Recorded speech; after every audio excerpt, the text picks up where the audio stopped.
Last we left our heroes, you woke in Arendelle to a cool morning, somewhat split from one another, but quickly reconvened to get back to business. You had several tasks to accomplish, but first and foremost was checking in at the College of Whitethorn to assess the situation of freeing its halls of Raymond Borales' influence. You found the lower 3 layers unimpeded, but the levels beyond the training room heavily warded. The determination came down that you and all 3 of the apprentices of Raymond Borales would delve within and liberate access to the upper floors after dinner. With a few hours to go, you completed a few remaining errands, stocked up on some potions, Deep Winter's Day gifts, before heading to the Grey Lady's Manor, where Hondo had been told she may have some information related to some of the relics of the Fatesworn. At the home of Ophelia Sarkeesian, you learned of her adventuring past, a former adventuring troupe called the Sunrunners, a lost love, and the lost relic of Pelor, known as the Dawnbringer. She also provided a few old leads regarding the staff of Azuth's fate and the relics lost in Seafarer's End. An emotional return for her, but a fruitful visit for you. You left and began making your way back to the college tower and began the ascent within. Immediately, heavy fog obscured the hall before you, and things you heard shifting around within. You all strode forwards, confidently, just as a tapestry or rug flew from the wall and surrounded Mary, and a blade-wielding creature struck through the fog towards Hondo. Immediately following these strikes, as you all kind of stand roughly 15 to 30 feet into the room, with Hondo, Arthur, Mary, and Aurora kind of taking the lead in a slightly staggered line, you all hear a familiar voice kind of boom through the room and echo out into the workshop and training room where the rest of you all stand. You hear Raymond's voice say, "Intruder, what trinkets or knowledge you hope to acquire are not worth your life. Return the way you came or never return at all." Let's all roll initiative. Shit. Oh, we need dice in this game, babe. Oh, no. Oh, Will wow. help. It definitely will help. Should I roll? You should roll your initiative. Roll d20, add your initiative bonus. What about that dice part? Jeez. Okay. We still have that thing on D&D Beyond where it like shows everyone's rolls. I think so. Oh, yeah, I just saw yours, but it disappeared before I looked. The chain How do you log. get that up again? Oh, there it is. Game log. Game log. Uh, Game log. DM, Mm-hmm. I have a level of exhaustion on my thing, but I don't think I should, right? You guys have rested. Did you ever have 2 levels of exhaustion? You might have come back down 1 if you were doubled up. But I think we've had 2 sleeps now, so I should be okay. You're probably right. I don't recall. But yeah, if it didn't reset after clicking long rest, that's kind of weird. Well, probably because you didn't click long rest the last sleep because you didn't have lose any any- hit points. So Yeah, you didn't that's why. think about it. Yeah. You're probably fine. I Good believe call. you. We Okay. used like no resources last game. We went shopping and had dinner. Shopping, kicking around. I don't even think. Yeah, no, I don't know. You didn't do any inputs into the spell gems, so those gems are still empty. If I'm wrong, send your fan art to Hexplorers DnD as punishment, and I'll feel ashamed. Yeah, I don't believe there were any anything expended. So yeah, you should be fine for now. Just so, wait. 25 to 20. Ooh, Oh. guys. Oh. Alrighty then. 20 to 15. 19. Who said 19? Hando and Val. I got 16. Oh, Okay. nice. Oh shit. Sorry, Rocket. Val. Did you roll 18? I did, yes. What's your dex? Dex is 4, plus 4. I got a 17 rolled with basic black, Thank you. gold, and contrast black. Perfect. I would prefer if you didn't use basic black, but Was that a colon or a semicolon? Can't remember. I If it's can't see. 2 dots, it's a colon. It's a a dot colon. and a comma. Okay. 15 to 10. All right. Lav and Allie, what do you guys got? You go first. 8. 8. Oh! What's is Lavender's dexterity higher, or what's your dexterity? What is that? Just 3. I have plus 3 or 16. Yeah, plus 3. Okay. Just for this thing. What's yours, Probably is it 4?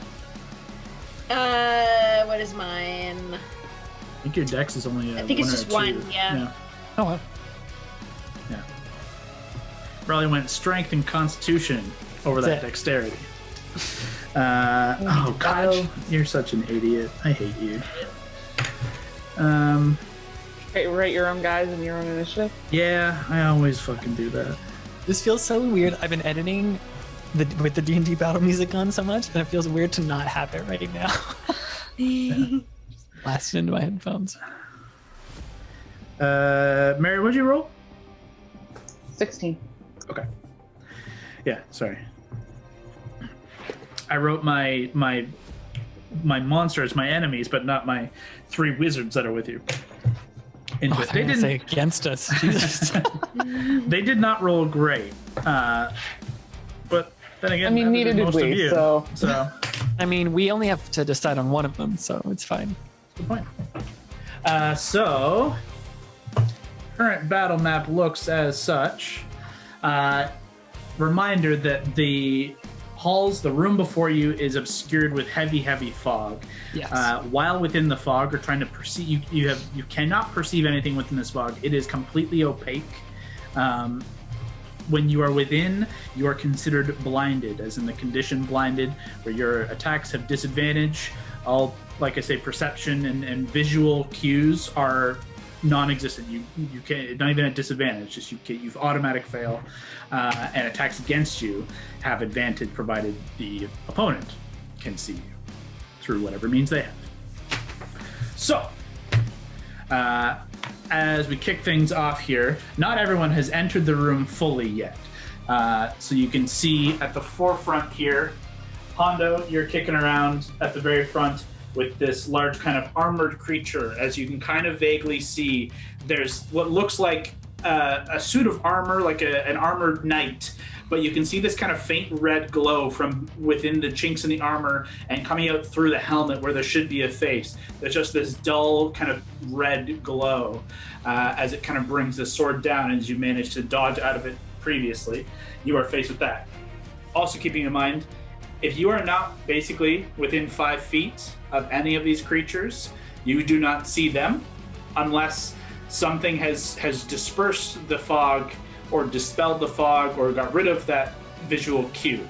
So unless you are within 5 feet of a creature, you do not see it. Jesus. Right here is Arthur. Beside you, Hondo, about a step back. Mary, and this fire elemental is going to play the role of our rug for the time being. Mary, you are currently surrounded and smothered by the rug as it kind of swirls around you, so it has enveloped your space right here. Aurora is just behind you a little ways, and around Aurora and Mary, there is this kind of sudden burst of wind that is dispersing the wind briefly around the two of them. Behind them, in the order that I recall from the last game, was Brawley and Lavender, followed by Valentine and Eli, and Gord taking up the very back. Feels right. I believe that was the right order. Eli had previously tried to dispel some of this fog and failed, unfortunately. And I believe that is everything as of now. And we start things off as Hondo, Mary, Arthur, and Aurora are in the room. Hondo and Mary, you guys both hear things kind of shifting and moving within the fog beyond you as the boom of Raymond's voice kind of echoes faintly and then fades.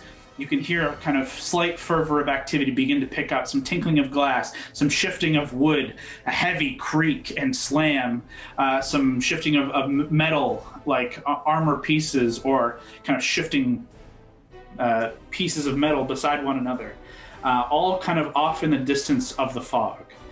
As Let's see here. Mary.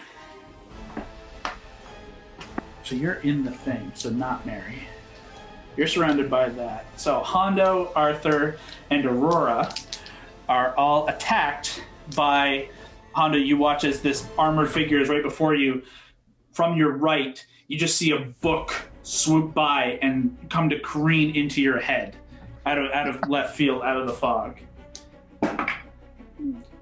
Not super great. That is a 16 to hit, Hondo. Nope. So one book just swoops past you, attempting to smack into you. Books have always hurt your head, Hondo. As another kind of swoops down towards Arthur. That is 17 to hit Arthur. He will reactionarily cast Shield and protect himself. As another book swoops down beside him. And you watch this small glass orb, Hondo, kind of lift from a shelf beside you that is faintly disturbed by the fog and pass past you towards Aurora. Fuck me. That was a bad roll. That's okay. That's actually good for Aurora. But she ducks and it kind of halts in air around her as who would be next behind. Allie and Lavender, you can just see, you guys are about 10 feet back from Aurora. You can just see the wind kind of disturbing the space, all the fog around her. You see this sudden, moving, floating small vial or beaker of this kind of greenish liquid. Kind of floats just past her. What else? You can hear in the room some very heavy shifting in the room beyond. But that currently is all that happens on that turn. It takes us to Mary and the Rug. On the Rug's turn, Mary, you are currently restrained and blinded while within the Rug. And you are going to suffer a little bit of damage as it constricts around your form.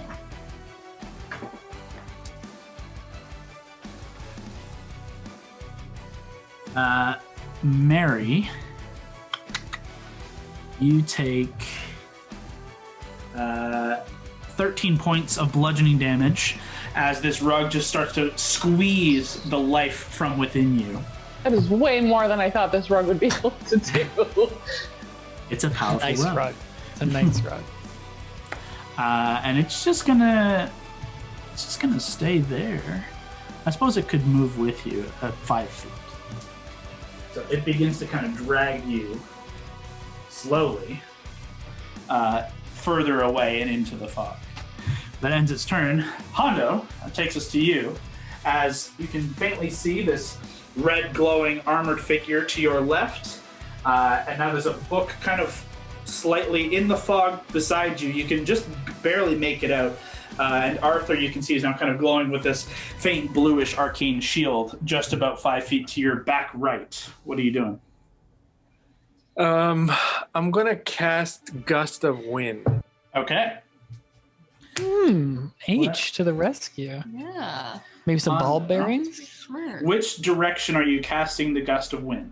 Well, can I ask then, where does it appear to this fog is the strongest? Like, can I see it's coming from somewhere, or like it's really thick this side or something like that? As of right now, as you've walked into the room, it has been equally heavy on all sides. To your left, you can faintly see that it darkens as if there is a wall to your left. But you can see heavy, like rich white fog forwards and to your right. Oh, so I definitely don't want to cast it where the wall is. So I'll cast it where the people, I guess to my right then, where the people are. Okay, so you cast it it's a 60-foot line to your, we'll consider this east. Okay? Mm-hmm. As Hondo, you take your action and Attaboy, Hondo. you clear 60, exactly. I'm the fucking best. 60 feet of, you can just see just immediately as you bring your hands around and summon the wind that has helped you on the seas before, and you just push it out in this long long line down, what you can now see is a kind of lined like laboratory that sinks in about 10. There's a couple of steps that drop down into the somewhat sunken laboratory. And you can see there are long wooden tables. You can vaguely see like, glass beakers and cauldrons and things that are somewhat inert. And there's some chairs and benches. But you can see there's a direct path through down this line that you've created. Okay. So that's my action, I guess, right? That is your action to summon it. You are now concentrating on Gust of Wind. I believe, if you read the spell, as a bonus action on your subsequent turns, you can shift the direction, and if any creatures are caught within it, they must make a strength save and potentially get thrown, I think, which actually puts those two books in opposition of your wind. So what's the effect if a creature is caught in the wind? I will double check. So Yes, please. this is under spells, right? Yeah, you should have. All right. Actually. Okay, so 60 feet long, 10 feet wide. Any creature in the line must spend 2 feet of movement for every 1 foot it moves when moving closer to you. Right, so a half speed. The gust disperses gas or vapor, and it extinguishes candles, torches, and similar unprotected flames in the area. It causes protected flames, such as those of lanterns, to dance wildly and has a 50% chance to extinguish them. Okay. There's no push effect. Each creature that starts its turn in the line must succeed on a strength saving throw or be pushed 15 feet away from you in a direction following the line. There we go. All right. So this is going to be just a straight roll Hondo, great job. against your spell save DC, Hondo, if you can pull that up for me. Where would I find that? So that should be at the top of your spells. It doesn't matter. They rolled a 1 and a 4. They failed. Yay! So they're pushed how far? 15 feet? 15 feet. Okay. My save DC is 16. Bye. You watch these two just kind of floating books that you can see the spines open and their pages wildly flipping in the wind that you've now created are just thrown as if you had literally picked them up and chucked them about 15 feet, where they kind of catch themselves in the wind and are working to try and kind of fight their way back towards you. But that is your action. Anything for a bonus and movement? Bonus. I don't think I have. Can I? Is there? That knight guy is not near me, is he? He is directly beside you. I can't do anything with my bonus, can I? Like stab him or something? You cannot use an action to attack him. The only thing you could do is move away, and you could use your bonus action to dodge or disengage. As a rogue, you could do that. So I will disengage because I don't want to take an attack of opportunity. You got it. So where do you want to move? I'm going to move straight, like toward the opening. Down the line you've created? Yeah. And but while I do it, I'm also going to yell at everyone, "Follow me! It's an opening!" Okay. Does the gust of wind follow with you, or is it from a fixed point? Let's see. Because you essentially will walk into it. It blasts from you in a direction you choose for the spell's duration. Blast from you, cool. So it moves with you, I assume then. I would assume if I'm the one dispersing, yeah. So are you just farting it out your butt? Is that what it is? No. How far down do you want to move? Do you move your full 30 feet? Where would 30 feet? 30 feet seems long. Maybe half that.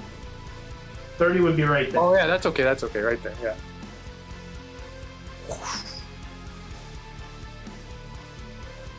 And he's lost to the fog forever. Oh god.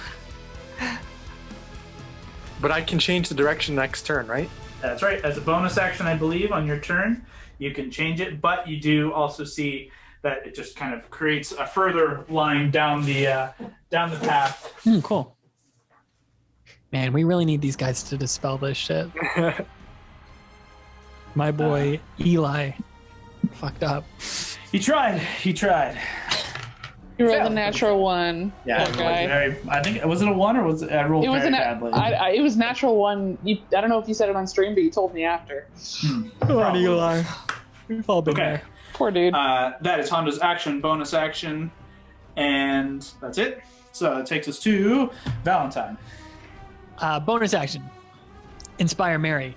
Okay. Mary, get the fuck out of that carpet. You don't see Mary. Oh, I don't see her? You are Shit. too far back to see Mary in this rug. Fortunately, you're not even on the field right now. So this is Aurora. Behind her, about 10 feet, would be Allie and Brawley, and then 10 feet back from them is you and Eli. So you're 30 feet back from Mary, but you don't see anything past. You don't even really see Aurora. I'm going to just rush into the room then. Like, I'll just enter. I'll leave behind. Who is my buddy? Eli, You're probably? with Eli, and you can push past Allie and Lavender. So I will... That's 15 feet to get you there. I'll inspire Eli Okay. and be like, you got to do something about this fog, my guy. My guy. Let me just mark that off. Yep. Okay, so I'm the little black dude right there in the bottom. You're at the very bottom. That's 15 feet, so half movement so far. As you enter this space, now with Aurora's, this wind that's kind of whipping around Aurora, you can see there is this massive rug kind of swirling around.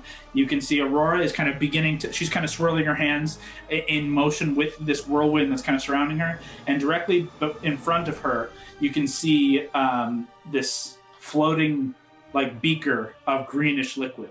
Oh, fuck. I can't see past that though. Like, I can see Mary on the map here, but can I see that? You can see the Mary now. Okay.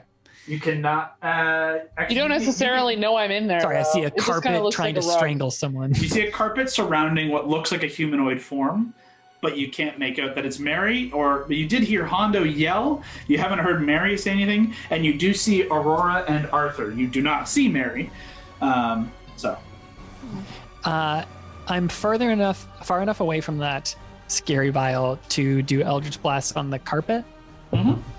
I'll do that. Sorry, Okay. Mary. Oh, how the tables have turned. I was once trapped in a carpet. You could dimension door yourself out of there, though. Yeah, good thing we gave you that gem back, right? That's totally empty. Yeah. Sucker! Okay, 3 blasts. Eldritch Blast. Okay. The lowest is 14. Let's see the hits. Great. All 3 will hit. 14, 21, and 25. Yep. Go ahead and roll damage. Sorry, Mary. This will be a little stingy. 15. Plus 8 is 23. Plus 8 is 31. Wait, plus Oh, fuck. Plus those. So 31 plus... Oh, sorry. Just plus 5 with this. So 36. That's like the best I've ever done. damn, Africa. That's the most you've ever done in Dungeon Blast. That is big. Mary, you take 18 points of force damage. I'll save you. I'll save you. 18 points. Didn't you guys set this carpet on fire when I was trapped inside it? It was not good, as I recall. And by Mary. you guys, I'm pretty sure it was Honda. Yeah, it's on there. It Mary, was yeah, it. you feel these 3 slams into your side as you hear Valentine shout out that he's going to save you, but you can feel these hard, sharp impacts into your side. And this kind of the rug itself kind of shivers and moves around you as it takes this damage, making no sound. But that is Valentine's action, bonus sorry, action, Mary. and half move. I should have tried to. I feel like I couldn't bardic you inside that. I would have to know who it is, and I already did it to Eli. So I will just try and get out of this door frame. I'll just try and, if I have enough movement, just go all the way towards the edge of that, Kyle. To try and get further into the room. Yeah, just further east if the top of the map is north. Sorry, west. West. So just shift. Exactly, yep. You got it. Okay, that is the full end of your turn then. Mhm. That takes us to Hondo again, actually. As you rush into the room, creating this gust of wind before you. As you rush past now, you see the 2 books that you had pushed previously are kind of spinning in air and halting themselves as you basically catch up to the point where they're standing. You look up at them as you're quickly surveying the scene before you and seeing more of the same. There's more laboratory equipment, and it does rise up about this point here. and you can see a platform a ways ahead. But directly before you, leaping over and landing in front of you with a heavy 3-point landing, standing, you see a second armored figure, red glowing from beneath the armor, and a big heavy blade as it stands. Brings its heavy blade down on you. Let's see, for 2 attacks.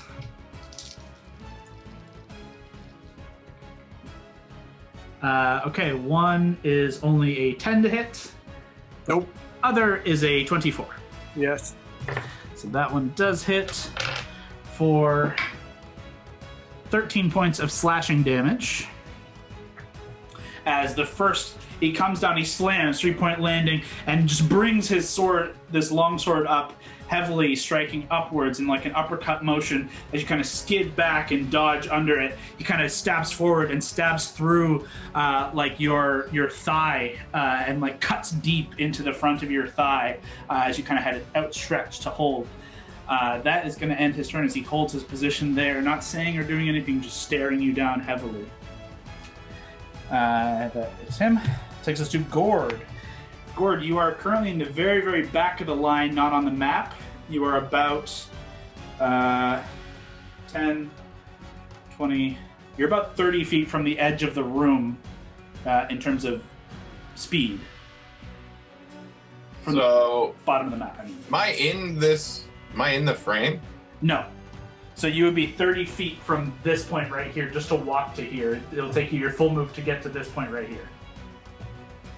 Can I still do stuff after I move? yeah, that's just your movement. I just want to let you know that you are currently, you don't have any visual beyond having to get to here. Now, as you walk forward, go ahead. So, can I see anything, or is this like fog everywhere? So currently, all you can see is that space in the bottom left corner. All that is clear right there, where the paper is not covering. You can see that whole space as this whirlwind is kind of kicking up around Aurora. You see a rug, you see Arthur, you see Aurora with the whirlwind, and you see Valentine to the left. But everything else is like a wall of fog. So you don't even see that line where Hondo is. Okay. So, can I tell us this? Like, is it just a big room, or can I even tell what it is? You have no idea. There is no way of detecting your visual perceptiveness.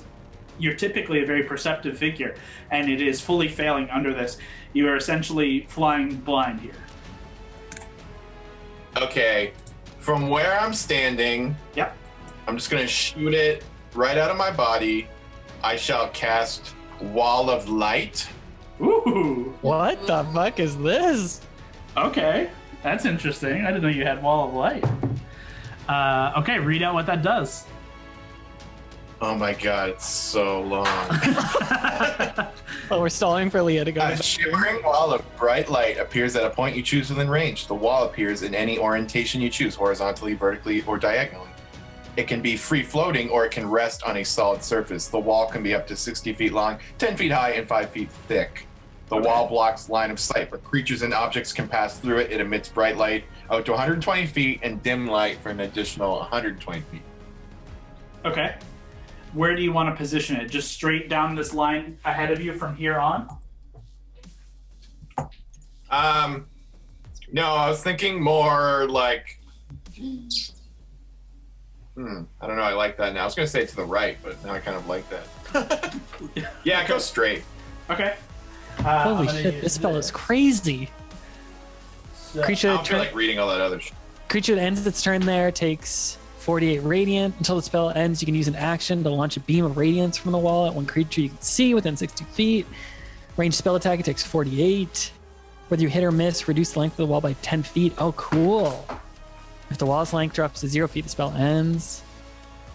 So, as Gord, you cast the spell and you summon this incredible blast of light.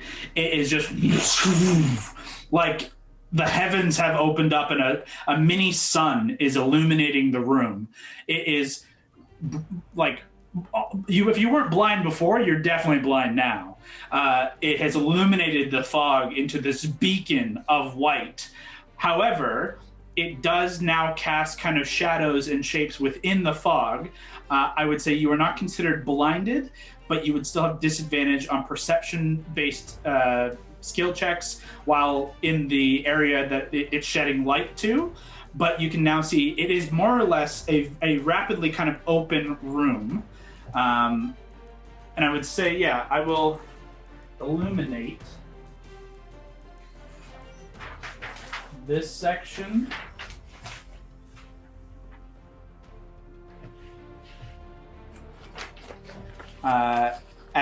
You can see vague shapes within on the upper portion of this. Yeah, that's not bad. Is there any creatures in the area? Creatures in the area, you cannot see them.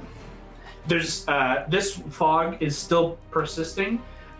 You cannot see these guys still.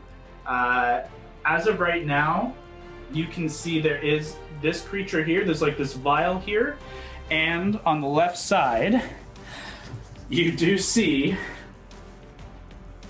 a big ass table is walking its way down the hall. Fuck out of here, table. It is quite literally do this speech. Saving throw table. You're taking 48 radiant damage, motherfucker. Boom, table. You're blinded. It is already blind. It's a table, but it does only roll an 8, so it's a fail. Eat light, table. Go ahead and roll some damage. And you are now concentrating on Wall of Light, I believe. 48. So every Wait, time you hit a creature, it drops by 10 feet? Is that how that works? On a fail, when the wall appears, each creature in the area must make a con save. On a fail, a creature takes 48 radiant damage and is blinded. Oh, sorry. Just when it happens. Yep.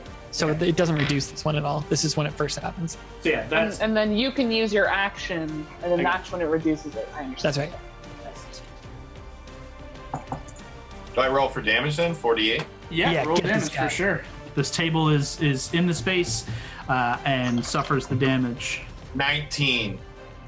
Table takes 19 points of damage. Fuck you, table. Go back to IKEA. Go back to IKEA. Trash. You watch. Back to the shadow. It does seem to recoil ever so slightly, though does not seem to return to any shadows. That is your action and your full movement. Do you want to do anything with a bonus? It's also blinded for 1 minute. I don't know if the table has any eyes. It does not. It unfortunately will not have an effect of blindness here, but it still takes the damage. Yeah, that's all I wanted to do. So Cool. When you That said it is- comes from your body, how did it happen? Did you like raise a hand? Did you like thrust it out? How did it happen? just right out of my groin, just shot out like Hey. Yeah, that's canon now. It's good. I'm like Dark Phoenix. Is that how that works in Dark Phoenix? Yep. I think we Perfect. watched different movies. That's canon now. Gord emits walls of light from his couch. That takes us to Mary's turn. Mary, you're up. Can I try to get out of this carpet? yes, you can make. Let me see if it is an athletics check or a strength. Let's see. Is it just a... So just roll a d20. It I is rolled your pretty action. good. Yeah, I know. I rolled well. Just seeing if it is. This carpet is strong AF, though. Yeah, but I rolled really good. You're probably from- fine. I'm just trying to decide. I don't know if it is a strength save or an athletics check to pull yourself free. I'm going to say athletics. Okay, so that is... What's my athletics again? 26. Yes, you are definitely managed to extricate yourself from the carpet, pulling it back, and like it doesn't have any weak points, yet you are managing to overpower a carpet, and it's not that big of a, it's not that impressive, but you No, managed to do it nonetheless. not at all. It probably doesn't look particularly... No, doesn't look that graceful. great. What's the right word? Yeah, graceful. It does cost you your action, unfortunately. Yep. And you're still kind of in the same space as it, but you can now use your movement to move. Yeah, I will. Shit, it's just gonna try again on its turn. That's the shitty thing.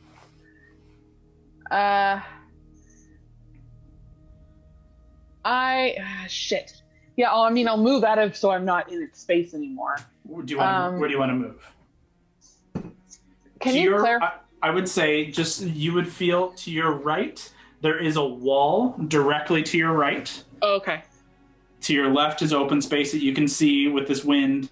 Forward, you can see this massive beaming wall of light that is kind of casting through the fog. You can see faint shapes, and you can hear the rush of wind and Hondo calling down the hallway, down that way, that there is more space to the kind of north and then to the right, to the east. Okay. It's hard to tell from this angle. If I was to go north of the carpet, would I be in Brock's wall?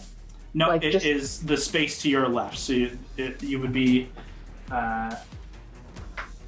10 feet puts you to the left of the wall. I just want to have like eyes on the most things, but I don't want to leave what's his face there with the carpet alone because I feel like it's going to try to smother one of us next. Okay, so you want to stay within range of the carpet? Yeah, yeah. Okay. I don't really, and I can't. In the chat about Gord shooting the wall. That's what it looks like. Yeah, Allie and I just watched it. I don't really have anything for a bonus action in this specific case because I can't really hide behind nothing. That is correct. Yep, that's it for now. Okay. No bonus? I don't think I have anything that works. Yep, cool with me. That ends Mary's turn and takes us to Aurora. Pardon me. Aurora is currently kind of surrounded by this whirlwind of wind. And let's see. She rises up into the air above and is going to fly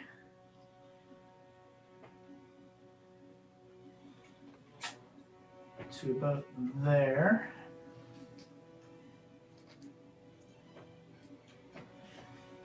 And let's see.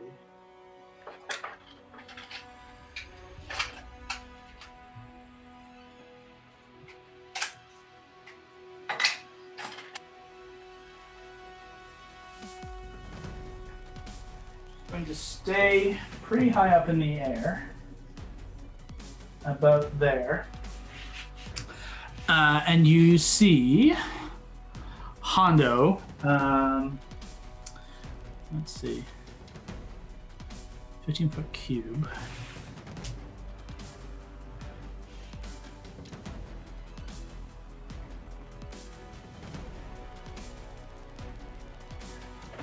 Sorry, just defining what spaces everything is in.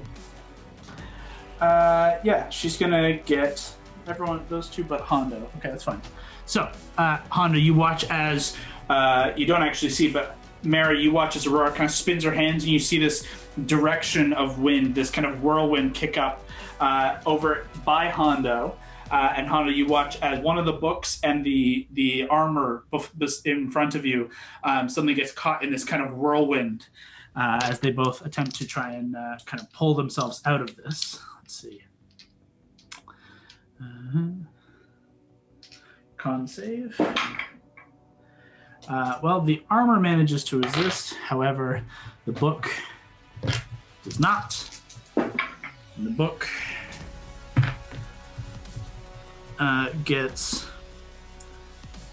You see pages torn and thrown out of this one book as it's kind of tossed and spun around in this cube of wind.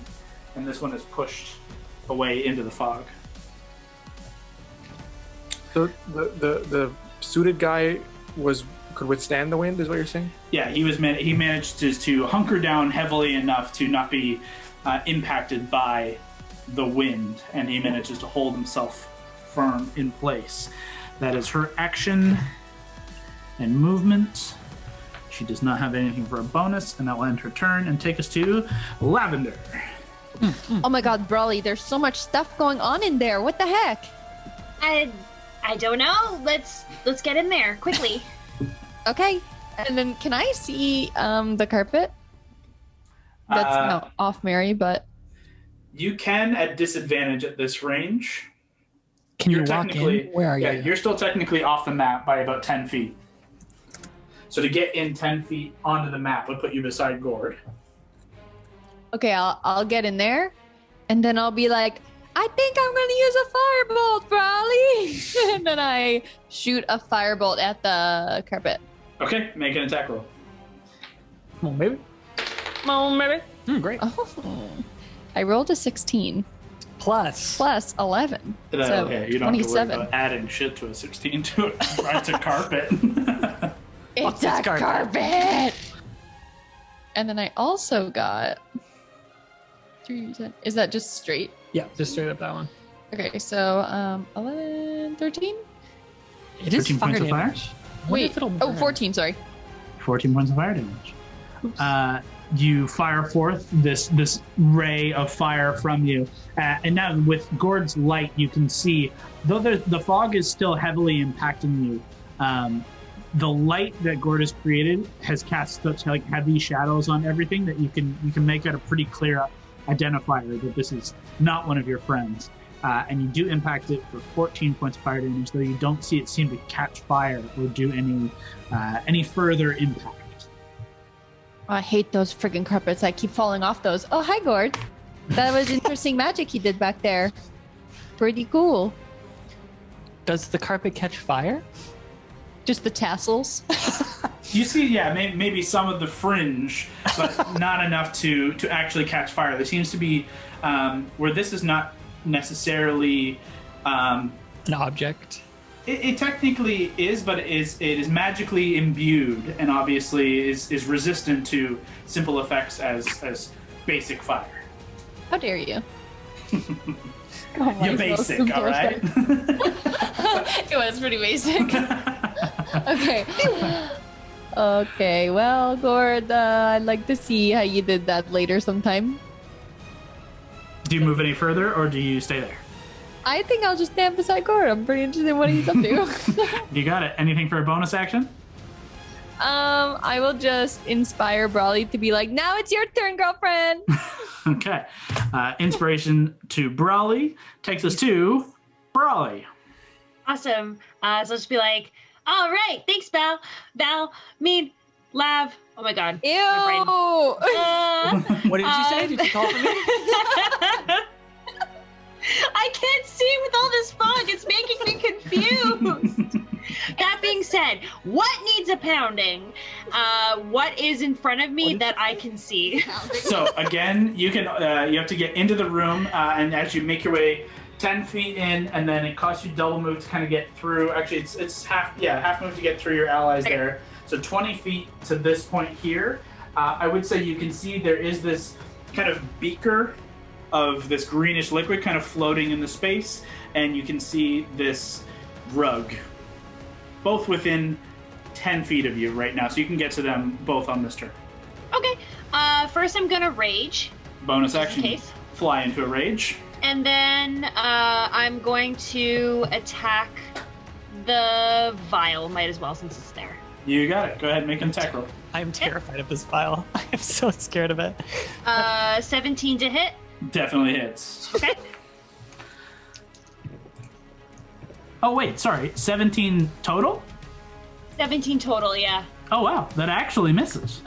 Oh, really? Yeah, Oh, okay. I'm sorry. I apologize. No worries. It is a tiny object. Good job, Vile.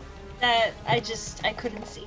It's so small, it just kind of flies just up out of your reach, and it is kind of this bobbing, floating item, and it just dodges right up and over your hammer. However, you do have a second attack. Ugh, this fog's getting to me. I'm so confused. Okay, I'm gonna hit one more time.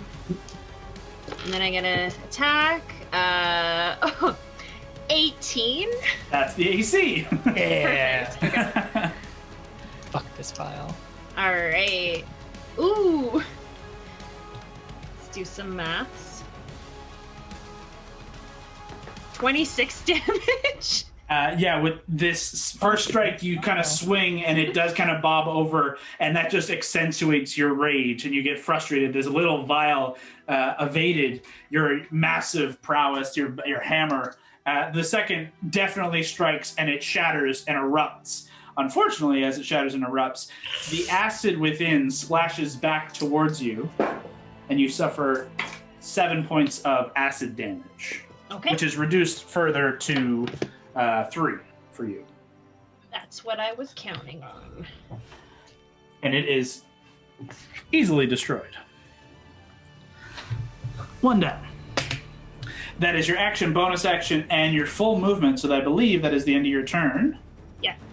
And takes us to Arthur. Almost at the bottom of this here initiative, unfortunately. I should say, with this light, this creature here is also visible. Arthur,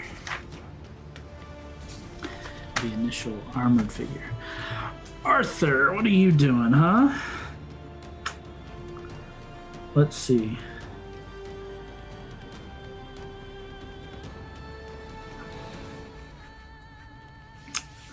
Arthur is going to...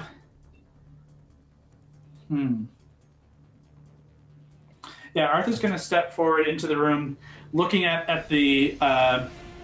looking back through the line of all of you, trying to get eyes through all of you, but doesn't see what he's looking for, and instead looks up and sees the wall of light, but can still see the fog is still permeating through the further reaches of this room. And you watch Mary, Val, and Brawley and Gord. You guys watch as he brings his hands up, and you see some energy kind of begin to spin around both of his hands, like Doctor Strange style, kind of creating those like geometric shapes. And he claps his hands together and swings them downward in a downward motion.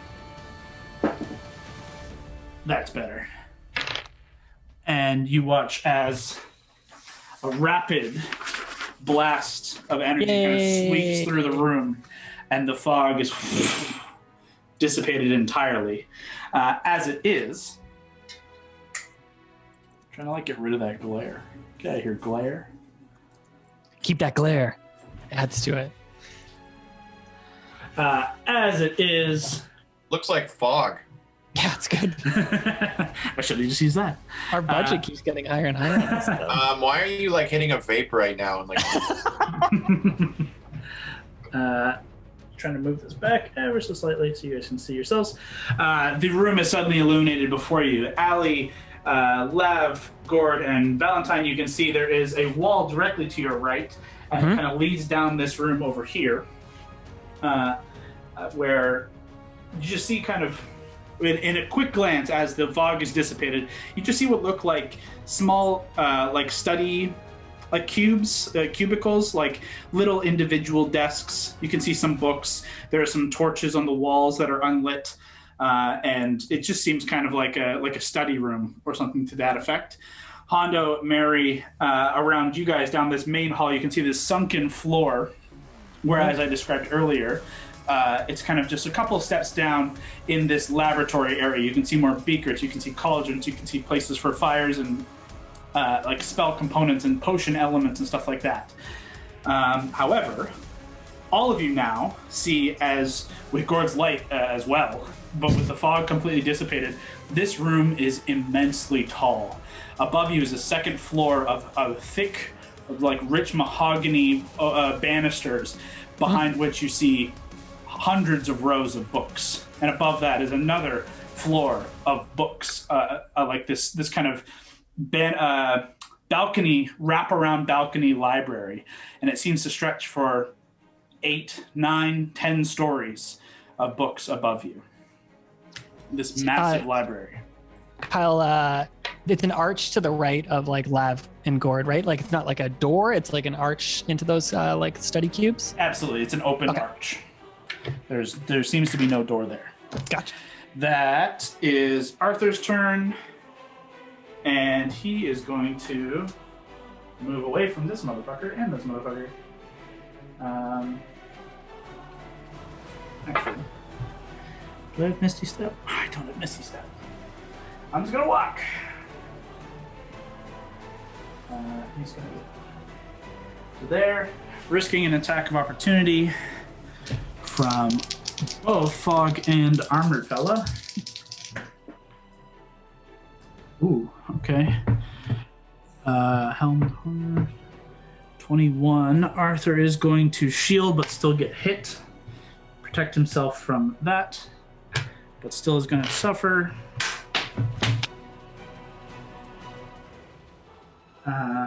6. 10 points to Arthur. That ends Arthur's turn and takes us to this first helmed figure.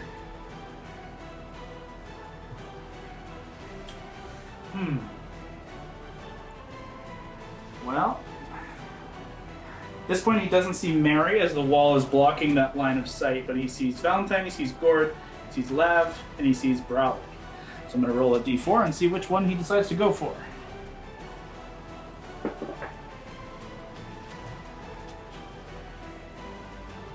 It's Valentine. Congratulations.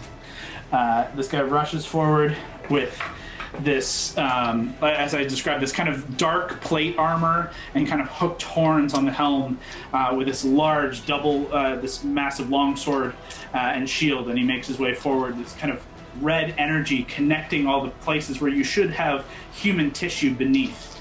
It's just this kind of dark red energy. Clambers forward. 2 strikes at Valentine. Oh, he's not here. That doesn't matter. It definitely doesn't matter because I rolled like ass. Both miss as he makes his way forward. And he's not going to worry about that. Finally, takes us to Eli. In the very back of the room. Arthur. That. Eli.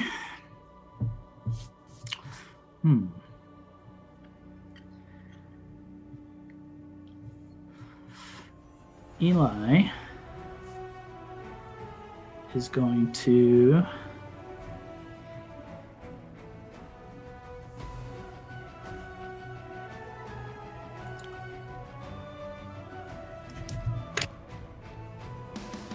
also come in to the room.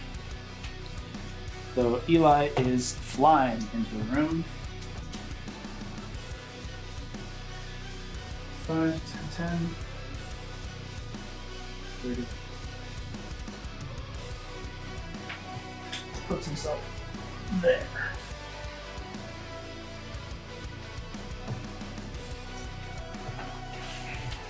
And that will end his turn, unfortunately, as he just has his action to cast Fly. That ends his turn. Takes us to top of the round as all of the animated objects in the room begin to animate and come towards you. The book carrying Hondo remains and is going to take an attack against you. Hondo, that is a 21 to hit. Mm-hmm. You suffer 8 points of bludgeoning damage, max damage by a book. Congratulations, book. It smacks you in the back of the head, and the table. How fast can this thing move? 30 feet.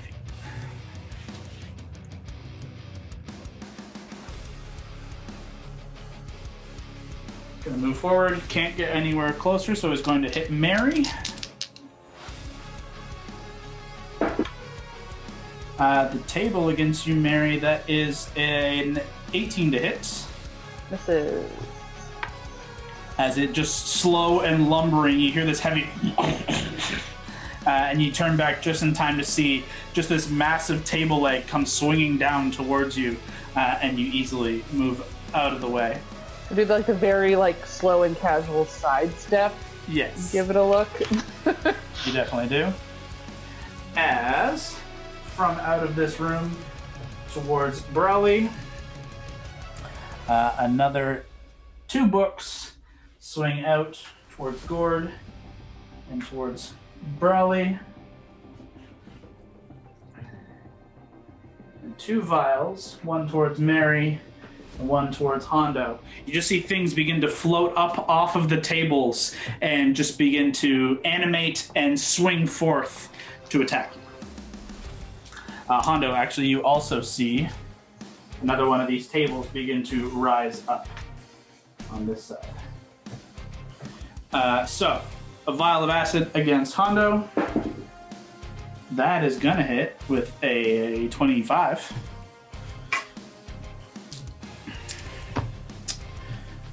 Hondo, you suffer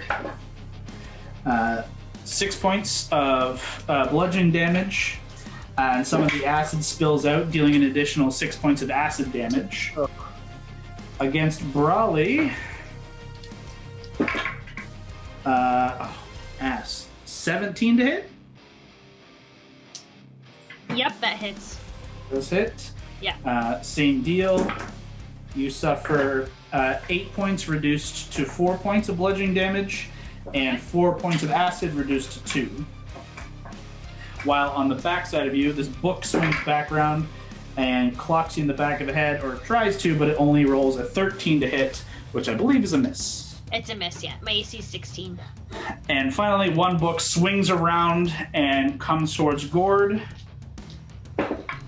for... Oh, jeez, it's rolling bad. Only a 13 against Gord, which I believe misses Gord as well. Yep. They are books. So, you know, give them a Just little... looking, I was getting ready to use my ring of evasion. Come at me, book.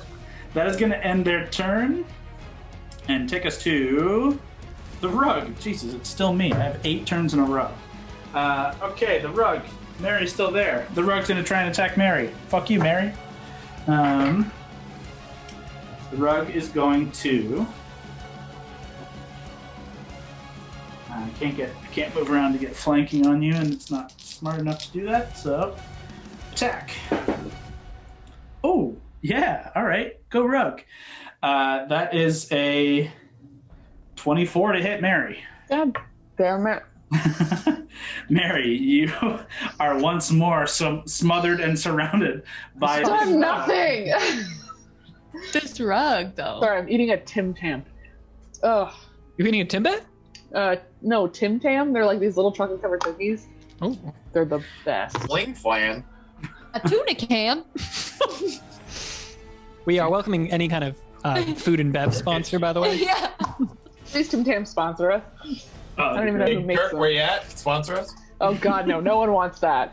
Yeah, sorry, we're going to pass on that sponsorship. I don't care how much money they want to offer us. Tim Hortons would be fine. We've already referenced you on stream, so please reach out. Oh, I Anytime. can respond. We need this I delicious. just gotta give a tidbit. shout out.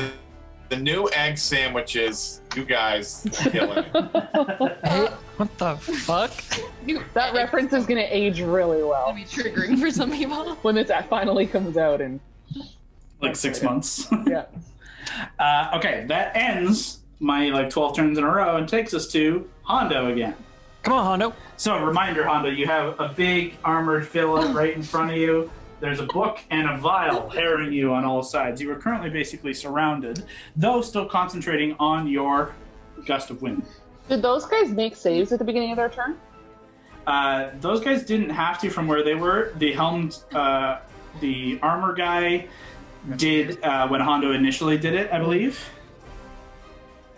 So, so far the table hasn't, but I'll tell you what, the table's going to be fun. Hondo, it is your go.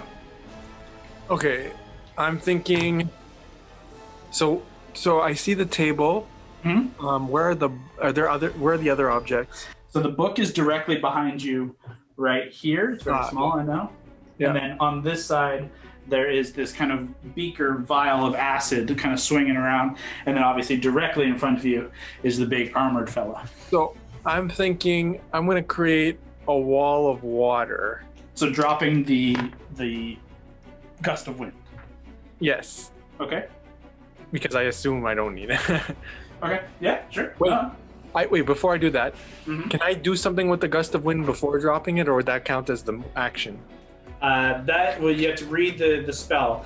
If you can do something with it as a bonus action on your turn, then you could do that and then cast Wall of Water. Otherwise, I would say it would cost your action to do something. Okay, let me just double check. The gust. Any bonus action on each of your turn before the spell ends. I mean, you could still use it to try to blow stuff away from you. Like, So- it's not completely useless. So it says, so it's a bonus action if I want to change the direction of the wind. Okay, so is that what you want to do with it? Or So do what you I'm wanna do thinking something is, could I, as my bonus, could I use the wind and sort of like just try and shift everything away? Like just go like, whoosh.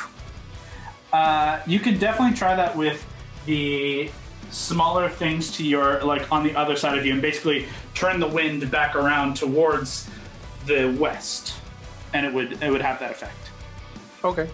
Okay. So the book and the vial, as you kind of spin with it, I will give them Constitution saving throws. Is that what it is? It is, let me see, each strength saving throw. Or Strength push saving throw. 15 feet away. Well, strength for... No, they both fail. Definitely fail. So they're pushed 15 feet. The book is pushed into the wall, actually. The wall of light. And this is pushed kind of this direction. Is it at the top of the item or the creature's turn, Gord, for your wall of light? Does it take damage if it starts its turn there or ends its turn there, or is it when it first enters the wall? A creature that ends its turn in the wall's area takes 48 radiant damage. Perfect. So that book will be incinerated. As Hondo, your gust of wind thrusts it into the wall. I'm just going to instantly do it because there's no Attaboy. way it survives that. It instantly just burns. That's your bonus action. And as my action, I'm going to do the wall of water. Directly in front of you, or? I want to make it into a U shape around me so that I can block the table and the iron guy. Okay. Like it would go from my left to my right, but it would bend around. To try and put it in between you and the armor? Yes. Okay.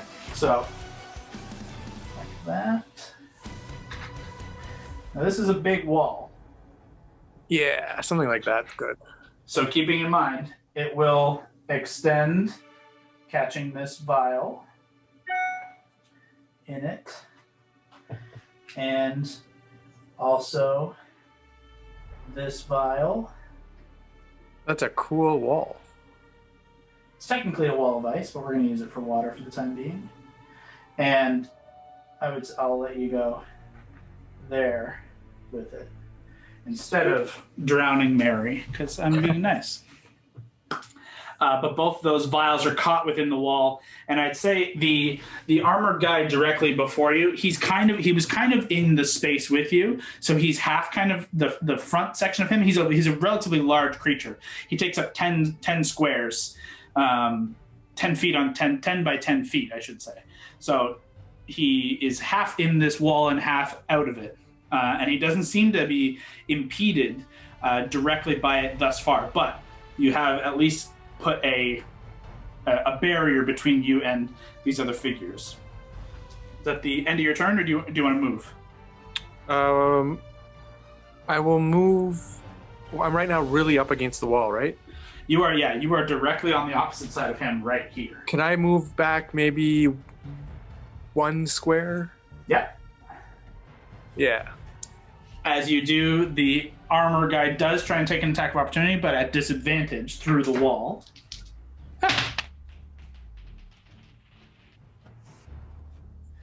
Drop dice. Oh, no, that's not going to work, I don't think. That is only a 16 to hit. Nope. That is going to miss as your wall of water slows the arm and the sword enough to stop it from connecting with you. That's your action, bonus action, and some of your movement, and you're going to stay there? Yep. Okay. And your turn takes us to Valentine. Yo, what's up? It's your girl. I am going to do the exact same thing as last time. Did I see Mary get devoured by that carpet? This time, yes. Like, oh God. I will attack the carpet again with Eldritch Blast. You do have an armored individual directly in front of you now. You were gone when this happened. This first armored individual who is fighting Hondo has moved forward to engage with you.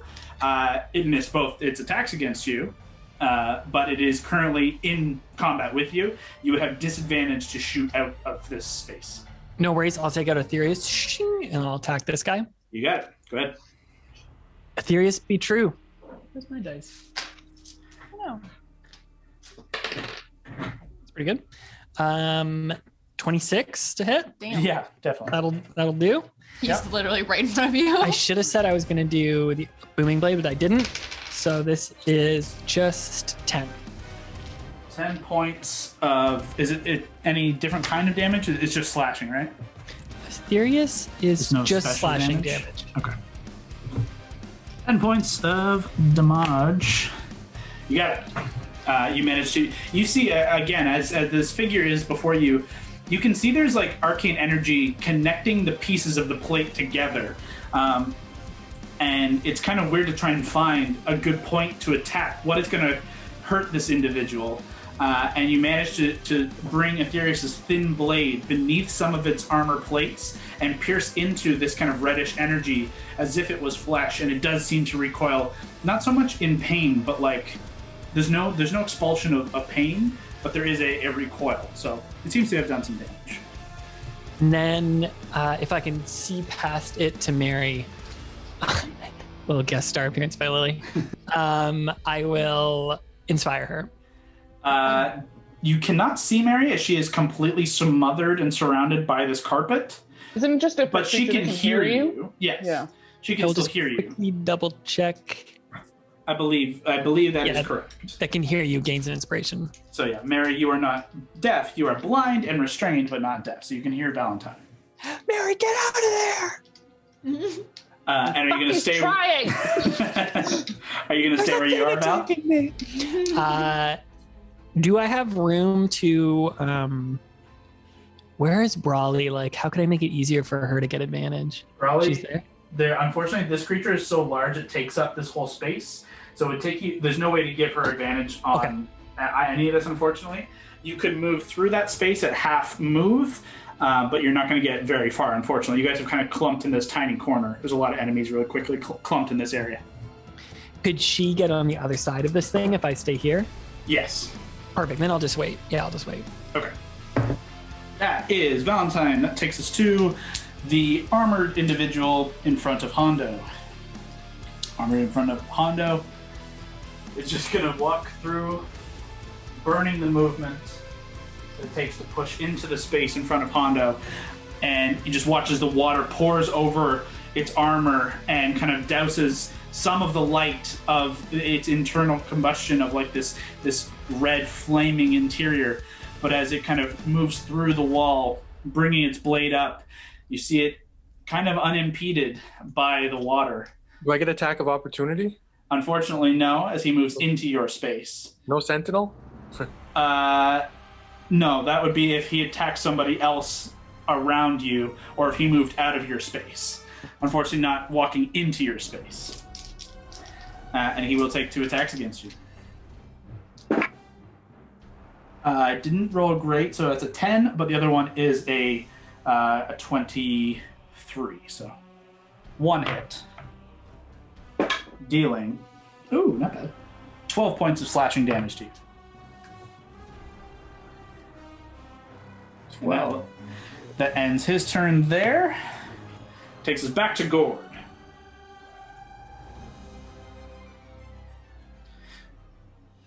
So, Gord, for a reminder, there is a book, 2 books actually, in fact, directly in front of you. There's this helmed horror figure here. You can see Alana is fighting with something on this side. You don't see this. You can see the carpet surrounding Mary. You can see this massive table by your wall, and you feel the wall incinerate something that you didn't even see impact with it, but it just burns it away. Unfortunately, to move through any of this space to move forward physically is going to costs a lot of movement to kind of maneuver around, and you will risk several attacks of opportunity, but you have plenty of other ways of moving and shifting your way around. And what do you want to do?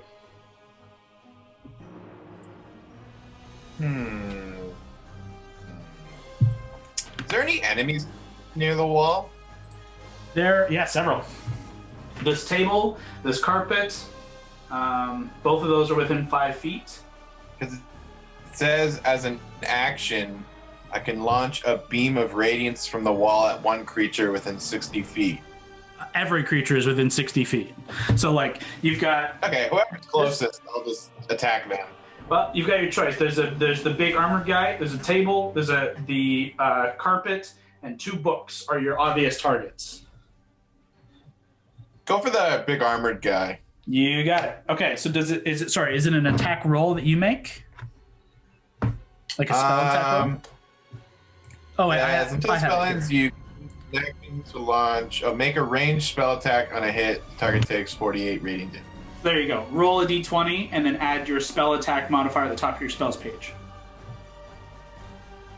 Sorry, what do I roll for that? This is a d20? Straight d20, and then add spell attack modifier beside your spell save DC on your spell page.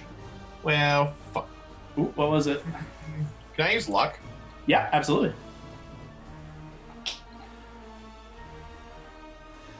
Hold on, where is it? There we go. Talking to myself. Where is the spell modifier? Top of your spell page, it should be... Which one do I want? The spell attack modifier. So it's probably a plus 10, plus 11.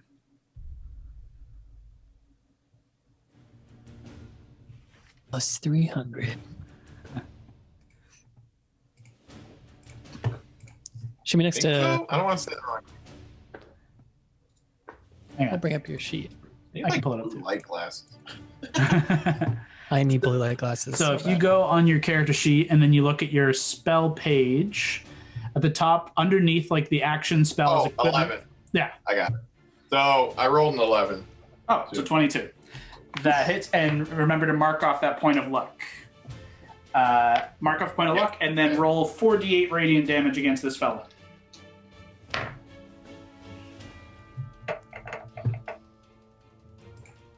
$18. All right, not bad. And you watch as Gord, as you pull the magic of this radiant light from this source of light, and it slams into the back of this armored individual. It kind of buckles forward ever so slightly for righting itself.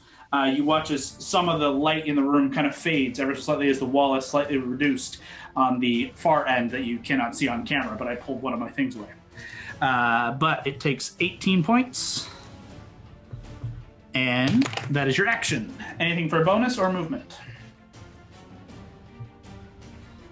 Where am I right now? I'm in that corner, right? Yeah, you're right here. Unfortunately, movement from here is going to be difficult as there are a lot of enemies and allies in the space. You can use half move to move through some of this space, but it is going to be a little difficult. I'll stay that way. There we go. From Gord, we go to Mary. You are once again smothered. Can you remind me, if you're restrained, does that mean you can't attack or you have to attack at disadvantage? Let me double check. A restrained creature's speed is 0. You can't benefit from speed. Attacks against you have advantage and you have disadvantage. So. Okay, I'm mad at this thing. I get 3 chances. I'm just gonna try to Also, hit it. too, sorry, I think I have to reduce the wall size Yeah, when you use it as an. I pulled it from the end up here. It goes actually a little further off camera. You can't see, so I did that. But thank you. Mary, you want to make your 3 attacks at disadvantage? Go ahead. Oh, God. This is gonna go this well probably the whole time. I have a pretty high to hit, though. 19. A 19 to hit does hit. Do you want me to roll all of them, or do you want me to... Yeah. And then roll damage separately? Okay. Oh, sorry. Actually, you know what? You're right. Roll damage. Okay. Should I roll the psychic? Let's see. I can imagine they No. don't have brains. Yeah. Okay. You're right. Don't worry about And it. there's no allies Get sneak. You're at I have disadvantage disadvantage, so it doesn't matter. Okay. Exactly. Yeah. Okay. God, 10. 10 points. Yep. It's still standing, unfortunately. Yeah, I figured. Oh God. Well, that was a natural 1. So Unfortunately, bother re-rolling. Same hit as the first time. So yeah. Okay, I rolled the lower was a 6. God, same damage. Luckily enough, that is enough to carve your good. way out and out of this creature. Yay! Yay! I definitely thought it was gonna be more than that. Okay. It's a little hard because this map is kind of dark. What can I see and what can't I see because of the wall of water? Does that help or is that harder? That does actually help. Okay. There is a table there. Okay. I guess I'll swipe out at the table The table behind you. Yes, go ahead. with my bonus action Yep. because I failed, but that was his 3 attacks. Absolutely. No longer at disadvantage. Oh God, but that was not a good roll. Oh, it's still a 21. Yeah, that'll hit. Forgot that my 2 hit 21. is so high now. Okay. It's a this is- table. This is just a d6. God, I rolled a 2 on every damage dice. Like reminds me of. So it's 9. Okay. It's still standing. Yeah. Unfortunately. Okay, I have some movement, right? Yes, because you use your action before moving. Yes. I don't really know that there's anywhere I can move. Um, Who's all inside that little circle of water? So far as you've got Aurora is flying up about 60 or about 40 feet up in the air. You can see Arthur is actually on the other side about 5, 10, 15 feet from you. In the wall, you can see 2 vials of acid are kind of caught and swirling around in the water. And then you can see Hondo and one of those armored individuals are kind of bearing down on him. Oh, I should have. I mean, the table's probably pretty strong. Should have pushed the table into the wall of light, but that's fine. No, I'll stay where I am. I can probably see the most from where I am, right?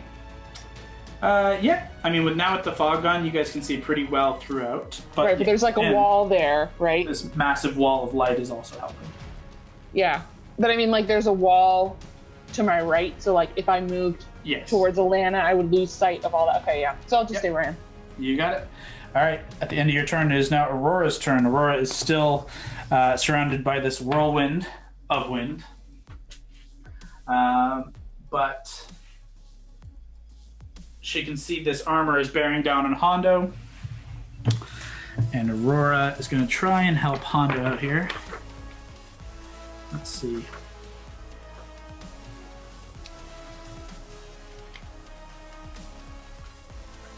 Yeah, she's going to go for a hold on this armor.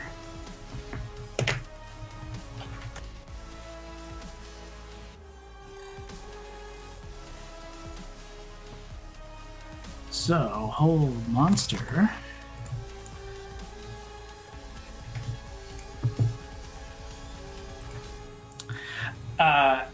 You watch as Aurora above begins kind of channeling this energy, and you see this Hondo directly before you. You watch around this armored figure, this kind of faint cascading of like starlight faintly paints around it, and you see it kind of sparkle around it, and it seems to not have any effect. And Aurora looks down to Arthur and around at the space and says, "Oh boy, these things are, well, they don't really like magic. They're pretty good against that." And unfortunately, that fails. That ends Aurora's turn and takes us to Alana. No, takes us to Lavender. Perfect. I'm gonna see the guy. Can I see the guy that attacked Valentine originally? Yes, you can. The armor guy? Okay. I'm just gonna do a firebolt to him. You got it. Make an attack roll. Pew! 13? 13 total. Yeah. Unfortunately. Unfortunately, is a miss. You fire the firebolt, but he has a shield that he kind of brings up, and it glances off the shield, and he just like tilts his head in your direction. You see no eyes, but this flare of red energy before he reverts his attention back to Valentine, and unfortunately, no effect. Oh my god, so stupid. Val, that guy doesn't even have a guy in there, and I missed him. Why didn't you hurt him? That is Lavender's action. I'm trying! And then I say, you friggin' do something then, and then I inspire him. Very inspirational words. She's heading, but okay. Are you going to stay in that space? Where is she? She's at the bottom here beside Gord still. Yeah, I'm gonna chill next to Gord. Yeah. Unfortunately, that whole corner is now kind of being like the enemies are swarming down and kind of holding you in that line. You could move back into the other room, but like it's not going to be any different, really. Yeah. You know, so that is action, bonus action, and no move. So that is the end of Lavender's turn, and takes us to Brawley.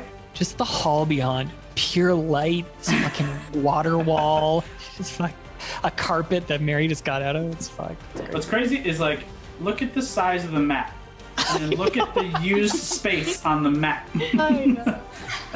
You're welcome, Kyle. That's what we do best. I can't even like zoom in to give it a better because it's so spread out. That is the end of Lavender. Takes us to Brawley. Brawley, on both sides of you, you have a vial of acid on one side, a book on the other. What are you doing? I'm going to take out the book. Okay, make an attack roll. Okay. 28 to hit. Yeah, definitely hits. Okay. Let me just do some math.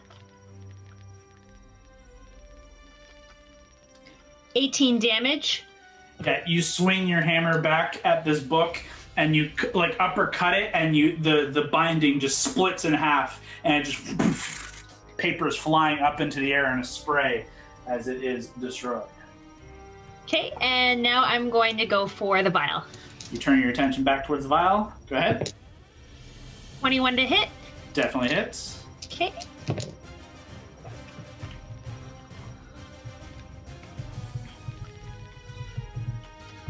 $18 again. That vial is also shattered simultaneously as you spin from one strike into another, and you bring it down, and you carry your hammer collides with it and carries it down with a splat on the ground. However, as you splatter it, it does spray some acid up at you, unfortunately dealing 6 points reduced to 3 points of acid damage to you. Okay. Though to you, nothing. Yeah. That is your action. You now have cleared the space around you for movement's sake if you wanted to try and move somewhere else. Who looks like they could use assistance? Valentine currently is being harried by this large armored individual. Other than Okay. that, I'd probably say he's your best bet. Can I get up beside him so that Val can get advantage? Absolutely. Okay. You can position yourself directly opposite him and give him advantage and give yourself advantage when the time comes. Cool. Alrighty. That the end of your turn? Did anything with a bonus? Nope, that's good. Okay. End of Brawley's turn. Takes to Arthur. Arthur. Papers. Let's see. Oh, he burned another shield. I didn't mark off. Let's see. Dispelled last turn. This guy doesn't like magic, she just said to him.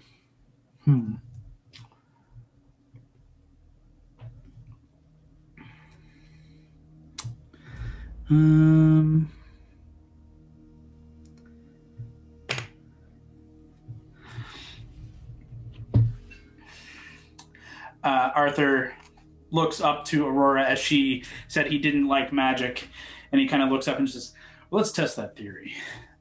And he pulls between his hands a massive kind of blue hand that begins to erupt and slowly grow around him, and he fires it out with a thrust of his hand as he creates a Bigby's hand to punch and push the helmed armor away from Hondo.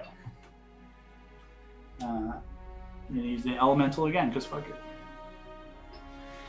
Pushing him, and he is not concentrating on that. Give me 2 seconds. So, Bigby's hand. Let's see.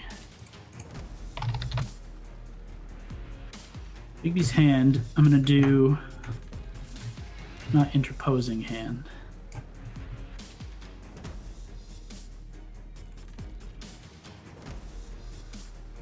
Is the forceful hand. The hand attempts to push a creature within 5 feet in a direction you choose. Make a check with the hand's strength, contested by an athletics check. So, advantage on this. That's 1,000,000. He wins. And not a bad athletics, but not great either. So, the target is pushed 5 feet plus a number of feet equal to 5 times your spellcasting, so he's pushed 30 feet. So, 5, 10, 15, 20.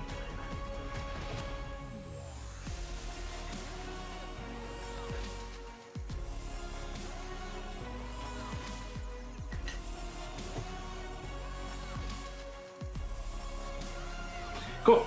The Honda, you just watch as this massive arcane hand lifts and shot puts the armor from in front of you, throwing it, and he manages to kind of twist and land in another 3-point stance, scraping against the stone as he pulls himself back up, Terminator style, beside this animated table, bearing down against this animated hand. There's a bunch of weird shit happening in this fight. But Arthur, nonetheless, is kind of trapped in by the water and is just going to hold his position there, and just kind of tosses, kind of looks over to Mary and says, "It is yours now." That'll end his turn. Take us to the armor in front of Valentine and Alana. With both of you there, he's going to attack once down towards Valentine's spin and stab back towards Alana. First strike against Valentine. That is a 21. That hit. Yeah, I'll let it hit. And against Alana. Yeah, definitely a hit. 25. Yeah, that definitely. Oof. So, Valentine, you are going to take, not horrible, 7 points of slashing damage. Okay. Alana actually takes full damage, 14. Actually, reduced to 7, so not full. But he remains there, just continuing the assault against two of you. You can see it seemingly like a skilled fighter, knowing typical fighting stances and moving, as you would expect, somewhat robotically between guard and attack positions before returning back to guard at the end of his 2 strikes. That'll end his turn. Take us to Eli, who's chilling up top over there. He's going to shift through the wall. Through over to here, actually. And Eli, actually, you know what? I'll take that back. What does Eli have?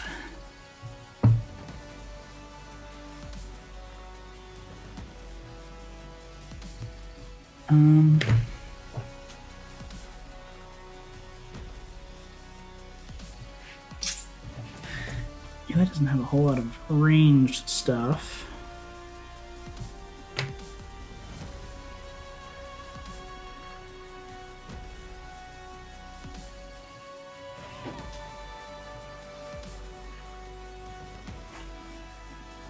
He drops down low to the ground, but still hovering, and holds his action.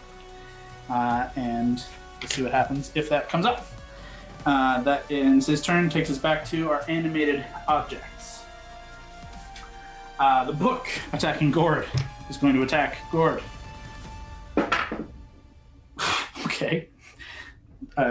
Natural 18 is going to hit. Come on, Buck. Get him. 26 to hit Gord. Get him, Buck. Not so fast. Okay. Ring of evasion. Oh, That only works if you're making a dexterity saving throw. shit.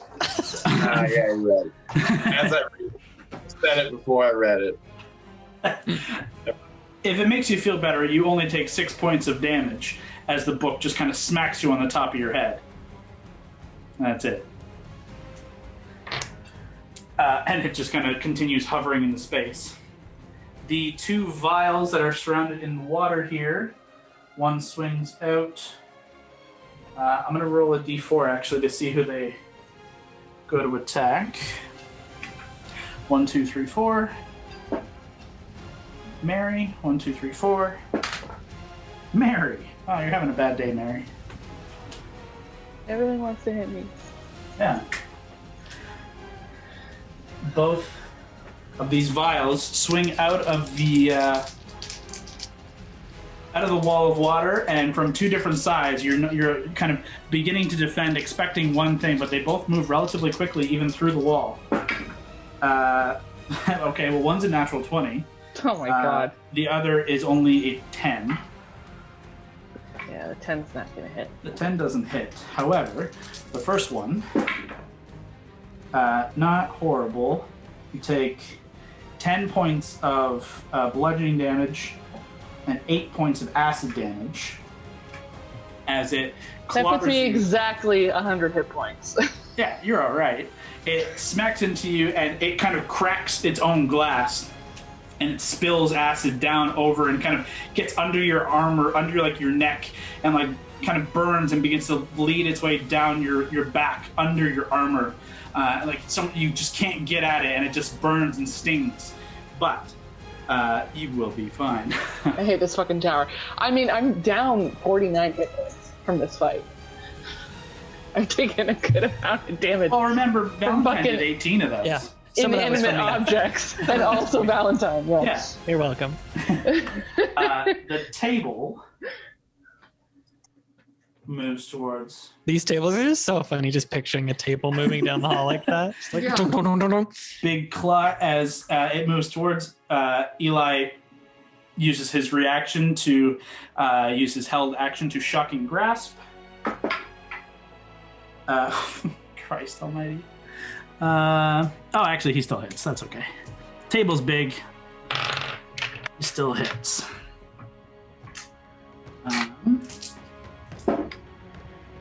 Pretty decent damage. Deals 17 points of lightning damage. This little table. And what's 17?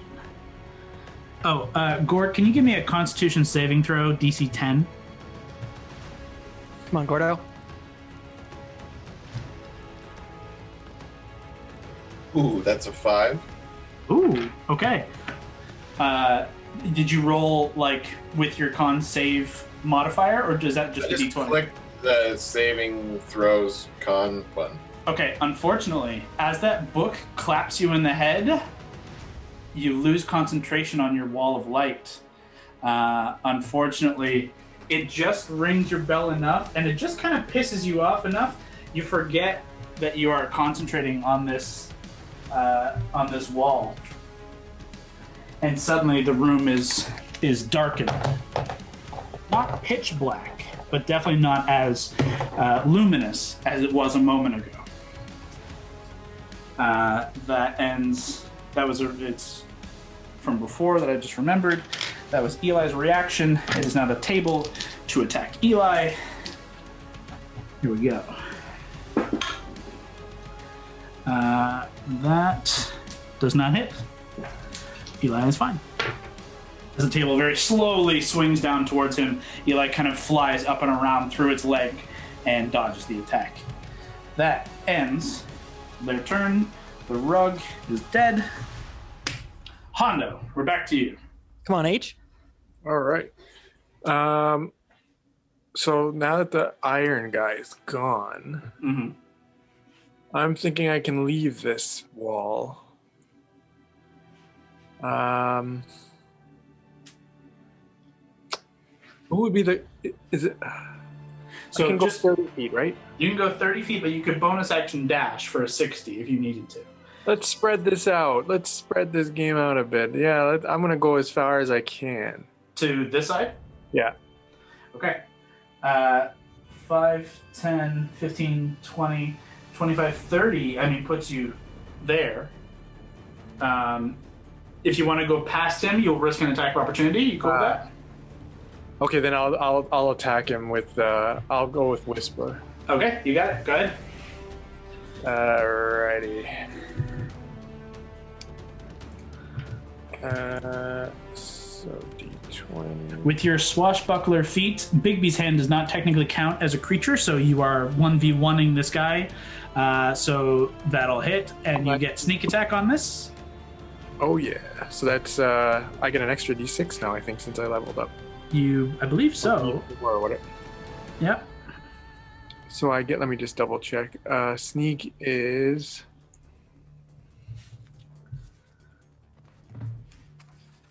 66. 66 Jesus. now.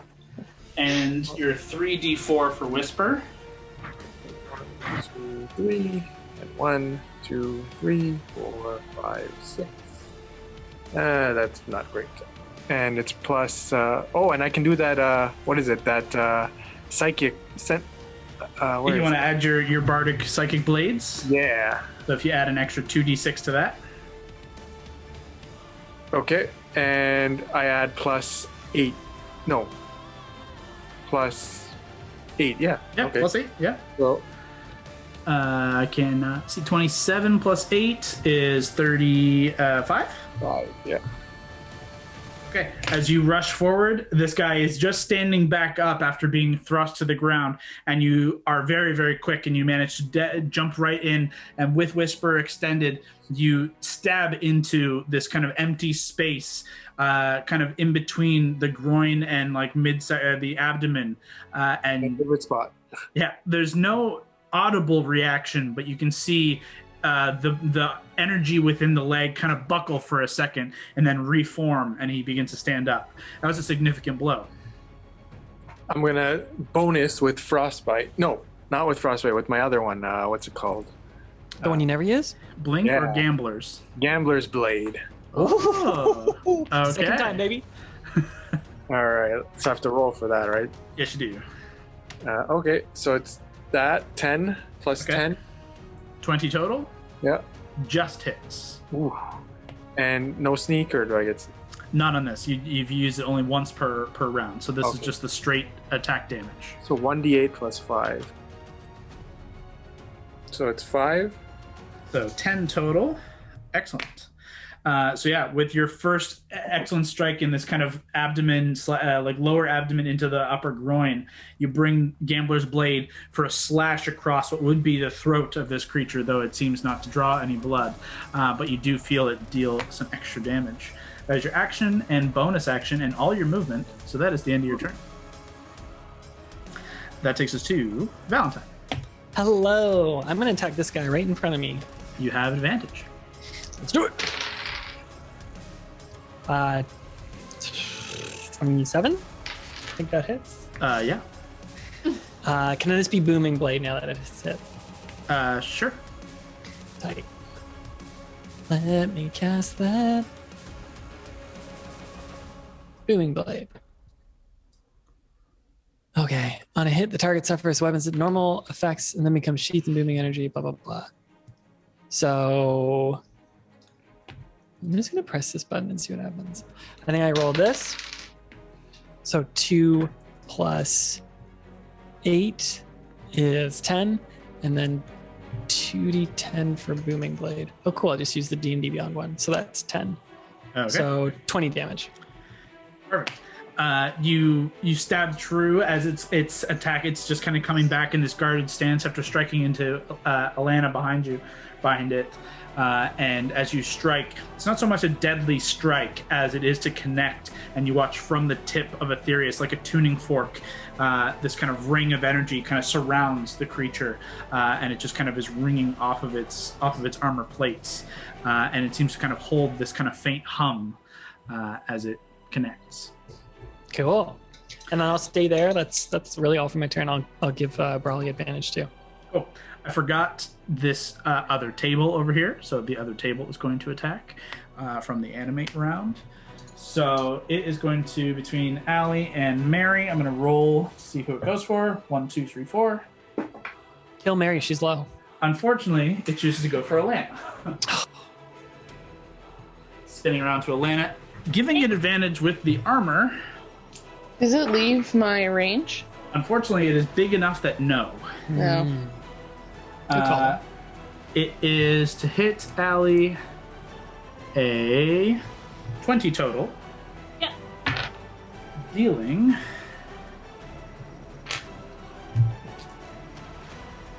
that is 16 points reduced to 8. Okay. That's all it does. I just forgot that from the last round. End of Valentine's turn. Takes us to the armor in front of Hondo. It just looks at you as it stands tall, just towering up over you. Not immensely. It's not 30 feet tall or anything, but it is maybe 11 or 12 feet. It does actually stand over you quite large. And you just watch as it drops the shield, grips the blade with both hands, and comes in for 2 heavy strikes. Okay, that is... Oops, I need a sheet. That is a 20 to hit. Mm-hmm. And only a 14 to hit. Mm-mm. So 1 strike. 1 strike dealing... not terrible. 12 points of slashing damage.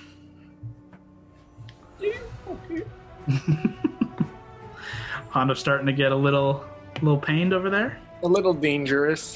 You're gonna die from some books? What's your health at? I'm at 51. Keep it coming. That is the end Tables of up there. the armor's turn. That takes us back to Gord.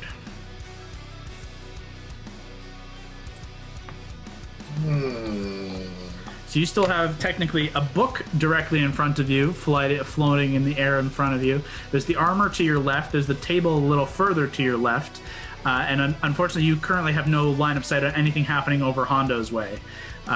There's like just that corner of wall there, unfortunately, blocking your sight.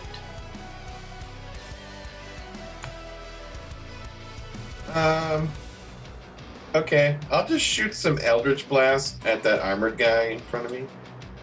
You got it. Unfortunately, you will have disadvantage on these attacks as the book is in range of you right now. Okay, I'll just shoot the book then. Fuck this book! You will still have disadvantage, but roll the first attack against his book. It's already kind of hurt, so roll at disadvantage and see if you hit. Can I just like... I'm just checking something. I think I have like claws. Can I just like claw it? Yeah, absolutely. It will cost your action to claw it. But you can make 2 melee attacks. You can make 2 melee attacks if you want to. Melee attack.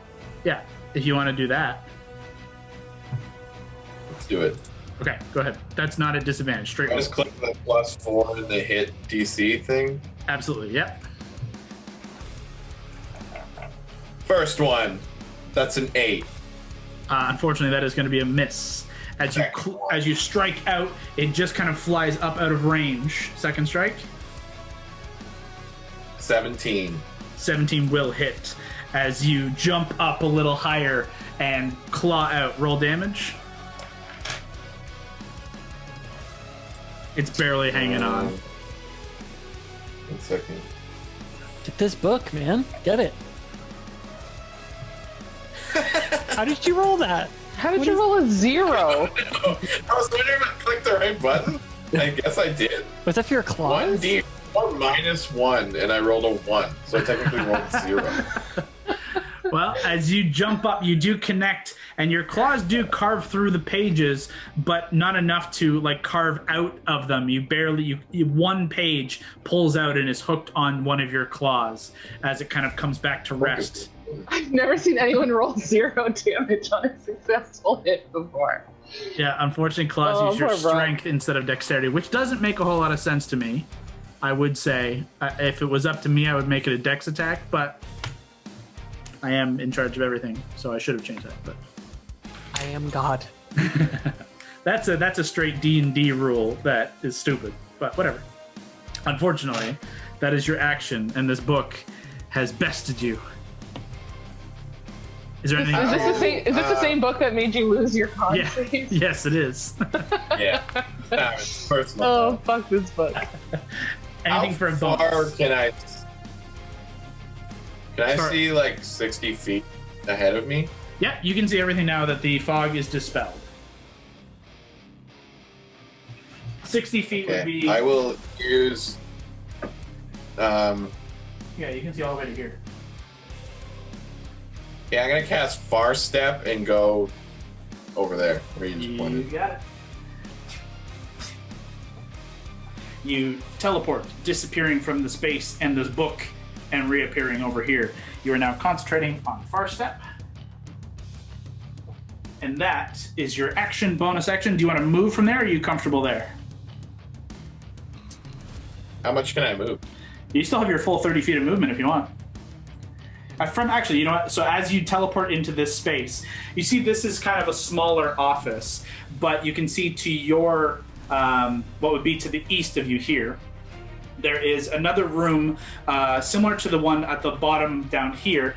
There are more individual study chambers. However, here at the back of this kind of room, you can see a spiral staircase, a spiral iron staircase that begins to kind of rise up to a second floor. In this room, you see just kind of scattered papers and books, some like dusty parchment quills and inkwells. It seems like a small office space. That's all you can see. Can I move out where like Hondo is? You can begin moving this way, but the wall of water is going to stop you. There's a wall here that's like, this is a separate room here. You can move through this and then come out this way. Let's do that. Okay. That'll put you right there. Okay. That'll end your turn, and scored. Takes us to Medi.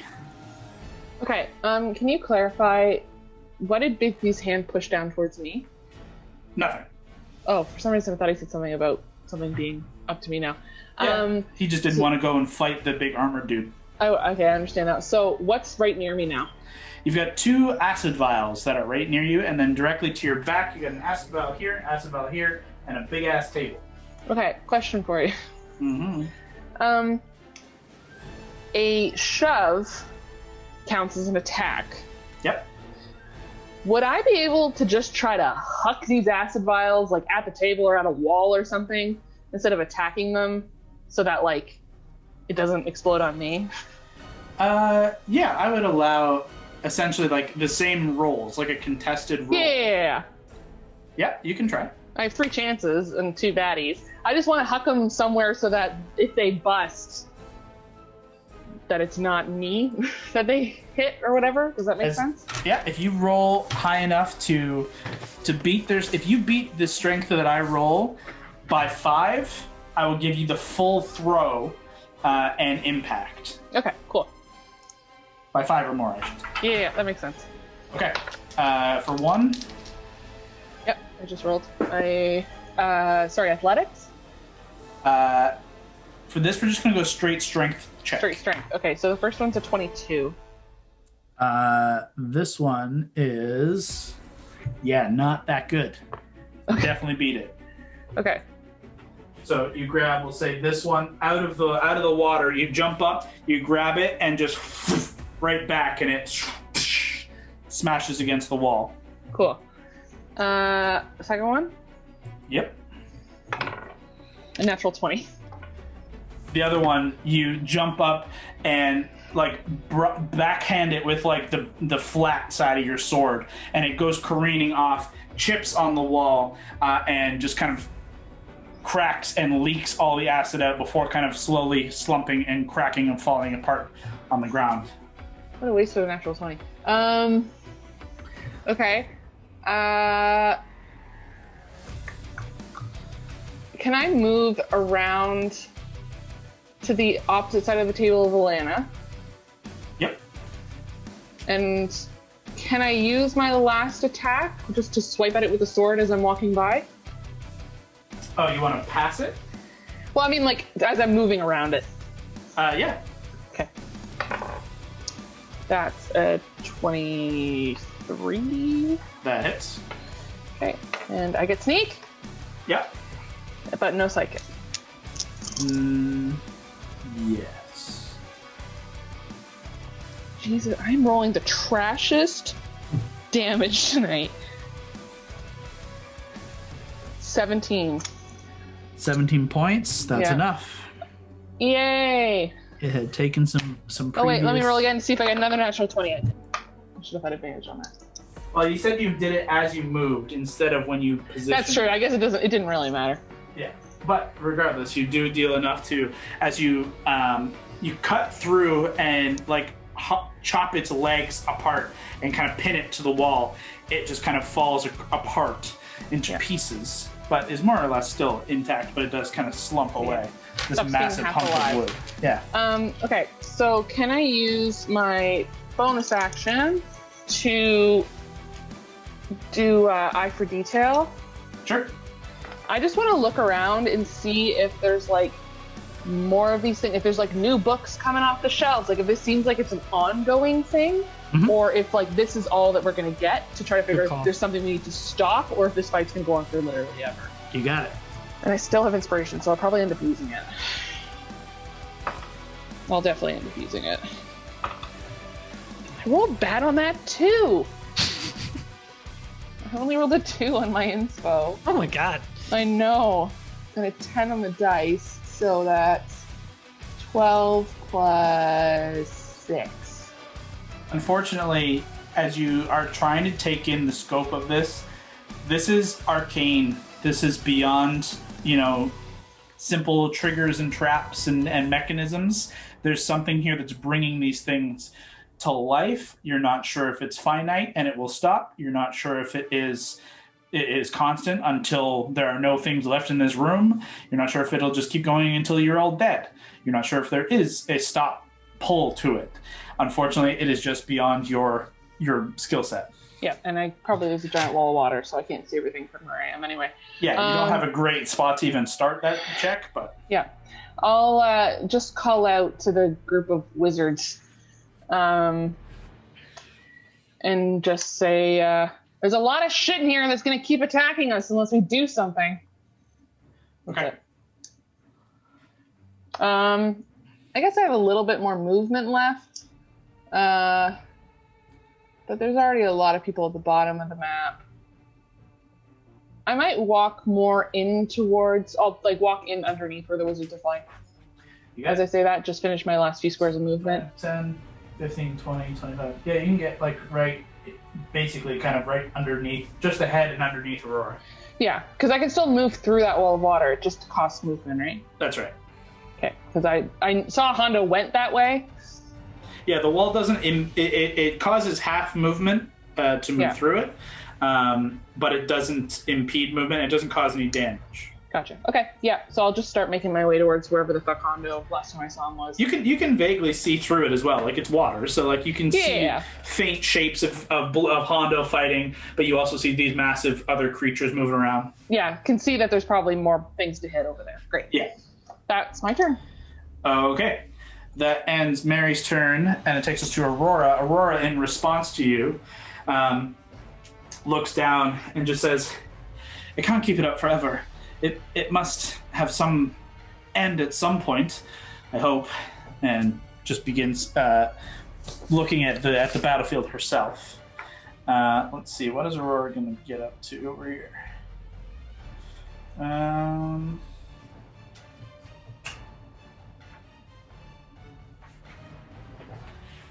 Yeah, she's still concentrating on that, so...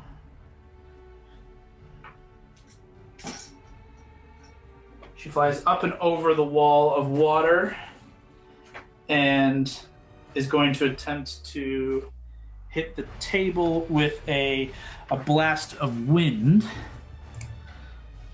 for 15 cube for a con save. That's a fail.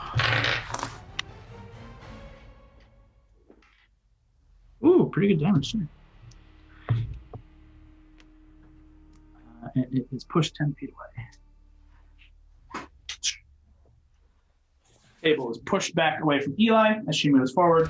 That is her action bonus. Well, she doesn't have a bonus. most of her movement. She's just going to hold there and end her turn to take us to Lavender. Lavender. Directly to your left, the book that just smacked Gord on the head is kind of floating now in your face, and just beyond you still see the armored individual between Brawley and Valentine. Oh my God, Gord! Talk about knowledge just striking you at the bad time. And You then tried I to say that, and Gord is not there. Oh, where did he go? Oh, Jesus. what the fuck? And that book is still like hovering? Yeah. Oh my God, maybe this book transfers people to other places. And I shoot a firebolt at the book. Okay, you have disadvantage on the attack roll as it's within 5 feet of you, but go ahead. What about? Oh my God, that's so Would exciting. acid splash do the same thing? Is it an attack roll? Attack, save, dex. If it's a save on the creature's turn, no. If it's an attack roll, yes. You have disadvantage because it's within 5 feet. Okay, yeah. Acid splash is a save, so there wouldn't be disadvantage for you. Go That'd ahead. be good. Okay, I'll do that. Okay, so what's the save? It automatically says dex 18. Do I still have to roll? No, that's yeah. me. That's me. Okay. A dex 18. Mhm. That How good is this book? Actually, not bad, but I rolled a 17. Oh, So failed. A pretty good dexterity, but unfortunately still a fail. This thing a fucking dictionary? Like, that's a gotta sword. be something heavy duty to completely fuck up Gord. 12. What was your But damage? with the acid 12. splash, it does in fact begin to burn, sizzle, and fall prone to the ground. I only like books I can write in myself. Do you stay there or do you move? You have I'm pretty nobody chilling. in front of you currently. Yeah, I'm chilling. I'm just You gonna got watch it. that statue murder me. I'll just watch it from afar. I can't really do much from close up. That's alright. Anything for a bonus? Bonus, I say... Val, how Already- much longer are you good? Oh, you're already inspired. Yeah, thanks for You haven't even used it yet. No, I don't think so. You got it. Brawley, we're back to you. Okay. The suit of armor still in front of me? Yes, he is. Okay. I'm going to attack him. You have advantage as Valentine is giving you flanking. Okay. 22 to hit. That hits. Okay.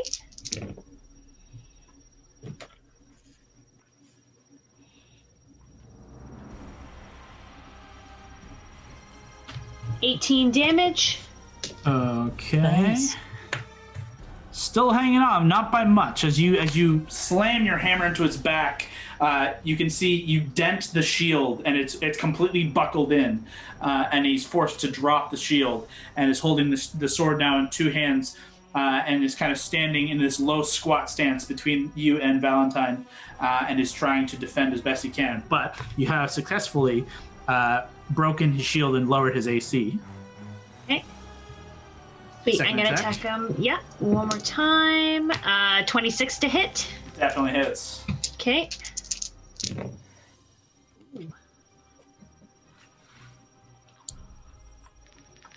And 22 damage.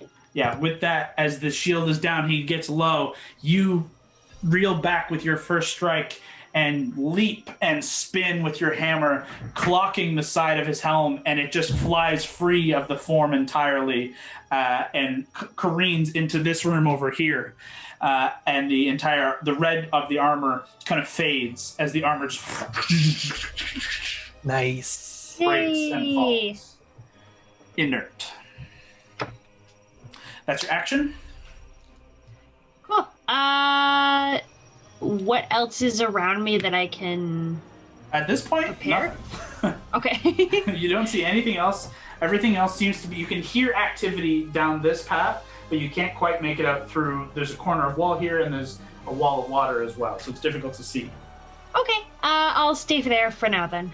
Okay, that ends Brawley's turn. Takes us to Arthur. Arthur is currently concentrating on Bigby's hand, and with Bigby's hand, let's see. He is just gonna go. How's this guy looking? That thing's dead. That's dead. That looks low. He's going to step forward 10 through the wall. Actually, he's going to go this way. Through the wall, just kind of drenching him slightly. But he leaps through, his hair kind of plastered now on the front of his face, his robe's kind of slightly damp. As he twists the hand, you can still see, like, in the palm of his other hand, you can see this blue circle of energy as he kind of spins and twirls it. You see the hand rise up towards the table, and you see him just bring both hands down as the hand clenches into a fist and slams down into this prone table. Hey! Great job. Bigby's hand, 4d8 force damage. That's better. You watch as the hand just and it splinters the table into 2 pieces. It is now completely destroyed. Arthur calls back through the water to Mary and says, "It looks like things are dying down, but they may not stay down for long." That will end his turn and take us to... Oh, that guy's dead, so not him. But it will take us to Eli. Eli is going to... Nah, he wouldn't rush up to that. That's crazy. He's flying. He's just going to hold for a second. And just looks to Hondo and says, "I trust you have this in hand." And kind of begins to fly up about 60 feet alongside Aurora. That'll end his turn and take it to Hondo. All right, I'm going to try and deliver a death blow this time. You got it, Hondo. With Whisper, I'm going to go for him. Make an attack roll. Yes.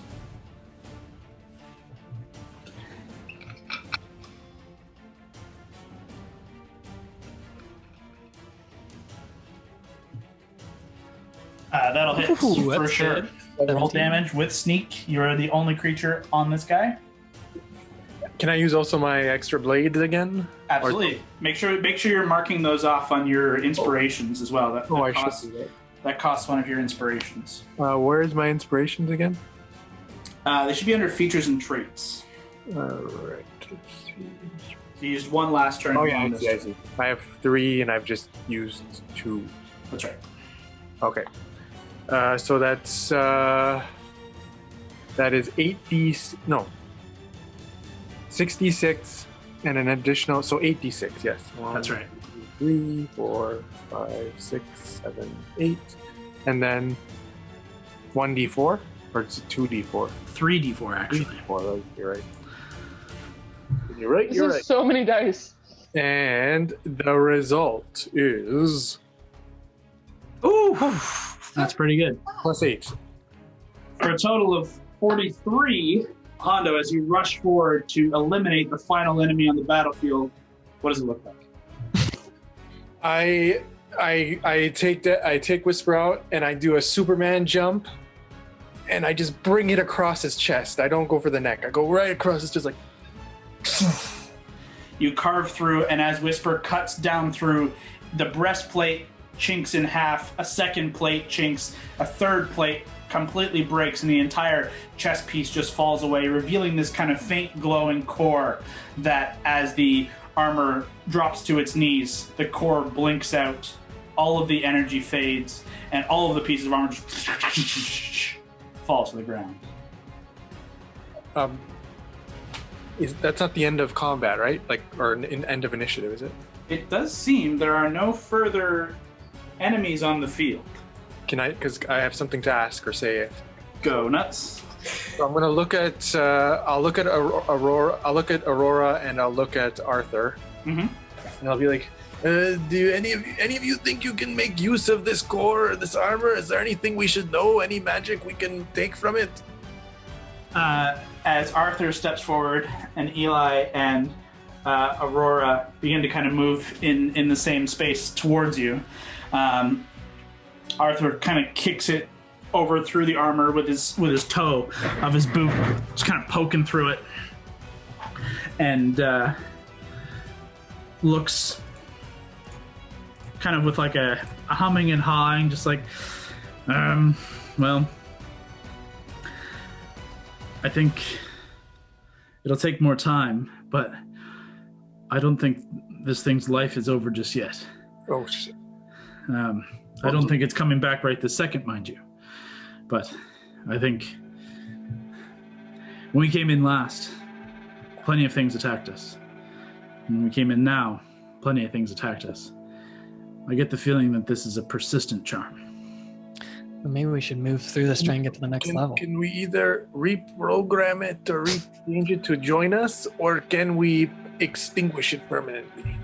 Eli kind of shifts forward, and he's kind of mulling it over in his head and says, with the magic at our hands right now, I don't believe we have that capability. However, one of the things that did drive me to follow along here was, should we maintain our course, should we reach the headmaster's office, at least we hope, there should be something that quells all of these charms, give us control of the wards and guards that protect this tower, that typically lie with the headmaster. But we believe it's much further away. Well, let's get moving. For once, I agree with him. Arthur steps forward and says, I concur. Kind of looks about and says, this is the laboratory. Obviously, you can see the library extends for quite a ways. There is a ladder that takes us up, and the doorway onto the next level lies at the top. I don't know if any of you have the ability to fly, or if you're in the mood for a walk, but it's up that way. And he kind of points up, and you kind of all look up, and you see a climb of about 10 stories. Oof. It's magic carpet time. Well, yeah, we have a magic carpet. And that will be perfect. Animals? Animals are outside. Right. Would you brought Fernan? Nah. No, Fernan's too big. That's right. Too big.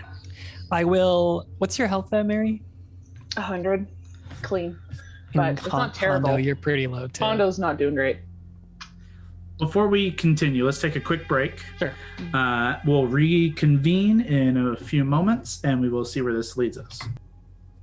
So, with the final enemy fallen in this laboratory area, Arthur, Eli, and Aurora and Hondo are kind of gathered around this final helmet horror as the rest of you begin to group up, not having to move through the wall of water. You watch Arthur and actually Arthur's the only one who had to pass through the wall of water.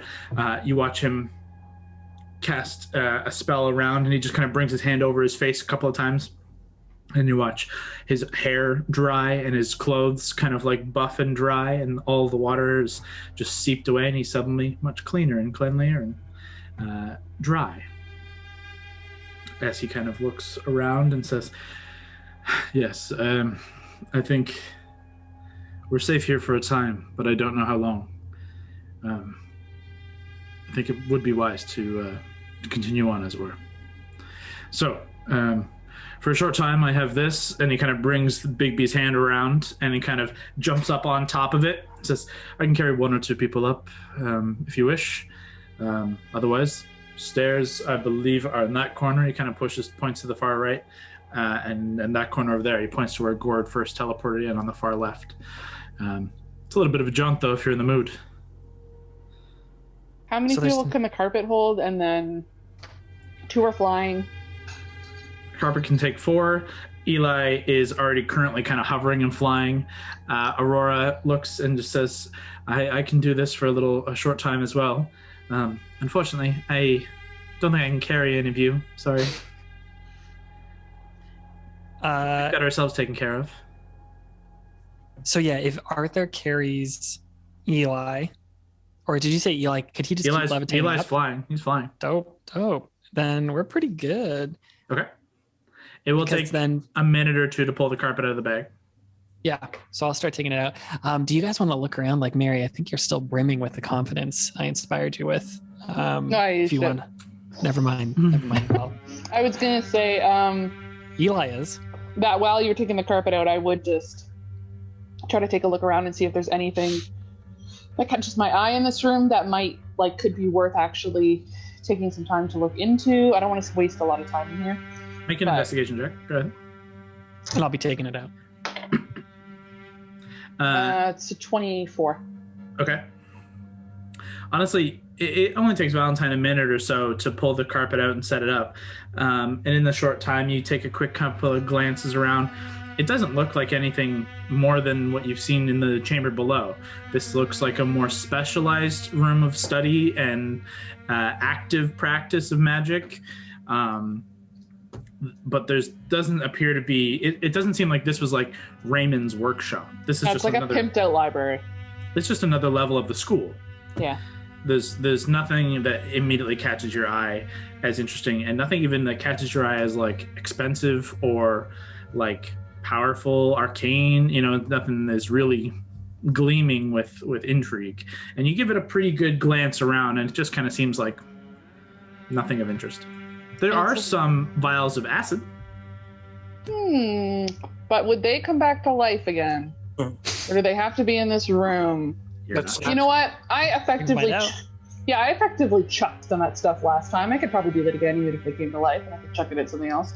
Sure. Yeah. We'll get some vials of acid. So you can pocket 2 vials of acid.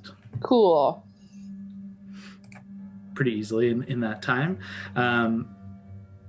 Arthur kind of gestures to, we'll say, Hondo, and says, "Careful lift." You hop on top of this floating hand. You jump up, and with a nod, he looks over, and he begins rising up with Bigby's hand. Before you finish pulling the carpet out, he begins moving.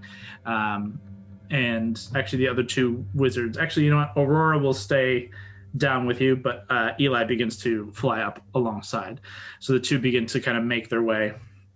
The 3 of you begin making your way up to this top level of library, and you just pass through layers and layers of books and shelves, and nothing intriguing to you, Hondo. But as you reach the end of the nearing the roof, Arthur brings the hand closer to the one wall as the rest of you below begin to kind of rise, and Arthur hops off.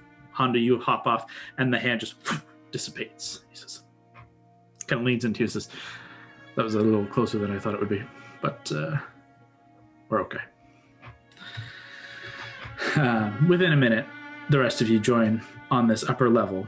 Do you guys want to go left or right? Let's go right. Okay. You guys cool with that? I'll make the choice for you. We're going right. There's no particular reason that you have to go which way.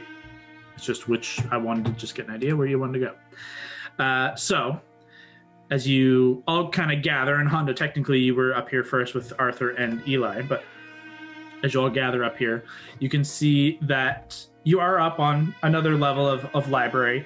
These tall bookcases full of books, heavy, kind of rich mahogany banisters overlooking down now about 100 feet down into the lower chamber where you fought moments ago. Though this upper level is sparsely filled with these shelves. The others were back to back to back, very full. This is much, much sparser. And directly to, we'll say, the north section here, there is a door set into the stone wall.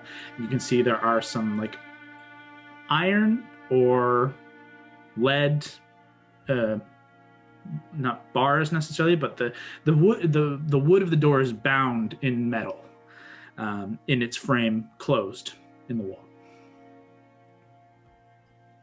Hondo, you want to check that thing for traps? We can do that. Eli actually puts a hand up and says, "Before you go, perhaps this," and he kind of moves his hands, and you see a familiar cast of a spell that Gord has done in assorted moments.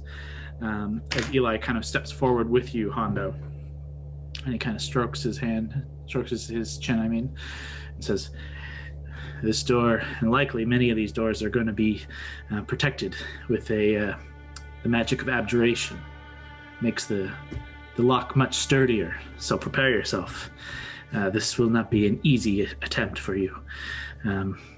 But looking around, I don't see anything obvious in ways of traps. Perhaps you have a better keen eye, but nothing magic is jumping out at me. Though I will note, the metal of the doorframe is barring my vision beyond. Best of luck." And he begins to kind of float back. Okay. Hondo, let's see how you do then, pal. I'm just checking. Is it investigation? You're checking for traps or unlocking? Oh, unlocking. Then it's thieves' tools, right? Yes, if you are just going to try unlocking, it is a thieves' tools check. So D20 plus your dexterity plus your proficiency. So my dex and plus my proficiency. Oh, okay. Should be So plus 10, right? I'm 10, and I rolled 14. Okay. Pretty good. So 24. You begin bringing your thieves' tools in, and there is there's a moment where you're working at it, and indeed, this lock is harder than you anticipated. And you're kind of working your thieves' tools, and a full minute passes where you've got some of the tumblers down, you've got some of the bits in it down, but there's a physical force pushing back against some of your thieves' tools, and it's very difficult to worm your way into the deeper reaches of this lock. And suddenly, as you're nearing the end of where you think it's going to work, your thieves' tool just not breaks, but like bends, and you just couldn't get it. At the same time, I need you to make a wisdom saving throw. Damn, Raymond.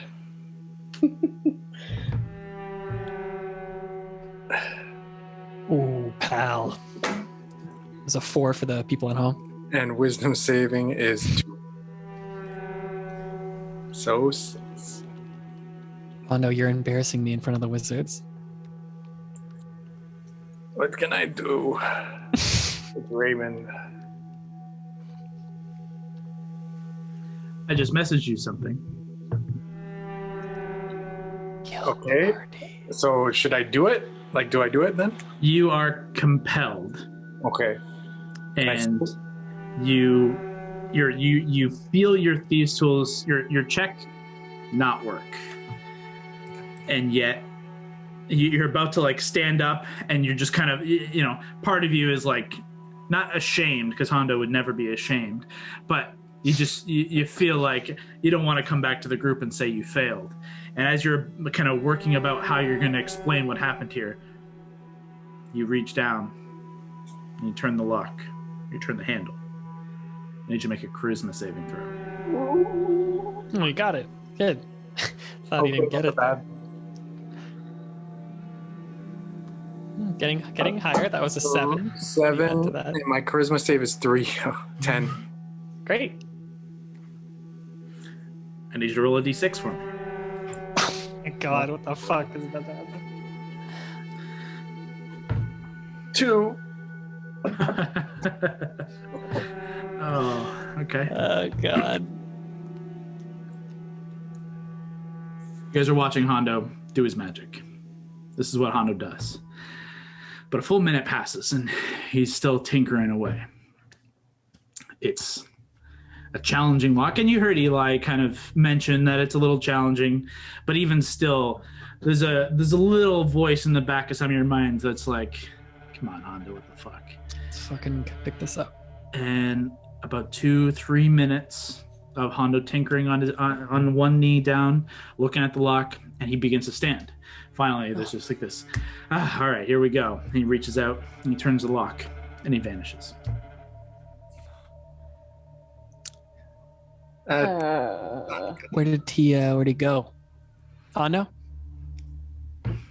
Immediately, the 3 wizards are kind of slack-jawed and like, oh shit, that's not good. When he would have stood up and stuff, would my passives have picked on any of the compulsion stuff, or just not paying close enough attention so it doesn't matter? Or insight? If not, it's fine. Your passive insight is high, but I don't think that there was enough to be out of the ordinary for you to that's fair. know. Yeah, it's pretty natural. That's fair. Yeah. Can I go on the earring and buzz Hondo? Mhm. I'll just do open channel. H, where'd you go, pal? Would I hear? Like, what? And then I'll move no forward response. and just like move my hand in front in case he's invisible. Hondo, did you go invisible? This is a weird thing you're doing. There's no response, but Val, I need you to make a wisdom saving throw. It's weird. He Let should out a be here. big buzz just to make sure that maybe they could smell it, but they can't. Val, make a wisdom saving throw at advantage. Oh, great. That's charm. 14. Yeah, there is a charm effect at work here.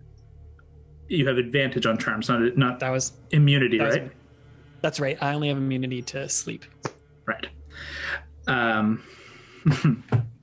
Okay. Let's keep this chain going, baby. Let's keep it moving. Yeah, you know what? I'm just gonna forego at this point. We're already deep into it. So as you kind of reach your hand out and you get within range of the door, Hondo's no longer there. You feel nothing, but a voice in your head says, "Touch the handle." Huh. You are compelled to touch the handle. Yep. Make a charisma saving throw. Okay, baby. What do we got here? What do we got?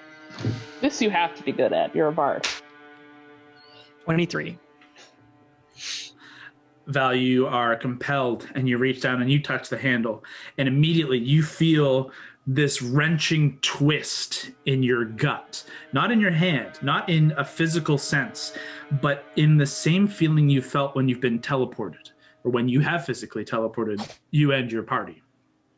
And there is an innate fear and knowledge of this effect that breaks the charm, and you are a rather charismatic figure, and you pull yourself free of this effect and The fuck? pull yourself back. Hondo. Hands still outstretched, reaching for and holding a handle that is no longer there. You fall, and you look and you see hard black rock hurtling towards you, and you are hurtling through ash-filled air. You land incredibly hard, unexpecting a fall. You feel a rib crack as you just careen into this jagged, hard stone. Go ahead and make an acrobatics check at disadvantage for me.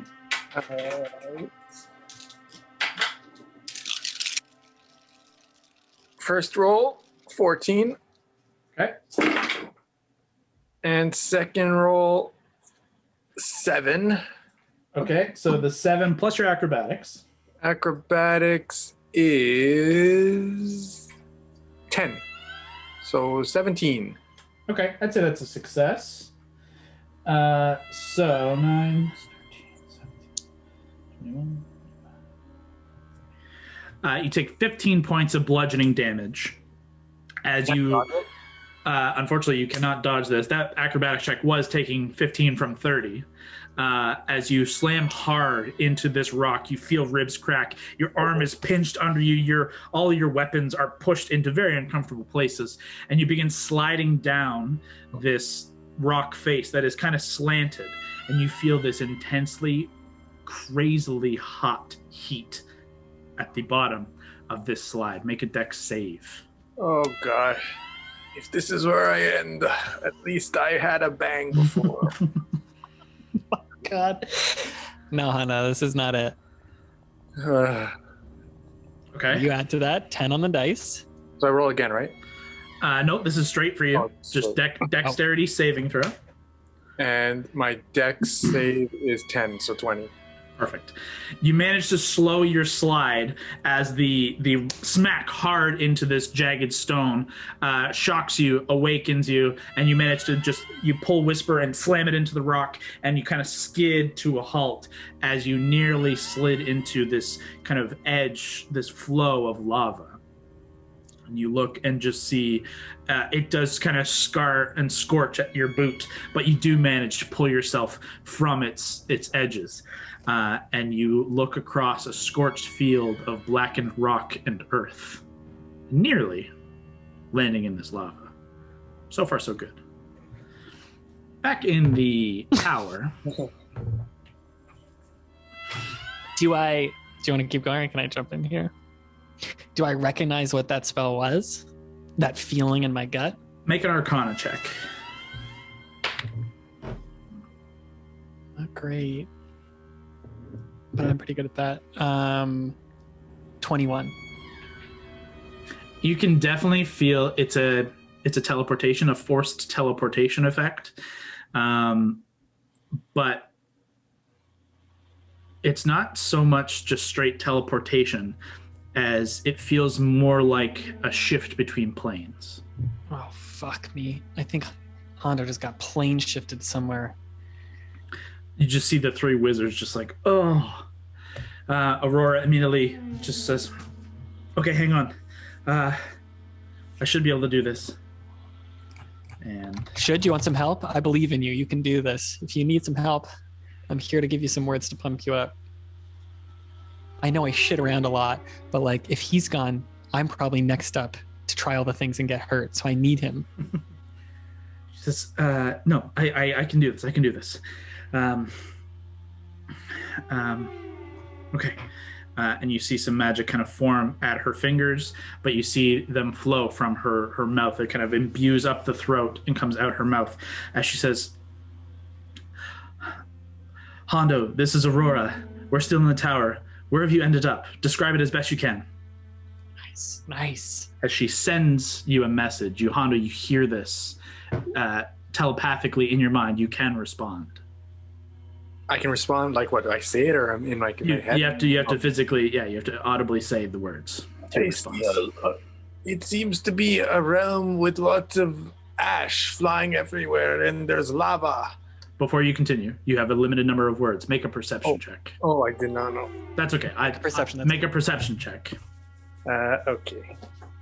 You would know that because we've done sending stuff before. Nice. Ooh, perception. very good. Check. I think What do you add to that? Give me a total. 10 or 12. Let me see. Perception's 12. That's 29. 29. Okay.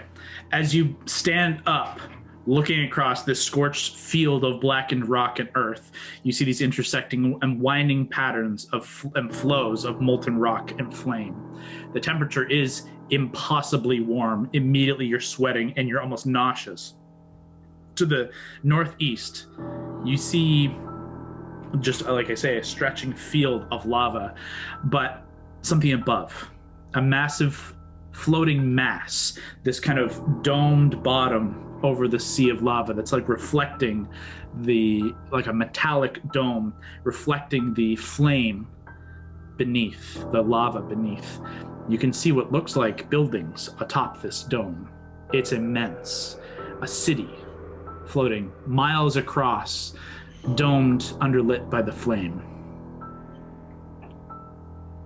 That's all you see. Basically Mustafar. Is that what you say?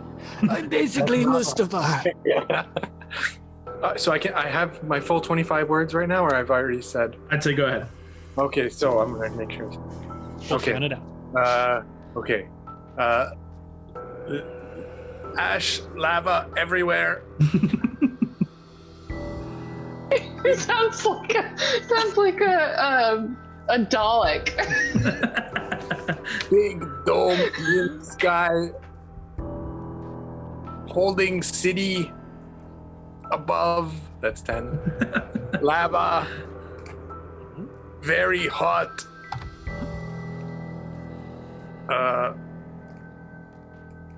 Lava everywhere as far as sea. winding patterns, ash, lava. I think there's lava, guys. Did you say lava? You gonna say goodbye or hang up? Help is good. Okay, based on that, I rolled a history check, essentially, to see if she could identify what you were describing. What she heard. Do you think she figured that there was lava? She definitely thinks there's lava. Okay. And with the description given, I rolled a 25. Oof, good job.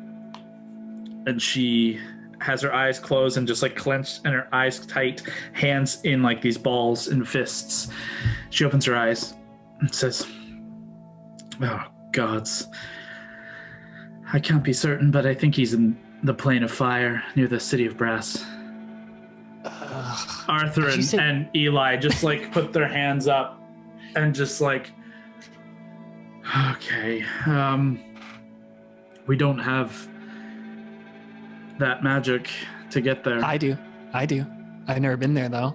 Have any of you been there? Or weren't you there once? I actually have been there, yes. Did that help? Could that help? Let me check. Wait, Valentine. We have a way someone else can get us there. Someone else? Well, we only got one plane shift, right? If We have a use your scroll. sword, We have a scroll, Ethereus, and then we have the other thing. I'm saying, what if we have the other thing? If you have we a, did the. if you have a then- scroll, other I thing can we've use the never scroll. done. Oh, but could you get back? Well, what if she takes I can bring you us. with her, or us with her? I certainly don't want to go alone. No, Okay, but that's fine. if she can use the other thing and get us there, you could get us back because you've obviously been here. I just want to read the other thing. Being so non-specific about it. She, before you even finish, she begins casting another sending spell. I'll mark these off. Closing your eyes, clenching your fists once more after finishing the incantation, you see the magic kind of once more flow up the throat and out her mouth in this kind of faint, kind of ethereal words. She says, "Hondo, we believe you're near the city of brass on the elemental plane of fire. I know not your experience, but can you confirm?" So I have 25 words again. Yeah. Ask if there's lava. You should have asked if there was lava for sure. I'll say, looks like it. Brass City. Wait, above me. What should I know about this place? You don't have to use all 25. So Okay. you can. You have to, or else it doesn't work. Gotta use them all. She, just with her hand over her eyes, just kind of comes and says, "At least he believes he's there. Do any of you know if he's actually been there to know that for sure?" Lord? I assume I haven't, right? No, you've never been to the elemental plane of fire. Gordon, You've heard of the know? city of brass. You have heard of the city of brass. That name has come up even in your own adventures here, let alone before. You would have heard of it before as a massive city in the elemental plane of fire that caters specifically to the fire genies known as, what are they called? The Genasi or The No, Ifriti? Efriti? Ifriti, that's right. The Ifriti. They are essentially fire genies, but they are very typically slavers and traders of magic and coin and gems and lots of riches, but very, very much slavers. That place sounds bad. It's not great. So to read the gate gem thing that we've never used, it says you can use the gate gem apparatus to cast a plane shift spell. The device can facilitate travel to any plane of existence without the need for material components. Would that be having been there before? You're not sure. That's Kyle's role Okay, usually. not sure. With this, you're not sure. I feel too scared about it. I think I just want to give it. I think I want to give the scroll to Aurora. I think that's the play. Okay. Or we could leave Hondo there for a while, take care of this tower. We know he's on a cliff edge somewhere. Can always come back to him. I'm also heat resistant. No, then true. even less of a reason to go get him. You're not suffering to the extreme heat of the plane of fire. But Good thing my word in the face still sets fire. Yo, Lav, I gave you that plane shift scroll once. Can you give that back? Oh, but I don't even really like Hondo. Reluctantly, he hands it back. I'll pass it to Aurora. she kind of looks at it with a little reverence and says, "This is powerful. I know you are all very powerful in your abilities, but this is quite just to have this lying around. It's impressive. Sorry, I know we have pressing matters. I don't know if we can get us all back. How many?" She just begins kind of running through mental calculations and trying to remember how many you can take along. Let me check my book that I wrote it in. You went up to 8 willing creatures. There's 9 of us. 7, 8, I expect there's one guy who doesn't want to go. 9. Eli and Arthur both say, "Look, I don't think it's wise for all of us to go." And in truth, Eli jumps in and says, "We all can't go, so perhaps we split 50-50. Probably fair. It's probably actually a good idea. I'll go for sure. I have to. I can get us back with Aetherius. Mary, I think you should stay. That's fine. I don't mind trying to stay and keep an eye on things. Lav, I can go think with you, Val. You should stay. Okay, Brawley, let's go. Gord, Okay. you want to come? You want to fuck around in the plane of fire? I was born to. Fuck yeah, love it. We split the party. First time in 105 episodes. 106. So, yeah. Aurora kind of says, "All right, well, come over here then." She heads over to the one side, slightly away from the door, and Valentine, Alana, Gord, and Aurora kind of gather together as Lavender Mary and the 2 remaining wizards kind of watch on.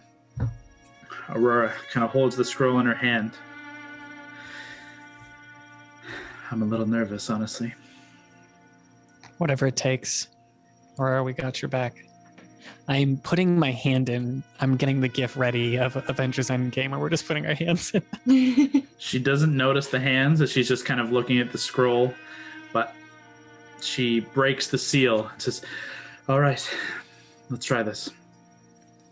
She opens the scroll and begins to read and cast Plane Shift.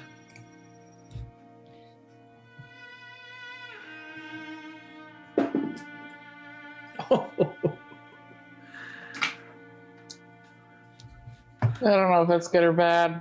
We'll find out.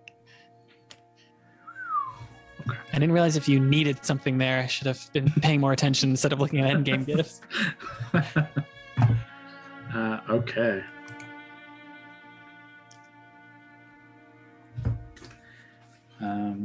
First things first.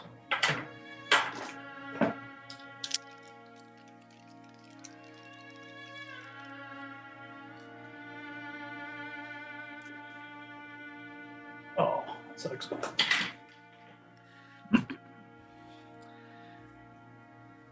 It takes a short time for Aurora to read through the familiar spell that you have cast in.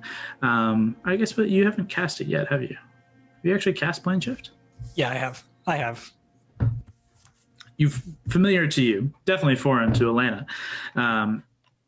Gord only partially fringe familiar to you in the generic use of magic in the language that is used in the incantation.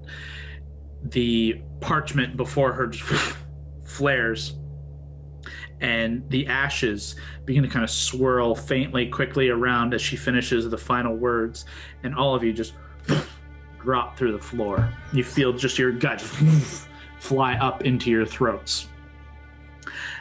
All of you take 20 points of force damage. Oh, girl.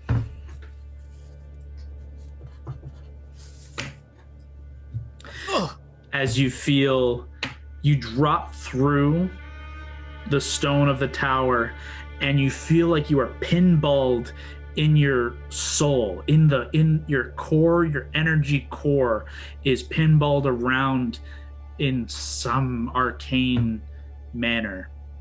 It's painful, but it's momentary, and it lasts, and then it's gone. It's a flash of pain, but it sears deep. And then all of you land with feet on ashen, scorched earth. There's lava just massive plumes of lava. And you do in fact see a large domed city hovering. Hondo, My God. Gord, Valentine. You all also see from the city 3 trails of just kind of faint, like what you would expect from like a fast-moving vehicle kicking up ash and fire. 3 of them, just in a path, all headed in a single direction. Let's make this quick. I'll go in the earring. Hondo, are you here? You better fucking be. There's a lot of lava. What's the range of the earring? I thought it was 500 feet, but let me check. Hearing of whispers. I don't have a range on mine. It's in just D&D Beyond. you just got to look at the spell. Oh, it's No, messages. I've upped it from the spell. The spell is only 100 to 120 feet. I, for some reason, thought it was you had it at a mile at one point, but you might have brought it back to 500 feet. 500 is Dimension Door. I think that's what I had in my head. Because I remember there was a point where we were like daisy chaining across Arendelle so that for some reason we could cover more ground during the battle, but That's smart. Yeah, I don't think I probably did it way back then, not thinking of the implication of it. yeah, for sure. That's Yeah. what I mean. I think you said you pulled it back. I just don't remember what to. 500 feet seems like it's still an enhanced thing. Like my intent was for it to be a better version of message to give you a larger range. So let's say 500 feet is fine. You do not hear anything, and you get no response. Valentine, Gord, and Hondo, throw perception checks for me if you can. I'd say the carpet is back in the tower. Really fucking good. for me. 13. Good luck. 25. 32. Ooh. Roll a natural 19. Roll the 13. Hondo, as you are beginning to kind of pull yourself up and look, you find you are on kind of a small island surrounded by flows of lava. There's no direct path to easy access to land, unfortunately, from this point. And the front to the northeast of you, or at least straight ahead of you, you see the domed city, and you see these 3 trails begin to make their way towards you. About maybe 1,500 feet, you'd wager, to your left, you just make out kind of a flash, and you can see a couple of figures kind of silhouetted in smoke and fire across this kind of relatively bare plain. There's about 4 of them. Val, you see these 3 trails, and they're not headed directly to you. They seem to be headed aloft a little to your right, and you follow the trail. And on this somewhat mound island, in an intersecting kind of trail of lava, you see a lone figure. About 1,500 feet. That's my guy right there. I see them and I'm like, yay! What are you guys doing? Also, I Gord, can can- swim in lava, right? What? I'm heat resistant. No, you're right. No. Absolutely. No. For sure. Why not? Yeah. I thought I'd test it. See, maybe if I... Why not? Gord, can you do your like cool motorcycle horse thing? I don't know if that thing can go over lava, or we can get the carpet out. You don't have the carpet. Ooh. Oh, sorry, the carpet's over there. So can we try and run? How much land can we run on before we hit lava? Like, are we trapped in an island of lava? You have a fair ways to go. Like, you have maybe 100, 200 feet before you would hit your first kind of flow of lava. You've landed in a relatively safe space, but there is a significant several pathways of lava between you and Hondo. You guys, between the two of you, you're very high perceptive. There are 4 relatively large, maybe 15 foot, and then some larger rivers that you would have to cross to reach one another. And it looks like the one that Hondo is at closest to is about 20 or 25 feet wide. 20 or 25 feet wide. Hey, Aurora, can you cast Fly again on yourself and someone else? I was not flying, unfortunately. It was a different investiture of wind. It was a very high-level spell to try and disperse some of that fog, and unfortunately, I can't do it again. How many feet away did you say our boy H is? About 1,500 feet. And you watch as these, every second, these streaks are closing in. At this point, you wager they're about twice the distance away. I want to start running towards him. Just be like, I'm gonna think of this plan. Let's just keep running. Okay. I'll cast Phantom Steed and yell, "Everybody get on!" There's not enough room for everybody, but you could carry one other passenger. Keeping in mind you have to get Hondo. And get back. Why don't we just send it at Hondo for him to ride back? You could do that as well. That's fucking cool. Do that. Let's yell at the horse thing. Go pick up Hondo! I want to see if this horse can. I want to see if this horse can go over lava. Let's see. A large quasi-horse-like creature appears in the ground and unoccupied space. For the duration, you or a creature you choose can ride the steed. The creature uses statistics of riding horse, except has a speed of 100 feet, can travel 10 miles an hour, 13 miles at a fast pace. When the spell ends, the steed gradually fades, giving the rider 1 minute to dismount. The spell ends if you use any action to dismiss it, or if the steed takes any damage. Unfortunately, you have a pretty good idea that the steed isn't flying. It does need physical ground to walk on. Lava is going to cost it. You'd know that before you cast it, bro. However, Aurora looks to you and says, we can use this. Let's get on. And she kind of gestures Gord for you to get on and steer. Do it, baby. Do do that. Yeah!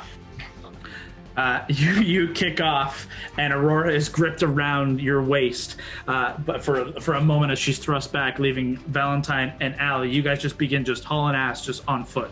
As Gord and Phantom Steed with Aurora begin taking off, and you are closing in quickly on the first of 4 of these lava stretches.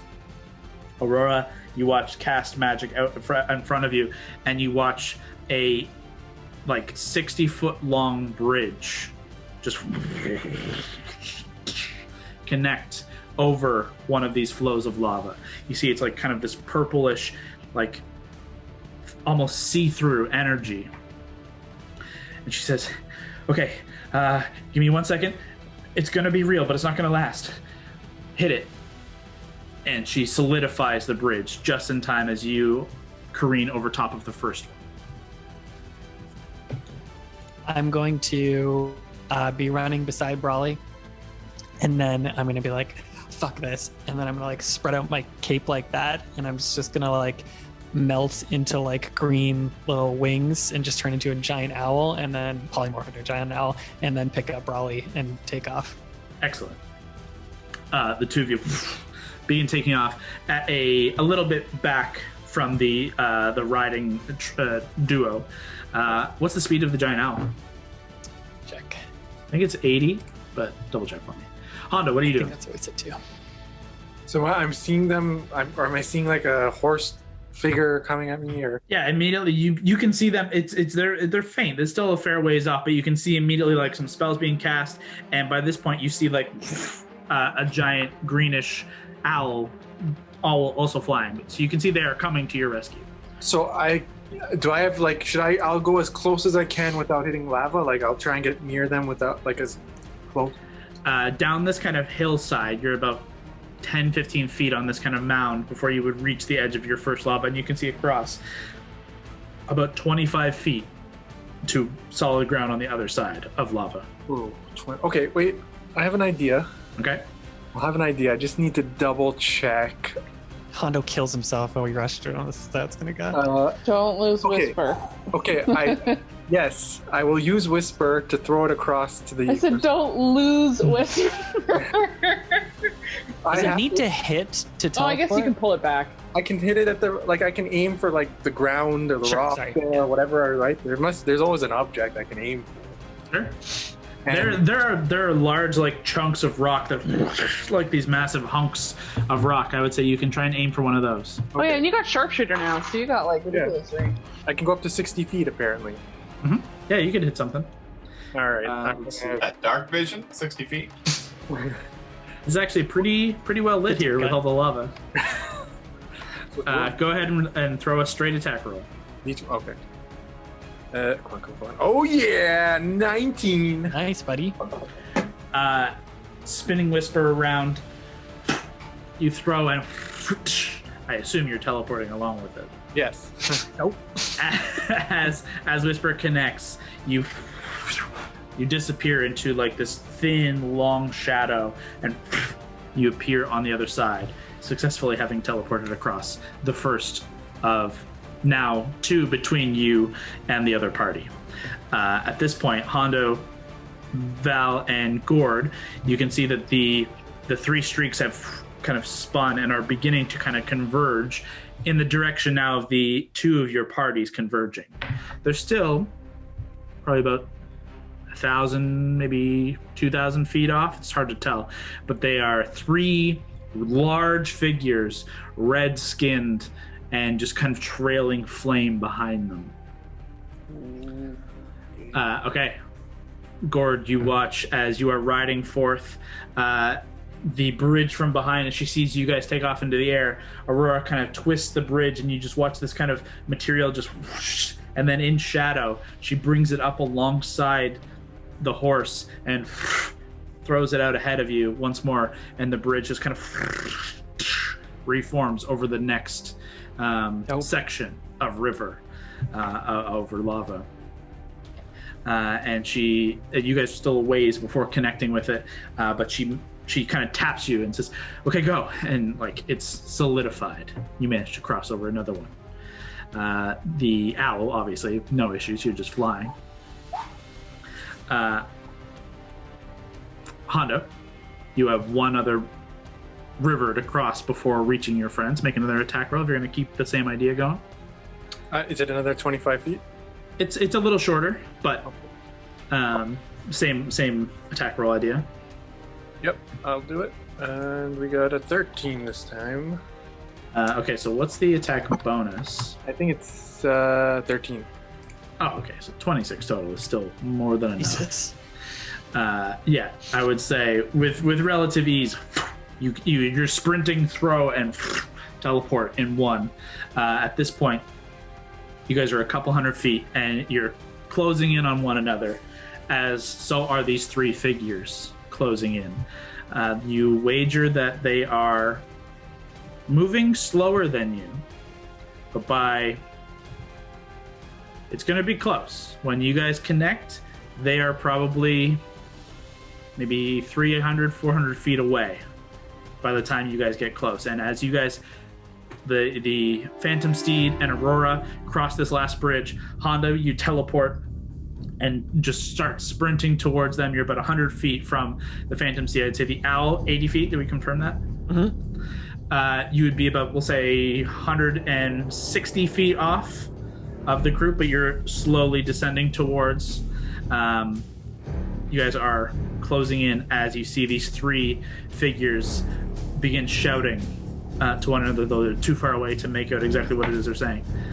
You are finally within 10 feet of one another. What are you doing? Immediately drop it. Take out Infuriate. Everyone hold hands. Everyone hold hands. Grab Raleigh's hand. Grab on his hand. Aurora holds. Gord, you hold. Can you bring the horse? No. Hold the horse's hand. I'll touch Gore with my foot. And you cast And then I'm plane gonna- shift. Cast plane shift through a series. What's your destination? Can I be specific right back to where we were earlier? Let's see. You can specify a target destination in general terms, such as the city of Brass and the elemental of fire, or the place of Palace of Despater on the second level of the Nine Hells. Appear in or near the destination if you're trying to reach. Alternatively, you know the sigil sequence of teleportation circles. So, yeah, so you can say. You want Say near. Say specifically. What do you say? I say near the tower, this college tower in Arendelle. With just one fleeting glance, you see 3 scimitar-wielding creatures. Their lower half just flame, just swirling, as they are bearing down with just harsh grins, fangs, and just adorned in gold and jewels, but they are severely just angry, charging at you. As you finish the casting through Etherea's eyes closing, you all feel this shift. Your eyes close, and they reopen. It's dark. It's chilly. And you are in the courtyard of Whitethorn Hall. Jesus Christ. I'll go on the earring. Can you guys hear me? Mary, and We're not in a pocket dimension. We're technically okay. At this is okay. Yeah, are you here? yeah, we even saved Hondo. Believe it or not, we actually saved the fucker. Took you long enough. Let's I will not just touch like anything shoulder anymore. you. Oh my god, Get the fuck Aurora, back you up did here. a great fucking job. Holy shit. That was terrifying, I'll be honest. I don't particularly want to do that again, but we need to finish what we started here. No, I'm Let's- grateful for the help, but this was all your fault in the first place. I just did what Me? Me No, or no, I'm not looking at. I'm just talking to everyone in the group. for trusting you? Oh, we can have this conversation as we're walking back. Yeah, you guys begin to make your way back. Oh my god. It takes another probably about 15 minutes to get back to the tower, make your way back up through. As the 5 of you make your way into the lower sections of the library and laboratory, it does seem to be okay. There seems to have been no change. Now at about 20, pushing into like 30 minutes. Yeah, we'll say 30 minutes have passed since the battle, as you guys have all reconvened now. Back up on the Perfect. top floor. Lav goes down, elevators us up on the carpet. Sure. The whole time I would have just been pacing until I I hear that picture you everyone's just okay. cleaning your Cleaning everything. Yeah. Some of them got like this fucking trying to get this acid out of my stuff, trying to keep busy. And then also just trying to gauge the other two's reactions in terms of how panicked they were, if either of them were able to keep their shit. Like, You any of s- that. Make an insight check. Go ahead. At disadvantage, unfortunately. Oh, because I rolled a natural 20. You said you were doing a bunch of shit. Yeah, And then I rolled an 18, so it's not that much worse. Real good. Yeah, you're fine. So it's a 29. You were still distracted, but it took a long time. You watch the kind of concern on Arthur's face doesn't really leave, but he grows like kind of quiet and stoic in thought, just kind of staring off at nothing and then looking at the door intently, looking up at the tower itself, and just kind of quietly contemplating with a very furrowed brow. He says nothing, and he has no action. He literally just like kind of stays in the same spot. Eli, however, you watch him kind of shift and move towards the door and like inspect it from about a 10-15 foot distance, just kind of inspecting it. Makes a couple of notations in this like little book he has, and just kind of shifts and looks around, eyeing it, and looks at you and looks over at Arthur and Lavender. Just kind of shifts around. Eventually his fly spell fades and he settles back onto the ground. But neither say anything. You can see Eli is less concerned and more clinical about what's happening, trying to learn and know what's going on, wanting to know the answer, whereas Arthur is certainly more concerned for the well-being of everybody that just went through this, and you can definitely tell he's not second-guessing anything about the intention here, but maybe realizing that maybe Eli had a point that this was incredibly dangerous. Do we think this is a real door, or do we think this was a fake out? Eli says, no, the door is in fact real. I mean, as real as anything in here is. Well, it's all real. It's everything in here is physical, as you or I. It just expands and exists in an alternate space in a way, and it can be modified and manifested through the arcane. This, however, I think is something that I have some specialty in. The protections on this tower typically are very, very powerful and very old, very classic magic of abjuration, protection magic. This is a simple spell, though a costly one, and that seems to have been placed in the absence of our former headmaster. Certain spells can be applied to other spells and held until a certain action is taken, at which point the spell is unleashed upon the unwitting participant. They're called glyphs of warding. We must keep an eye for any of such things. Can we see them?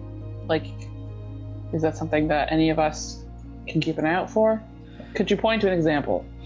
No, unfortunately. In some cases, you can, but by the time you see it, it is too late. Great. We're good at too late. Anyways, you all reconvene, surprisingly alive.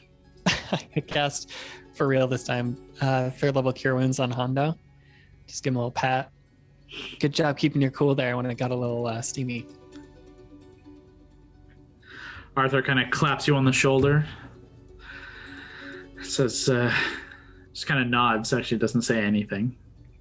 20 health to you, Hondo. Moves over and taps Aurora a little less bro-y, a little bit more comforting. He then turns and says, well, Eli, you are definitely correct. This is challenging and dangerous. And I apologize, looking at Hondo, that this could have been far worse for you. I'm glad that your friends are caring and quick-witted. I appreciate it. And don't worry, it was all okay. We move on. If we want, we can still blow up the tower. I do not think that is wise. If that happened to you off of a single moment such as this, it would be tenfold to the city, should that happen. Very well. Please don't plane shift my entire city. I look at Hondo. That would be so amazing. It's so bad. Don't give the DM ideas. Eli, when you're mentioning the glyphs behind this, is this something that we can disable, or is this something we have to try and overcome to get through this door? I fear that this may be Let me look at something here. Check out your spell book there, Eli.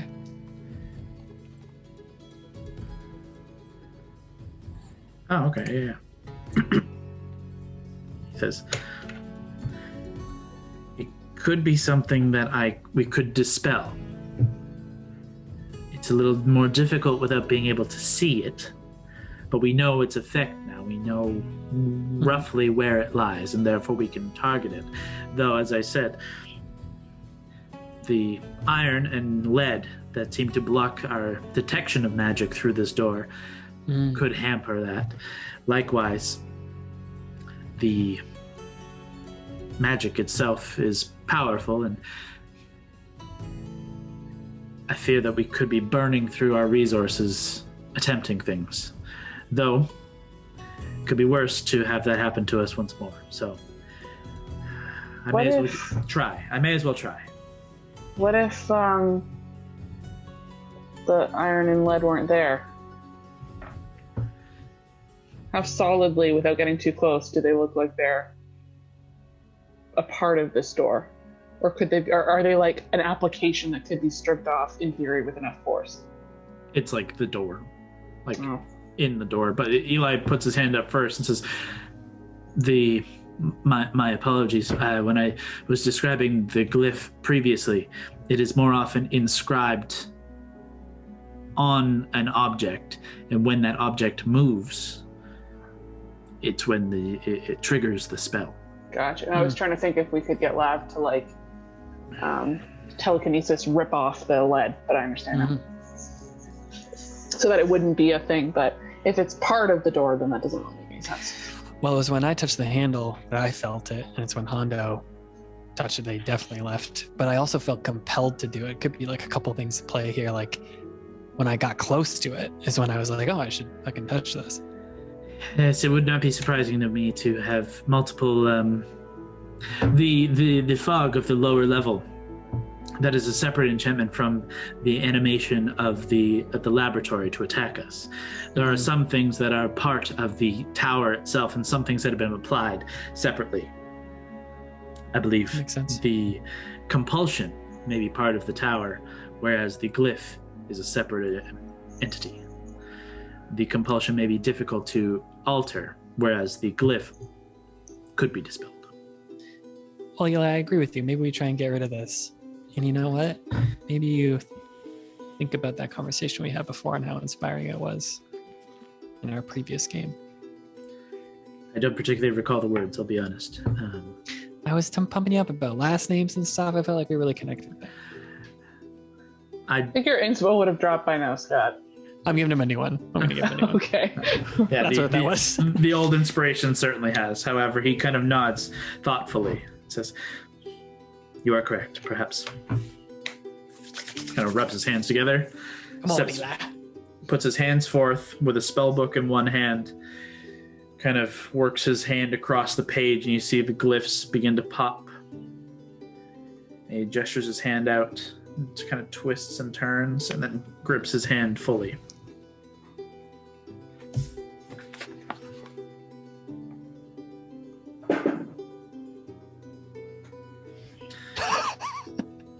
No inspiration needed.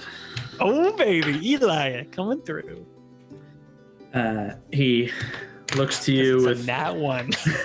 he looks to you with a smile. Says, "I know it may not look like much, but I do believe, in fact, should be safer now."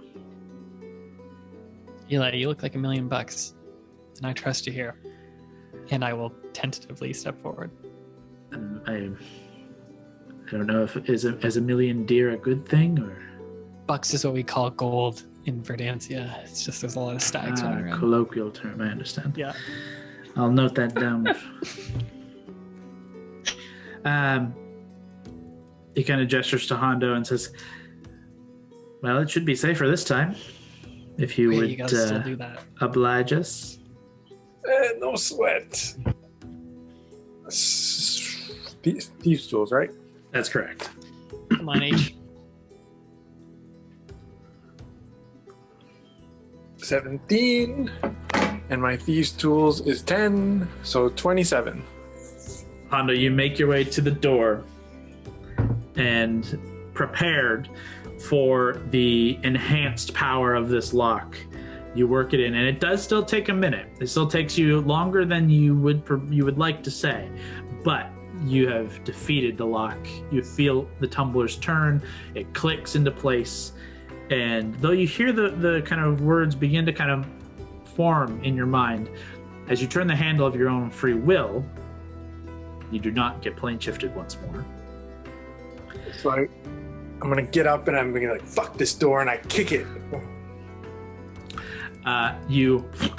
It kicks in, and immediately you guys see a staircase that rises up and out of sight. Immediately as Hondo, you kick the door in, you see a torch lights inside, illuminating the space. And you can see, Hondo, as you're the closest, the stairs rise and begin to kind of spiral out of sight. But it just looks like stairs. There's not much you can see beyond that. I'm gonna say it looks like stairs. I will investigate one step at a time before you come. Arthur says, I suppose that is wise after what we've seen. Please, be our guest.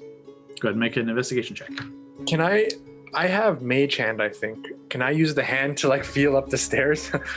Sure. I'll give you, make your investigation check, and using your hand, I would say it will take longer to go through the investigation.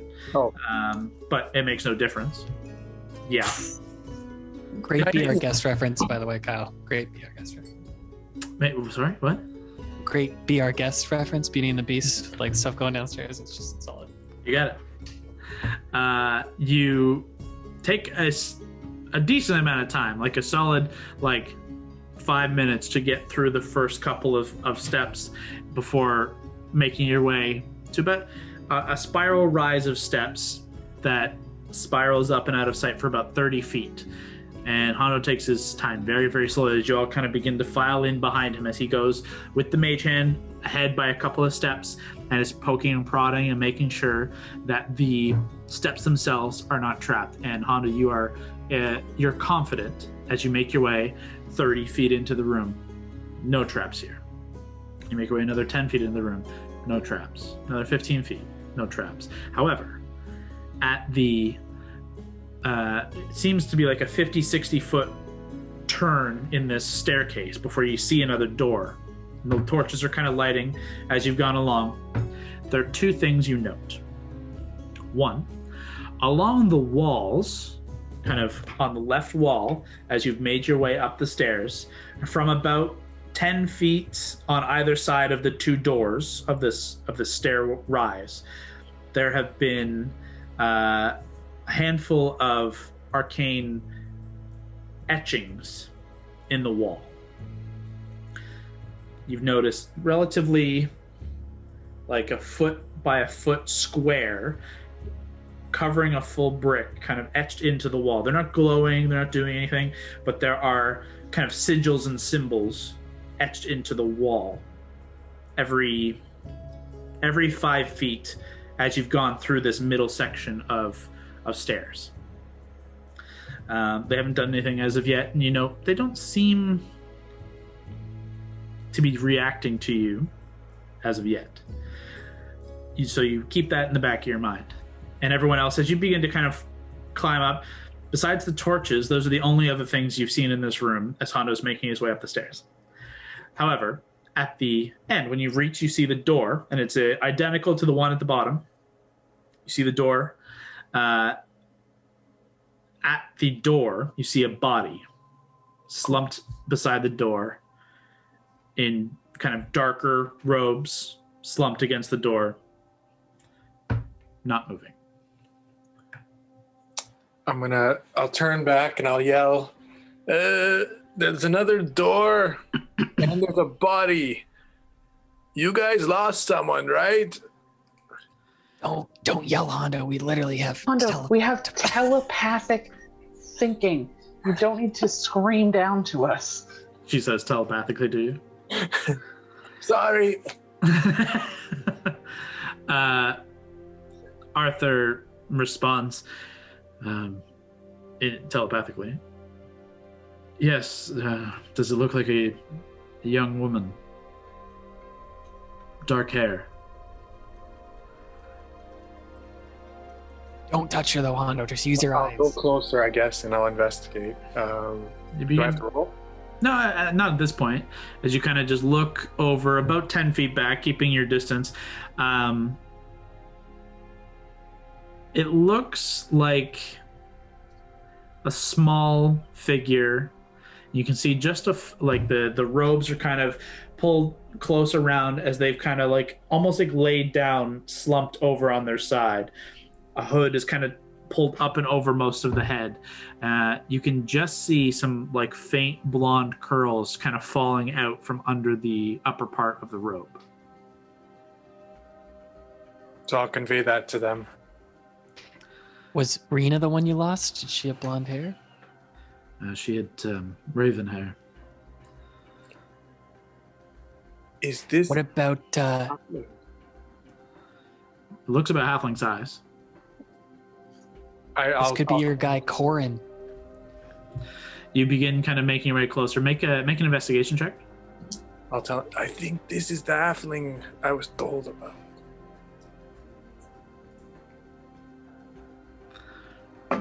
What's your- 7, and my investigation is 11. So 18. You stoop low and keeping your mage hand out, kind of pull the hood back, and it does indeed look like a halfling. Blonde hair. Definitely dead. He clearly didn't die peacefully. The eyes are completely blackened, and you see just trails of blood kind of streaming down them, and likewise from the nose down around the mouth and chin. It's long blackened, and there is as you kind of move the hood back and do a little bit of investigation, there is an obvious sense of decay and death. I'll say, it's the halfling, and he's dead. Or she's dead. The three wizards kind of begin making their way, trying to push through the group. It's not you can stand two abreast in the hall here, but it is relatively tight with all of you in this stairway as they begin kind of making their way close and indeed confirm this is Corin Stoutheart, the halfling former student. What do you guys know about this kid? Not much. Wasn't well liked. Wasn't particularly skilled, studious.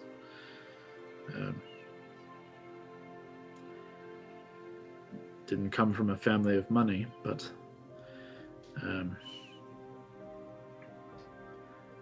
he had tenacity, a drive. I think that's what Raymond saw in him anyways.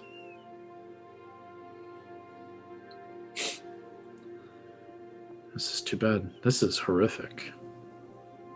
Yeah, what did this to him? That's a scary thing. I shall cast Speak with Dead. Okay. You make your way close to the body of this halfling. And as Gord, you summon the necromantic energies to summon back a piece of the soul. The body kind of shifts and the jaw drops and reanimates ever so slightly. The three wizards are I prefer not... if it came out of the body in a worm-like Nope. creature. Its base was on. Oh, Thank you. Roll your I Y. forgot that you finally watched that movie. I refuse. That's the new Hellboy. Yeah, please, Kyle, can you veto that? That was the weirdest, stupidest decision they made in that movie out of a long line of stupid decisions made in that movie. Let me see if I can find a photo. Oh, it's If the studio wants to fund a live animated series, we would say no because you made such poor choices. Yeah. How many questions we get here? 5. To 5 questions. I will say, I have to Google for this. Don't worry about Googling it. Speak with Dead Hellboy scene. I don't know. I will say Mary and Val and Alana, you guys pick up immediately. The 3 are wizards. The apprentices are not Keen. thrilled on this idea, and there's a recoil from all of them at the brandishing of a necromancy, and 2, the slight perversion of this student that they taught. They don't say anything. They don't do anything, but they definitely pull back in a little bit of disgust. As Gord, the kind of form kind of animates ever so slightly and begins looking to you without eyes. What's your first question? I will never get used to this. What happened to you? There is just this raspy, low tone as like the soul is like still working its way into the throat to create the voice. And he says, tried to make my way through the tower. Couldn't. Died here.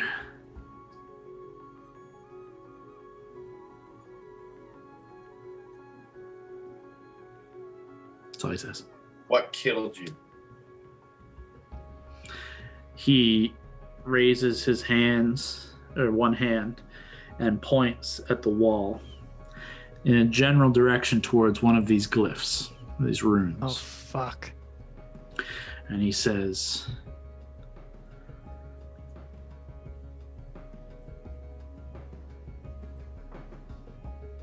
the same thing that will kill you. Nice. That's good. Bal says that out loud. Cool.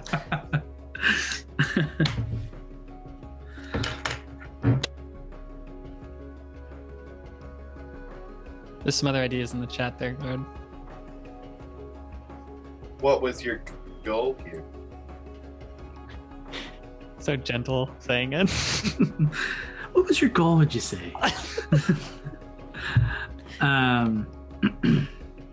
He kind of cranes his neck in an unnatural look to look skyward and says, to prove I was worthy to him.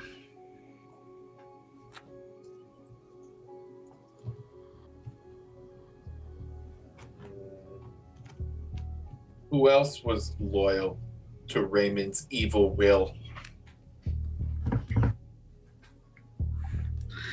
He kind of furrows what brow he has left and says, evil is a matter of opinion. Raymond would have brought order. The vow will bring order. Not really answering your question.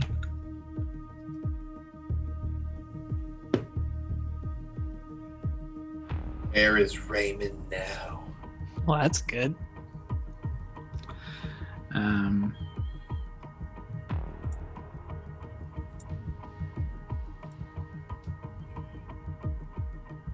Here. Right behind you. I'm playing a Mary's thing. Behind you. Yeah. He says,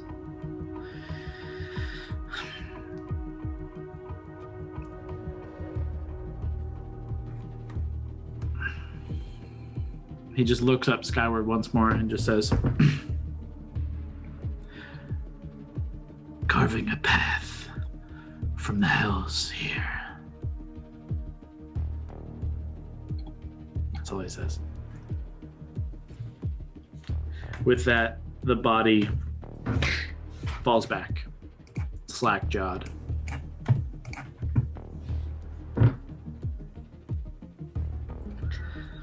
I'll never get used to that shit. Ugh. I mean, the worm sucked back into its body. He said those glyphs did it, so we gotta be careful for that. I don't recommend touching those.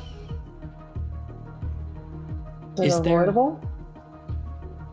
Like, if we look at it, is it something that we can avoid, or? It doesn't. It looks like something that is like etched and built into the stone, not applied. Like a carving. Is this, I missed. He collapsed in front of another door, or do I have? There's another door at like the top of the stairs here. Okay. And is that where we are now? Like he collapsed in front of it, or Mhm. where are we? Yeah, you guys are like door. He's slumped between on the last couple of steps and the door, so like kind of his head is calf touching that door at the top. And you guys are Gord would be directly beside him, and then you guys are kind of clumped around behind as the other three wizards have moved to the back of the group to be away from this. But you guys are as close as you can be. Well, if we're following the pattern here, perhaps he tried to touch this door and one of these glyphs went off just like it did down below. Any way one of you wizards could... Eli, can you detect abjuration magic on this door? So he kind of moves his way forward. Of course. Puts his hand out. And he kind of cocks his head for a moment. Well, it's not the same. It's more, I suppose it's a conjuration of a sort. That's the school, anyways. But its purpose, I can't say for sure. He kind of looks about the room. He come to notice it actually, though every wall in here is shrouded in conjuration. You can see like gears kind of turning. Arthur kind of looks at the glyphs and says, "What of these, Eli?" And Eli looks across, begins kind of moving through the group, looking across each of the glyphs, and says, "Well, each glyph here is of each of the schools of arcane. The 8." He kind of points them out: illusion and transmutation. He kind of goes down the list of all the schools. Each of them have an energy, an aura associated with each school.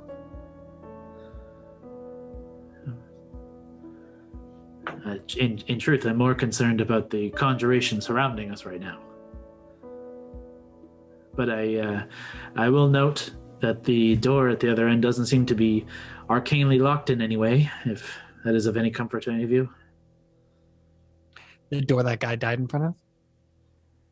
That's the one. We And faced... there's conjuration magic on the door, though? Mm-hmm. But not locked? It didn't seem to spark any abjuration type locks. You don't know if it's just regularly locked. Gotcha. Well, we've faced things before. Tests of magic where we had to use certain schools to unlock certain things. I don't know if that was the Abyss or where we were for that, but it sucked. I guess we just try this door again. Hondo, Well, I mean, he's right beside the door. Like, obviously, whatever it was, that's where it killed him. It wasn't these specific glyphs as he passed them or as he touched them. It was up there. Arthur... Sorry, go ahead. Yeah, Kev? Get him to open the door. the dead guy? Arthur just says, "Let's not have any more of that necromancy if we can, please." And he summons a mage hand and says, "Let's at least try it." Okay. Stand back. And he kind of gestures for everyone to stand back. He stands back about 15 feet with a hand outstretched, looks over his shoulder. The mage hand grabs the knob and the door swings open. I don't like this. Can we see beyond it? Immediately as the door opens and as Arthur takes another step or two, you can see another set of stairs, and you can see a torch lights. What the hell would conjuration do here? Arthur kind of looks back and just says, "It seems to continue." I can push forward if you wish. Is there anything on the floor? Like rune-wise or anything? There didn't appear to be anything on the floor, and Hondo very specifically checked the stairs for traps. And the traps, none of the stairs, there's stone steps. None seem to be trigger pressure plates or anything that would, like a tripwire, anything like that. The steps themselves seem to be very clear. Hondo made a very thorough check. Mhm. Well, before you enter the door, I guess you could have seen if there's like illusion magic through here, but I have had a bag of ball bearings, and unlike our two pirate twins, I do not just dump them out wherever I have, but I have a giant ass bag of ball bearings that I've had since like episode 5. So I'm going to take just one and just huck it through the door as far as it'll go. Sure. Just Mary to see if it's like, to see if it's actually what it looks like, if it's going to trigger anything halfway down, movement, I don't know. You fire it through the door, and it rides like up the curved stone wall. Pretty good throw, and it kind of clatters. And you hear it kind of clatter, and it kind of echoes. You hear like echoing behind you. Why would these runes be here if they weren't going to do anything to stop us passing? Conjuration's interesting, as if it's not like, what if it conjures lava to rain down on us? What if it conjures beasts or dark things? It's not evocation, like it's going to attack us. Don't see any illusions. If our boy Art just got through the door, what if we started to try and make our way through as well? Arthur hasn't passed through the door yet, just to keep that Okay, clear. sorry. He opened it, and it's kind of like, what do you want me to do? And then Mary threw a ball bearing through. Gotcha. But he looks back and says, Eli, do you see anything different through now with your detection? And shakes his head. Arthur just kind of looks around and says, let's find out. He crosses the threshold, takes another couple of steps. Seems fine. All right, gang. Want to slowly do this one at a time? Hondo, you're probably next up. I'm ready. Hondo, Just don't touch anything. You step forward. You put your hand forward just to see if there's any shift in temperature or energy. Feels the same. Arthur begins walking up the next couple of steps. Mage hand still out in front of him, kind of doing a similar check to you, just kind of tracing across the stone floor and across the wall, just seeing if there's anything. Hondo, as you pass through, no reaction, no change. A torch lights like to illuminate the space. About 15 feet in, you see another glyph on the wall, similar to the ones previous. It continues for the next little ways. And then as you and Arthur are kind of taking the point here, much slower now that this is getting weird.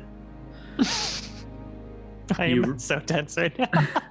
You reach a curve, and Arthur puts his hand out back to you and kind of takes a step back and says, "There's another body at the top of the stairs."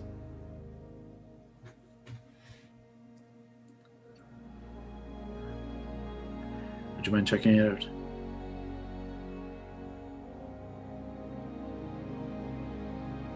Hondo, he's asking you, pal. I'm thinking about Are you it. just processing? Sorry. I'll do it. We also have, just so you know, I guess we wouldn't have heard this conversation though if it was just Art and Hondo, so I'll hold my tongue. It is very quiet whisper to Hondo as everyone is very slowly making their way through. I would say it's a bit more paced out, but everyone is slowly kind of following. Unless you want to change a course of action, you let me know. But otherwise, as Hondo slowly kind of now takes point, as Arthur kind of follows with you, like he keeps within 5 feet of you, but is letting you kind of take the lead here as he's just kind of prepared, tensed, coiled, ready for action. You make your way within 10 feet of this figure and slumped against another door, you see a dark black robed individual. Small, couple of blonde curly locks hanging out from beneath a hood. Should I get my mage hand to take the hood off? Within ease, you swish the hood back and you see a blonde halfling figure, eyes blackened with blood having long dried, poured from the eyes, the two nostrils, down the chin. I thought I'd caught this too. When you described the ball bearing, you mentioned hearing a sound behind us. Yeah. That part. It's a loop. Yeah. I didn't know if it was like moving up above us, but interesting. Oh no, it's a loop. We're stuck in a time loop. Arthur then kind of hands up, says, looking now to Valentine as you've kind of followed up, says, conjuration does indeed summon lava and water, but it is also the magic of teleportation and alternate planes. Mm. So I'll look at all the glyphs on the walls as I'm following up. So it's a puzzle then. Or So a it would password. So it would seem. Can I... Hondo, did you check this body for traps? No. I can Do you do mind it. just... You did mind doing make that? you did make an investigation check to investigate the body to make sure to see who it was. I will include the fact that you would have checked for, you would have noticed anything up to whatever your 20 some odd check was. Rolled pretty well. You would have noticed if there was some trigger or something to do with the body. You can do a more thorough check of the body for, I don't know, for Like notes in pockets and stuff. Yeah, that's mostly what I was thinking. If you're you had looking some for sort that, of that's a different check. So if you want to do that, you can make an investigation check. I'll do that. Okay. Yeah. Maybe Hondo, see if that guy has any secret password in his shoe or something. 20! Ooh, good job. You open his hand, and in his hand, there's the password is The secret. You are positive there is nothing.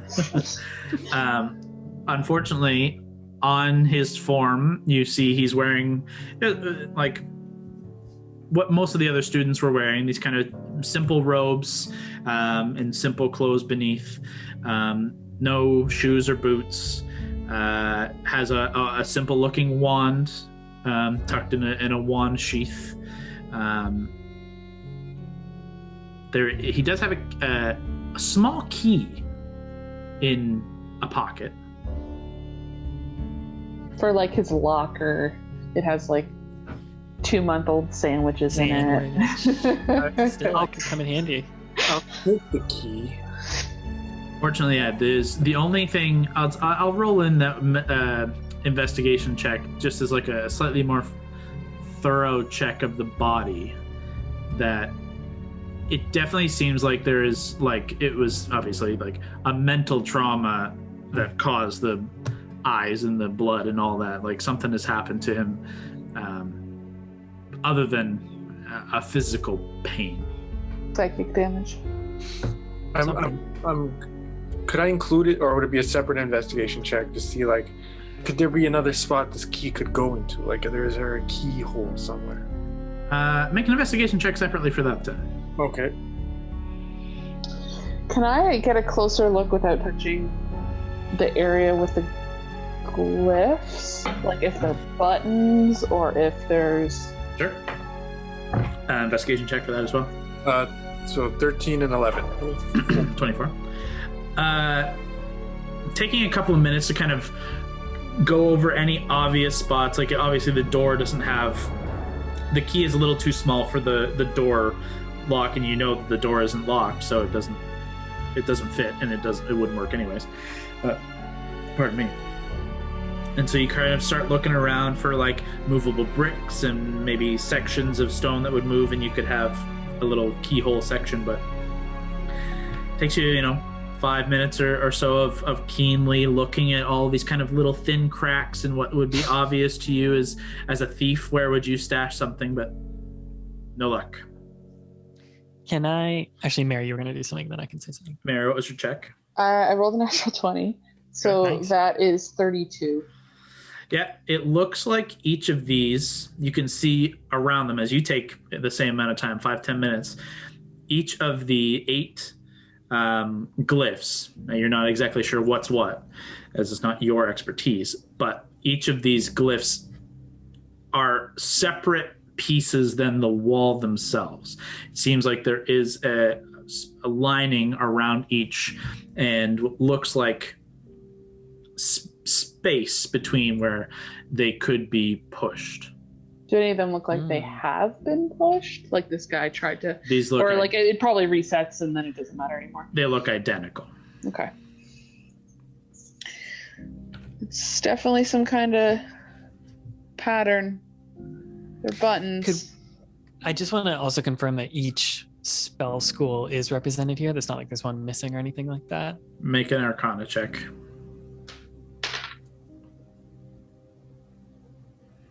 18. Yep. It seems like all 8 are accounted for. Abjuration, Conjuration, Divination, Evocation, Necromancy, Enchantment, Transmutation, and Illusion. What if we have to, so Conjuration is currently on. What if we have to click this Conjuration one? You mentioned they look like buttons. They look like they could be pressed. But didn't you say that, looking back at, was it Arthur who said Conjuration makes this whole loop thing happen? It's a theory.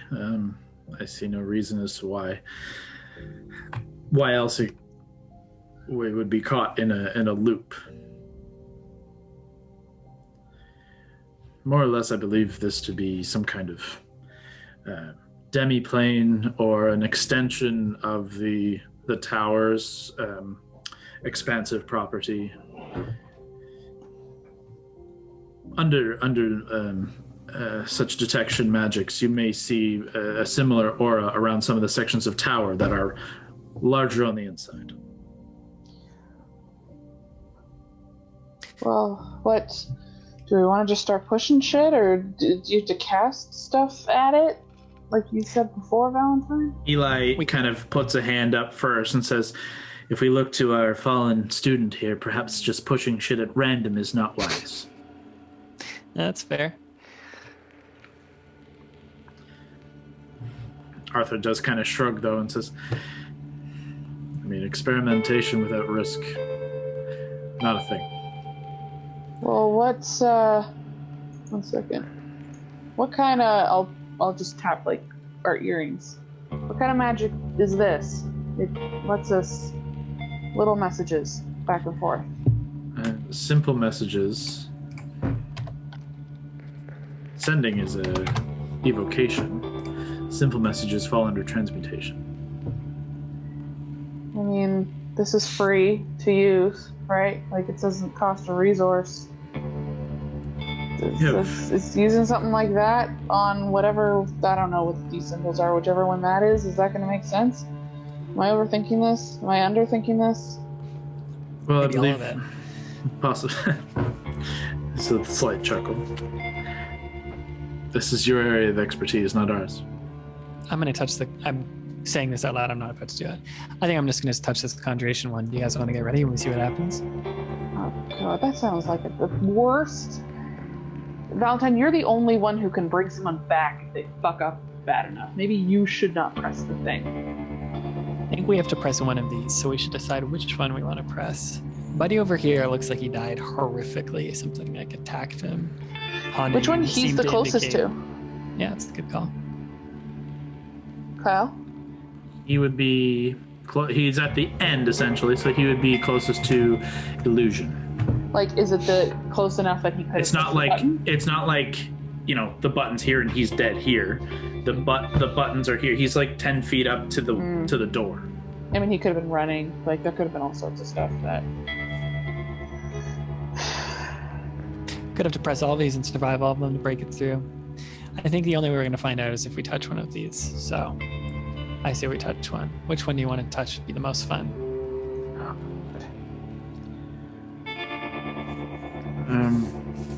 Arthur Arthur and Eli just both start kind of flipping through spell books, looking at, all right, how best can we handle this?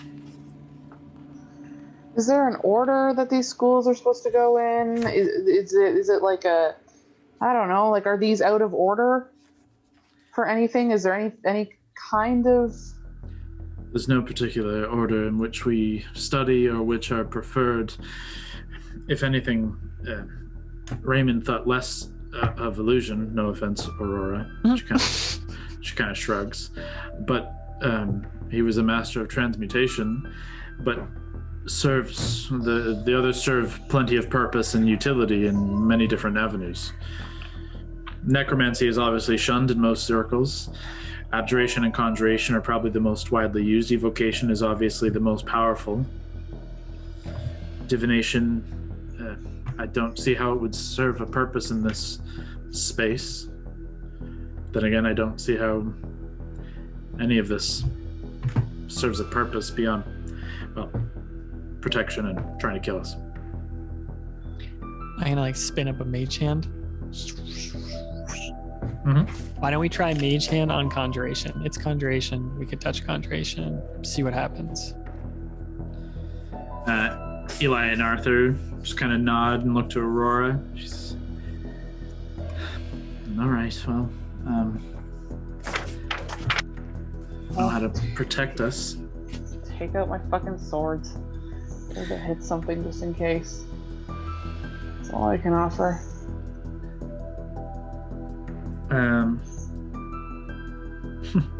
No, he wouldn't do that, would he? He's got spell slots.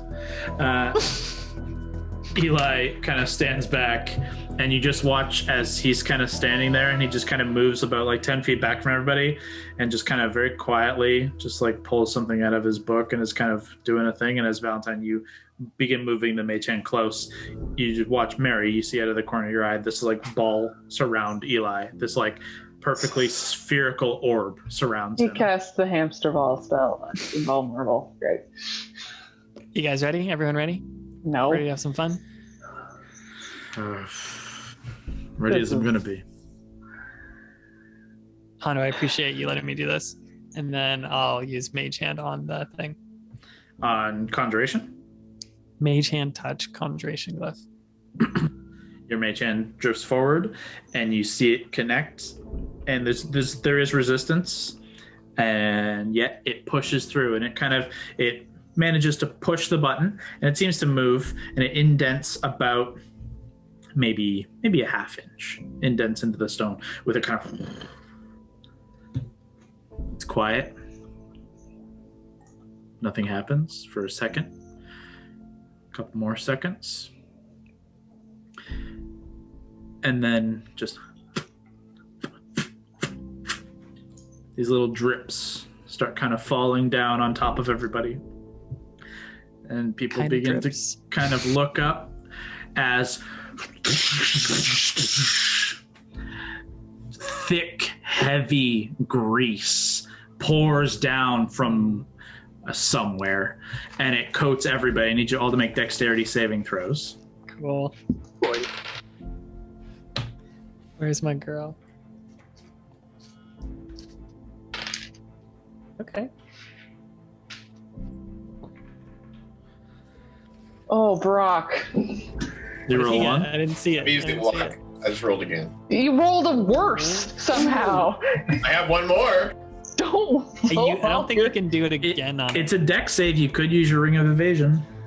Oh. Ooh, let's do it. Okay. Okay, so total, Allie. That's not what 17. that does, but okay. 17 is a fail. Valentine. Failed. Hondo. 25. Success. Mary. 22. Success. Lavender. 22. Success. Gourd. Well, you use the ring of evasion to automatically succeed. Aurora rolled a natural 19 and succeeds. That a girl. Arthur rolled a natural 9 and fails. So Arthur, Valentine, and Alana, I got a 10. this heavy grease falls and coats everybody, and for the most part, actually, everyone kind of feet shoot out to the side, arms pinning against the walls as best they can, hold their position, still heavily coated in grease. There's no avoiding it. It covers everything in sight. However, Valentine, Allie, and Arthur, you lose your footing and tumble the full 60 foot down in a huge pile, colliding into Eli's hamster ball, who is now kind of rolling on top of all of you. All of you take... This is how I die. 7 points of bludgeoning damage as you just land in a heap covered in grease. Everyone's elbows, armor, weaponry, just jabbing into one another. Those of you who have succeeded take no damage, but you are still covered in grease. Oh, good. Eli, get this fucking ball off me. Jesus. I can't control it. You have to move me. It weighs nothing. Come on. I'm angry. I just shove it. It's and then rolls down the stairs though, and comes back to you guys. But you're very strong, and you just put your hand out and stop it. It's like a beach ball at a concert. Yeah. Eli is like rubbing his like side of his head where you can see this kind of bump is beginning to form. Can we try and climb back up these stairs, or is that like impossible? Make a dexterity check. Okay. Natural 20, great. It takes you a very slow amount of time and like 5-10 minutes to like on your hands and knees climbing back up to the top. As those of you up top, well, not even up top, it's about midway. Conjuration technically would be the second of the row of sigils, but can I ask while I'm doing this like painful crawl up? I'll just go in the earring and be of course like, you're just very slow. Can someone tell me if that glyph looks different after we touched it? Does it look like it's done, like we completed something, or is it just back to normal? Lean over and look at it. Yeah, Mary and Hondo, as you guys are still up top, and Aurora and Gord, all of you hear this through the telepathic connection and look now to the wall. It looks same as every other one. Does the button stay compressed, or it came back out? Operate back out. Well, I can't tell if that if that was a failure. What kind of magic would get rid of this magic? This time loop. What's dispel? Aurora's like abjuration is dispelling and protection and ridding of magic and stuff like this. And she slowly begins like prestidigitation each person in turn and getting rid of like it doesn't get rid of the bulk of it, and the room is still covered in grease. So movement now is incredibly difficult for everybody, but she tries to lift it as best she can from like your hair and armor and clothes. Eyes. Yeah. So you're not covered, but it's still kind of a little bit all over you, and moving every time you move is incredibly challenging. So everyone's kind of holding position for now, unless you're slowly climbing like Valentine. So if pressing each one of these just has some kind of magical effect, presumably some are inconvenient like this one, and others are deadly, pointing to the dead guy. Would one of them just stop what was happening in this room? Maybe. Does that make sense to use whatever would stop this? Aurora just kind of cocks her head and just says, I mean no offense whatsoever, but the only one of these that would make sense to cancel the effects would be abjuration. However, and again I mean no offense, that is an obvious thing for a mage to put together. I just don't see Raymond doing something inside a mage's college. Does that make sense? The puzzle, it's too simple of an answer. But perhaps the simplest answer is often the best. Perhaps we try it. I don't know. Or we try necromancy. I would really prefer we didn't do that one. That's why I think we should do it. Yeah. Oh God! But what? You're supposed to press the riskiest one. What would cause this? And I'll point to that guy. Or Point at the- multiple things. Point at Corin. Evocation, Yeah. necromancy. Aurora kind of looks. Actually, you can't even actually quite see him from where you guys are without moving all the way back up to the top. Well, couldn't we just move Grace. back down the door if we're at the bottom? You're not You would- technically, you saved, so you're still up like 30 feet. But yes, you could, but you might knock everybody else down on your way down.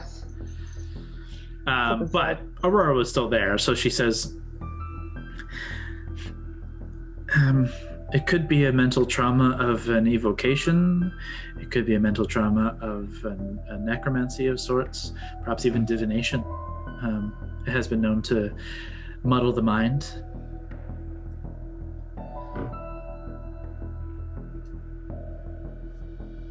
Has anyone tried moving through it again? Maybe we just solved the puzzle. How are we supposed to know? Aurora. Is the conjuration, or is Eli probably wouldn't have it anymore? His detect magic. Eli is now concentrating on Yeah. a different spell. But as you kind of gesture that, Aurora and Arthur, who have slowly begun moving there, Arthur's moving his way back up. Aurora says, I can do that as well. I just, it takes me a little bit more time. In 10 minutes or so, I can have that up. We have time. We're stuck in a fucking loop. And it'll give everyone a chance to slowly make their way up here. Good times. And she just sits down, reading her book as Valentine army crawls up beside her. 10 minutes later, if there's anything you guys want to do in 10 minutes, let me know. Otherwise, we'll jump to that. Get to the top. And it has to be a puzzle, right? Like, it has to be there's an order these get pushed in, or something like that. This was the first time we pushed it. This is, Leah knows Grease is what? It's like a first, right? It's not a high level spell. I have no idea. It's a first or a second. Yeah. Aurora's detect magic triggers after 10 minutes of quiet discussion and cleaning. And she kind of looks about and says, no, the room is still conjuration. There's no hint there. How about this, Aurora? Do each of these glyphs give off what they represent, magic-wise? She slowly makes her way across each and looking at them. Let's do a check.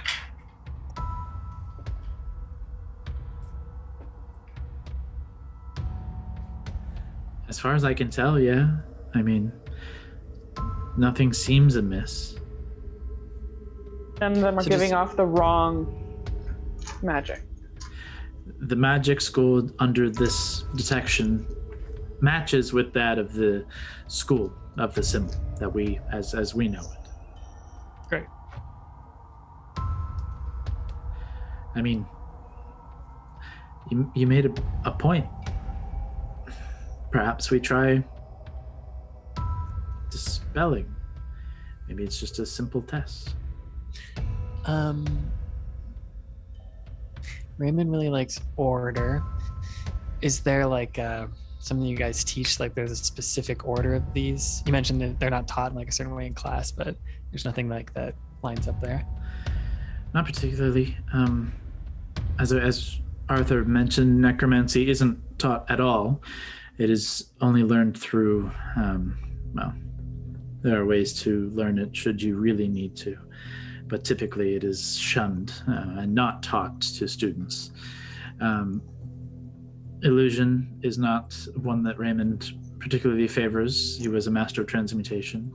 But illusion, enchantment, evocation, divination, conjuration, abjuration all serve incredible purpose at even the youngest ages of arcane learning. Every student here learns abjuration as a beginner. Every student here learns evocation relatively early. There are no particular order. Everyone has their own expertise. if I wanted to keep people out of a higher level place, I would probably use the school that they didn't know, that they weren't taught, like necromancy. We can try.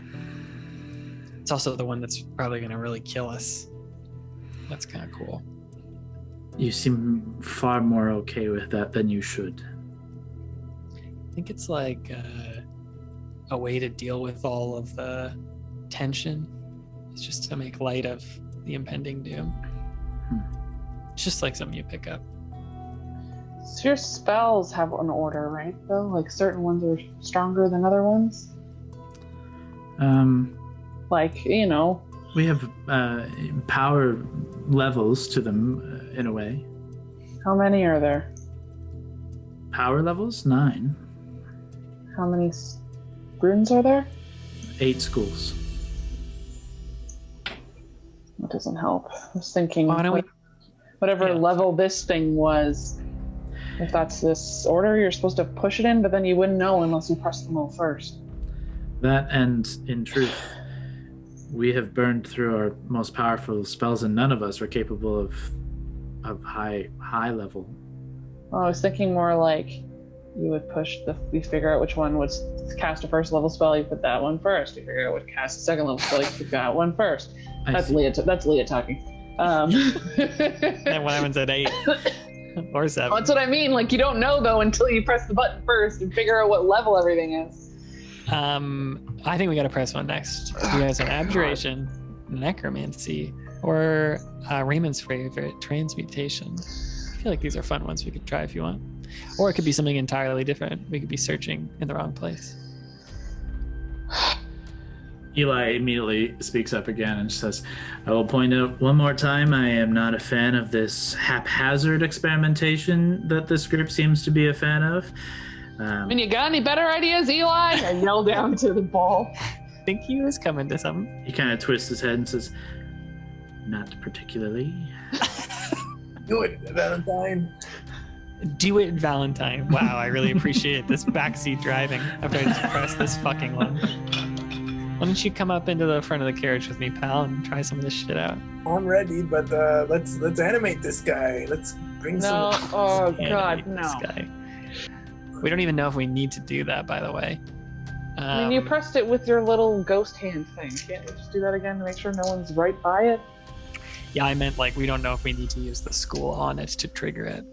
We can just see. I'm lower now in health. So fuck it, no chances. I'm gonna cast a spell on myself, a cure one. Okay. I'm gonna cast a level 3 cure on myself. Ooh. Burning through those spell slots. Oh, are those double ones? No, that's a 7. 18 to me. Ooh. Back to 86.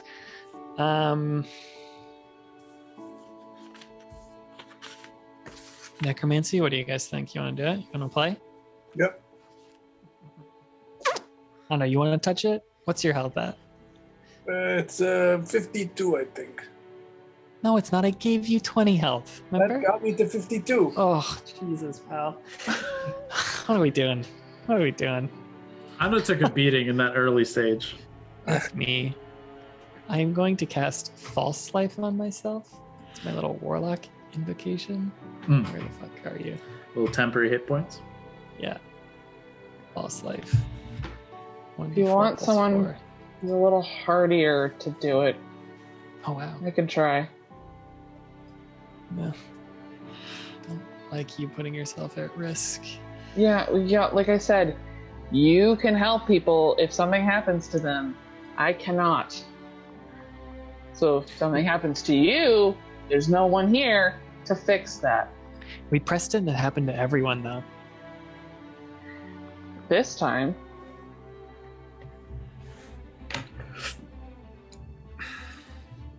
I am going to, I know you're supposed to do this in combat. I'm gonna, how would it work if I wanted to second wind, or does that not really work in something like this? If it I could doesn't work, punch that's you. fine. Is We can enter that combat. something you can do a certain number of times a day? It's like a short rest thing. Like it comes back on a short. Yeah, that's fine. I just want to get myself slightly over 100 because that just makes me feel better. I'm like exactly at 100. Thank God I finally rolled the max. So I rolled a 10, which gives me. I never remember how much it is. It's plus your fighter level, isn't it? Yeah, it is. It should be something that's done. 1d10 plus 12. At the end of the level. It should be what? Yeah, I know. That's why I'm asking. If you don't like it here, then It's fine. I won't do it. It's fine. All right, everyone get ready. I'm about to press necromancy. Do it. Ready? Oh, I was going to do it for you, but I'm busy second winding. Valentine fist bumps the necromancy glyph. It indents. There's a second. Another couple seconds. You all just kind of wait and quiet. And there's just this ripple that kind of cascades out quietly throughout you all like a shiver. You feel it pass through like this ill feeling of chill fingers running across your neck, down your back. Everything seems fine. Did you guys feel that? There's no fucking way that did nothing. Mary, Gord, Hondo, and Val, you hear Oh, the Turn to the body's guy. coming Turn to the guy. back to You watch. life. Corin slowly begin to rise from the corner with no eyes. Gord, did you do that? Gord, is this you? Begins kind of trying to make his way down towards you. It's probably Does just he Gord. comedically slip all the way down? With a forever? natural one, yes, he does. He slips and falls, but is going to run into all of you and just slips into your group and is just kind of clawing from the ground Can we make some saves here? to try and avoid him. Yeah, just avoid this. Yeah. Shh. Everyone make a Grappling zombie. dexterity save to see if you can dodge the slipping zombie. Love this They're all game so much. trash. I can't love get my way D&D. down. Okay. Then you can't don't make the dex save, then make an attack roll. Yeah. Hondo Roll a rushes natural at 20. them. I'm killing a zombie. Oh, 12. What's the total with just your The non. yeah, like an unarmed attack? Yeah, that's it. Not even stabbing the guy, just fucking jumping on him. It just booting him. Val, what'd you roll? I'll say 16. 16, he hits you. Fuck. For this dex dodge. Allie, what'd you roll? 19. You managed to leap over him, land safely. Mary, A 10. he hits you on the way down. Gord, what'd you roll? What roll? Sorry. Dexterity save, same with Lavender. I've rolled 7. He hits Lavender as well on the way down. Jesus Christ. Those of you who failed all begin kind of slipping and sliding and tumbling down past the zombie as he's just kind of clawing at you. Honda, what'd you roll for damage? This 20. fucking guy. 20 damage? Oh, nice. Oh, for damage. Yeah, sorry. Roll damage. Or what's your damage for your unarmed strike? It just says 4 something. It should just be 4. Yeah, right? Just a 4. it's 1 plus your strength, I think. So as you jump over and boot this zombie, you kick him, and part of like his skull kind of crushes in as you stomp down as he slides past, and then everyone else kind of gets caught up in it. Eli, in this like spinning ball, is now just kind of being carried along with the group and the zombie. It's just trying to claw into him. Finally, Arthur just kind of reaches down with a shocking grasp and stops him. I don't think this is accomplishing anything. Is he dead? Yes. Is he dead again? Yes, he is. It looks like Ah. every time a rune is pressed, something of that nature happens. Great deduction. Yeah. I Yep. feel like you're right. Yep. I'm not smart when it comes to spells, but I do know that. But to what end? We have to do all of them to make this stop. Is it, there has to be a. You want to try and impress everyone and see? No, I God. don't. Just talking out loud here. Can I make a perception check around the room and just try and see if we've missed something, looking for some sort of secret writing, some sort of guide to this? Sure. Go ahead. Perception or investigation? Investigation's been done, so do perception in this case. Sure. 18. You begin pulling yourself back up, covered in grease, shaking it free and looking down at the fallen, zombified halfling, and just looking about. There are no other words. There are no other hints of passphrase or sequences, codes. All you have are 8 glyphs in a seemingly endless looping hallway.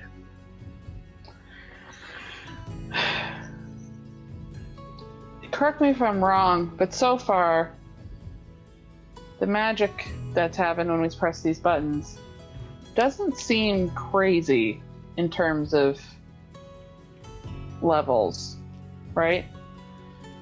Are you It's been asking okay. in-game or out of game? In game. I'm asking the people who actually know magic shit. Yeah, it's been okay. I mean, Thus far, well, it's that thing been there, I can't do that. relatively simple. That's from what I understand, a relatively low-ish level necromancy spell to animate a single body. Right. So, what's the point? If pressing these is supposed to be something that deters, why wouldn't it be higher? Why wouldn't it be scarier and not just inconvenient? There's got to be something that these are telling us that I'm just not fucking seeing. Could I try and so work my way back to the top if we're having this conversation with the talk? Can I try and walk backwards through that door? Make a See what dexterity happens. saving throw. To walk? Sure. Great. 11. Yeah, you'd step up through it, and you're like, reverse this, and you take a couple steps back. You slip on your cloak in the grease, and you start columning back down. Someone grab me. Someone grab me. I was Someone gonna say, grab I'll me. snag the back of his. You catch him, I but give him a little kick. you smack your head against the stone, and you suffer 5 points of bludgeoning damage. Motherfucker, Hana, you just kicked me by accident? Accidentally, of course. Like But- by the scruff of the cloak, like how you pick up like a kitten. Thus far, that seemed to have no effect. Arthur, at this point, says, look, let's think about this before we try another thing. And perhaps we take a moment to sit and rest. We can look over our books and regain some of our abilities. You all look like you have been hit pretty hard, too. At least some of you, looking at Hondo. Yeah. We don't seem to be going anywhere. Yeah. You want to just take 5? Have a little break? Maybe a little longer, but yeah. So here's a question. We can If I- talk, but If I were to run through that door, would I come back and meet you guys from the bottom? that's what it appears to be. What if we could break the loop with a minor nuclear explosion? Tell me horrible what idea. nuclear is. What is nuclear? Is that some sort of weapon you have? Well, let's just say my minor major explosion.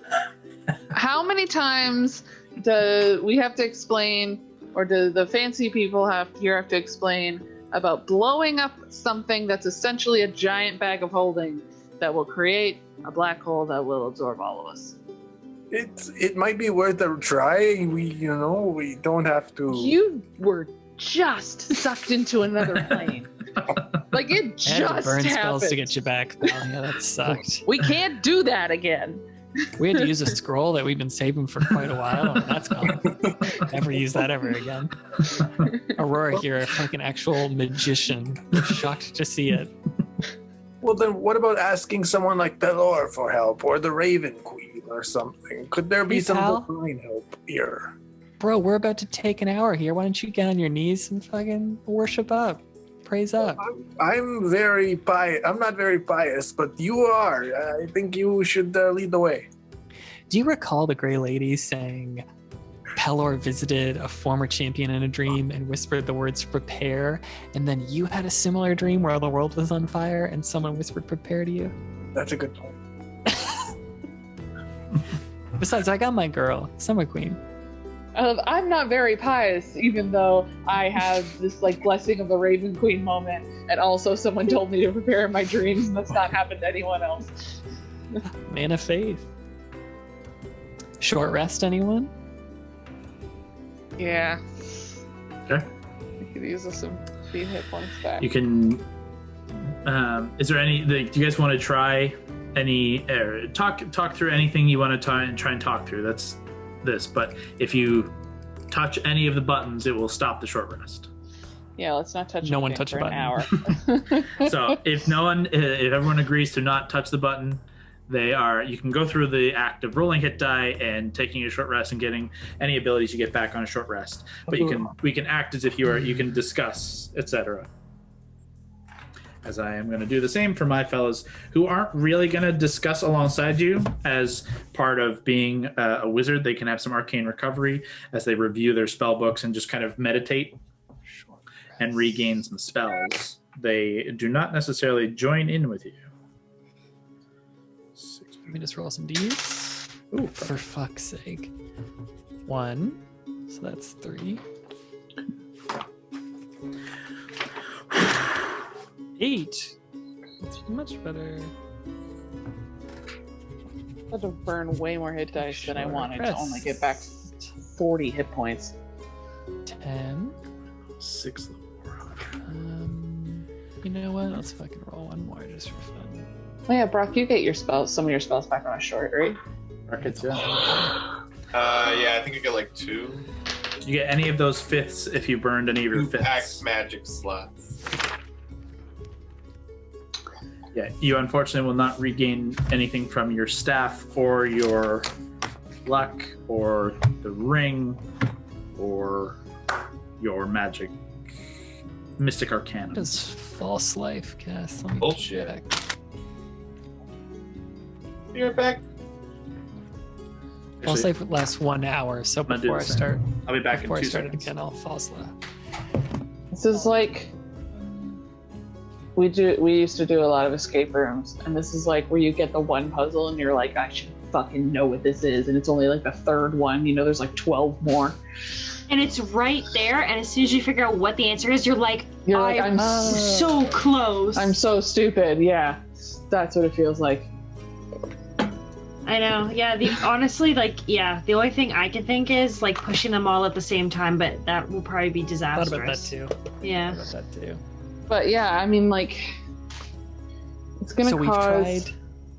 Especially if they're weak. Like if you push them all at the same time. But like, are they just gonna get more and more big the more you push?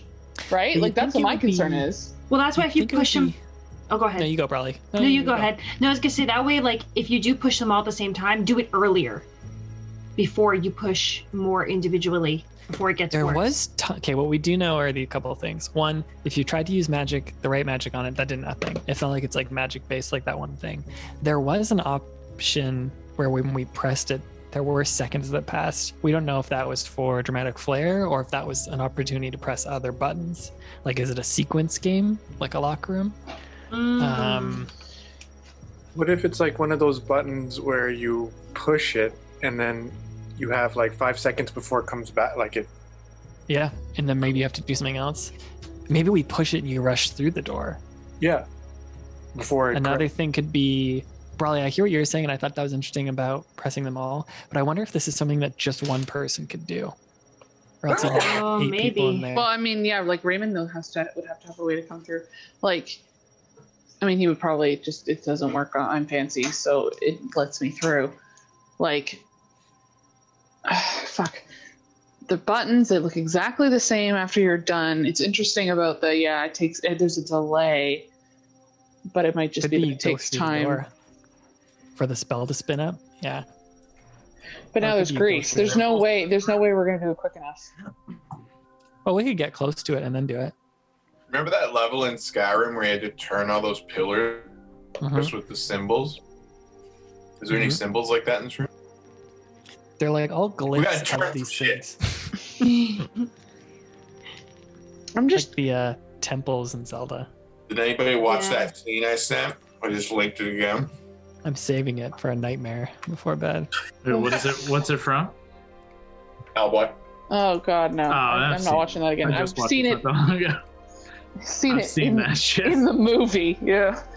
It was so... I just wanted to show you what the worm from the dead body. That's what I can't believe they got Ian McShane to do that. That's I crazy. know that sucks. He man. probably like didn't know what it was. It was just Yeah. on a green screen, and then they're like, "That was added in post." They probably didn't know what they were going to do I'm gonna go when pee they quick. filmed it. I was reading a thing about Twin Peaks that like Kyle MacLachlan. There's a scene in the Red Room. They didn't even tell him what he was talking to. He was just looking at like a mark. He didn't even know what it was until like the episode aired. He was just looking at nothing. I suppose that's how it is with most, like think of all the Marvel stuff. Like they're just acting to nothing, or like A tennis like, ball on a a stick. tennis ball on a stick. They have like a page. They don't even know what's happening. Yeah, it's like doing They're their acting best. to Sean Gunn crawling around on the ground. Yeah, or like try to But I imagine. said to him today, I was like, "Do you think there's ever going to be a day when we're like, we did it? The MCU is over. Like, will there ever be a movie that doesn't lead into something else and will actually like just end? Like, it's always like something finishes and then you're like, oh, it leads into this, and then there's like, they got that slideshow of like the 30 movies until like 2040. Are we gonna be like 60 years old and then we're finally like, this is the last MCU movie. We did it. I feel like Thor it, 24. As long as it's making money, they're gonna keep doing it. Yeah. but like so like, do you think they'll recast though and keep it in the same continuity? Like at some point, Chris Hemsworth isn't gonna look super fucking hot and jacked. Like, They can de-age him like they're pretty good at de-aging stuff now. but you know what I mean? Like there's gonna be, like, Chris Hemsworth He's isn't the like best young, example, but like there's That's gonna what be I'm a wondering. time. When can you watch a Marvel thing that isn't gonna lead into something else and it just stops full stop and you're just like, it's over? It's like when they finally get rid of the ring and they're like, it's over. Will that be the MCU? Either that or it's just going to be like one of those TV I'm shows free. where they like change out all of the cast. Yeah. By Well, the, like on, you know, I like watching the trash that is Grey's Anatomy, and like there is one or two cast members from the first season in the newest season. Everyone else is gone. You have a whole new cast. Like, is That's a it good essentially point. just going to be that? It's the same idea. Yeah, they'll do it like Tony Stark's daughter, and they'll just make a new young Avengers, and like Haley Steinfeld will be there as like, I forget what her name. It'll just be like all that. Like they'll just redo it, but with like young people. They've kind of already started, right? Like Peter Parker and like Tom Holland is super young, and like he'll be a face of it for a long time. Like he's kind of already like gonna be like the next Iron Man, right? Like he's, unless they make a new Iron Man character like they do with, what's her name, Morgan? Oh, Riri too. Riri Williams in the comics. Yeah, do you think they would Over. they could pull her in? But you know, like, you know what I mean? Like where they've already set up like Tom Holland as like the successor of like the techie smart guy of the Avengers. Anyways, Or they start doing alternate universes, alternate timelines. I think Yeah. we'll see that. Yeah, multiverse is coming a lot sooner than. My main point is I'm impatient and I'm tired of being like, oh man, that was awesome. And then it finishes and I'm like, oh fuck, now I gotta wait for this next movie. It's 2 years away. Like I'm just sick of, just tell me the whole thing and let's get to the end so I can rest finally. I'm like Tony Stark.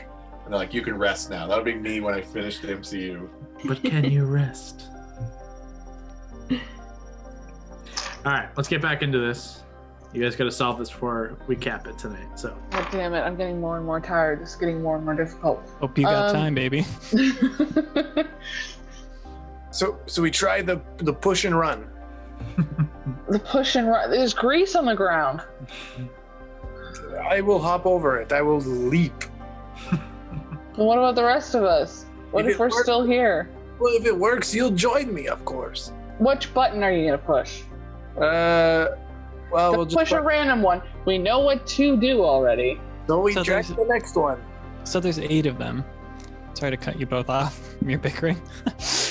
On your spell, school teaching or anything, maybe this is too fluffy, but are some spell schools opposites of each other? Evocation, protection. In a way, I suppose. But like, I don't think there's a direct correlation with all of them. The best one would be like you say, abjuration to evocation. There's no opposite necessarily of divination. You know, maybe illusion and conjuration are adjacent. They're more adjacent than they are opposites. Are these glyphs directly opposite each other? Like if this wall's here, is there one directly opposite it, or are they staggered? They are all on the left wall. Oh, interesting. In order. Like there's a singular left wall. They're like up, curving around the same side of the stairs, kind of thing. What's the first one? Abjuration. The lowest one is abjuration, like just going up the stairs in like the curved pattern. Abjuration, conjuration, divination, evocation, necromancy, enchantment, transmutation, illusion.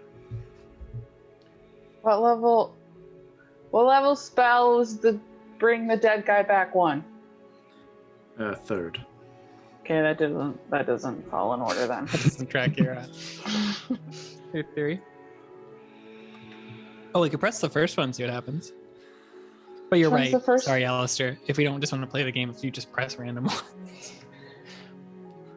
I'm having a little bit of my rations. I'm just getting the mental game back up. We're still talking in the short rest. It's understandable. Yeah. Could it have anything to do with the number of keys that Raymond has been after?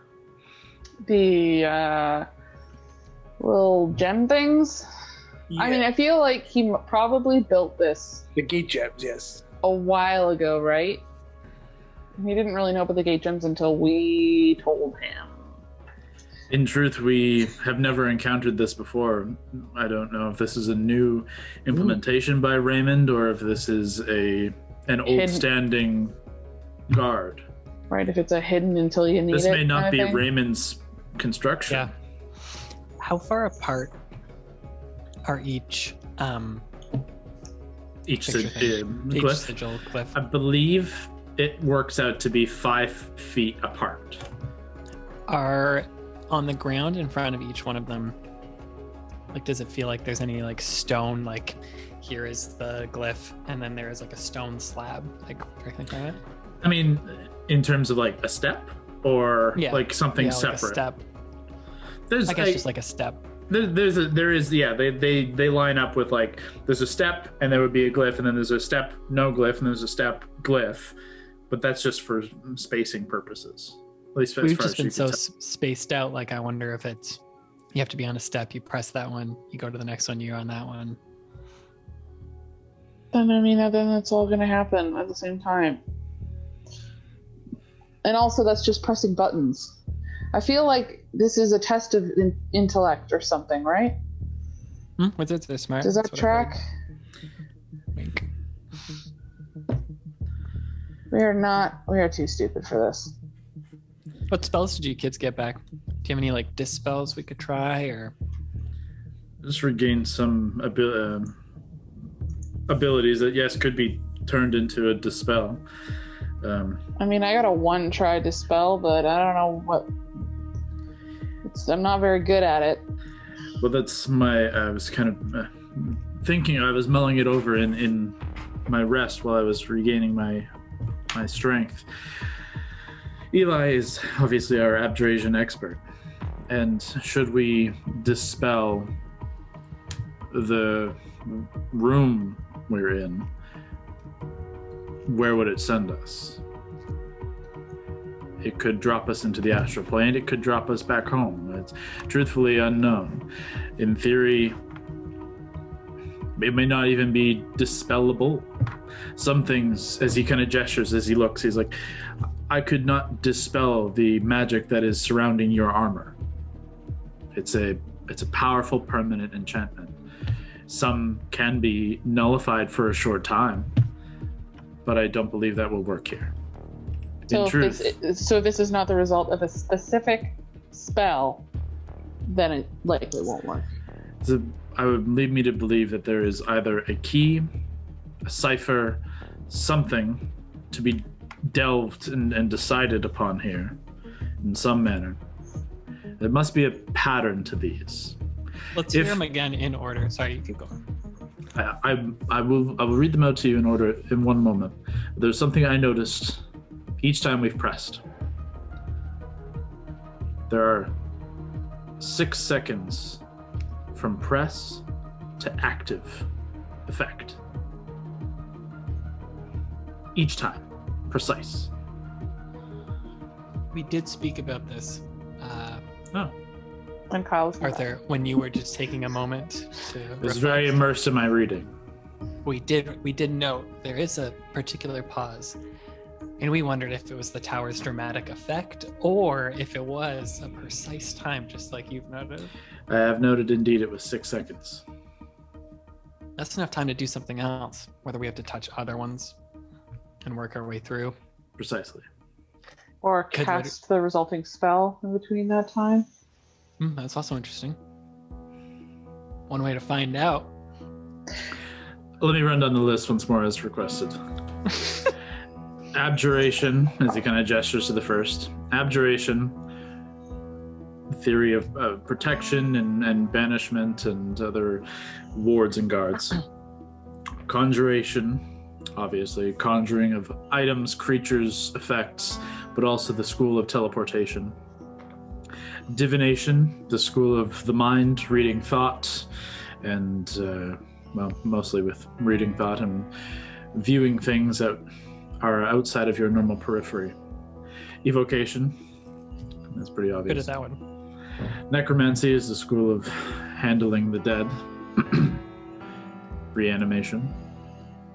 Enchantment is a breaking of wills, a shifting of your charm effects and your shaping of others' decision-making and action.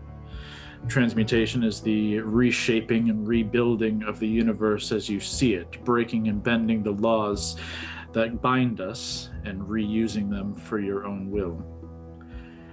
And then illusion, obviously, also relatively understandable and clear.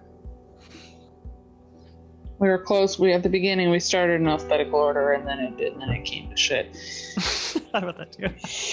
Or does it spell something? Like It spells answer. Actanati. I knew it. Man, this Oh, is just like, it's reminding me of when we were in the Abyss and like, or there's that Sphinx. Oh yeah, that was cool. We had to Wow, had it to was murdering spell us. something out of, yeah. This, that's like interesting. So that amount of time, 5-6 seconds, that's enough time to do like an action. And Mary, you had a really astute point. Like, what if it's you press it, you cast it, that stops it from happening? Or we have to, I think we run that as like our first A/B test. That's Well, why test don't we A. do it against this one that just dropped a bunch of grease on us? That one wasn't that bad. You know what that does, unless it changes what the effect is every time. Point of order. None of us have that spell. No, not that Maybe spell not grease, specifically. but a school. Just to cast another conjuration spell. I guess. Yeah, maybe. Or it could be press it, then go press another one. Then go press another one, then go press another one. But then what order? We need an order. And just think it's going just up work- the stairs from bottom to top does not seem like... Was the guy at the top or the bottom? Sorry, I can never remember. The dead guy. Technically at the top. I wish we would have fucked around with this before we did the creepy thing to try to figure out what he tried. That would have been smart. Yeah. Oh well. He wasn't very chatty. What if we can only cross with the body? Like, we have to bring the body with us. That's creepy. Don't know if that is. Well, what if there was no body in here? Right? Like, this guy wasn't always in here. What if we went backwards? We keep assuming we have to go up. Valentine tried that and he just fell down the No. stairs. He No, meets the go bottom, though. down the stairs. Let's try it. I mean, you can Do it. try. going, go down. All right, I'm gonna run down the stairs and see where it leads. Okay, make a dexterity saving throw. Oh no. You used the word run.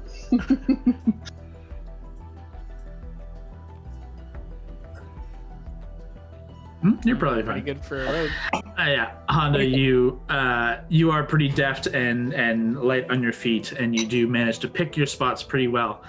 And as you sprint down the hall and open the door, indeed, at the top of the stairs, there is actually no longer at the top of the stairs. He's now at the bottom of the stairs, the dead animated zombie. But as you come through the door once more, you see the top of the stairs. You see Illusion once more. And these guys. Pal.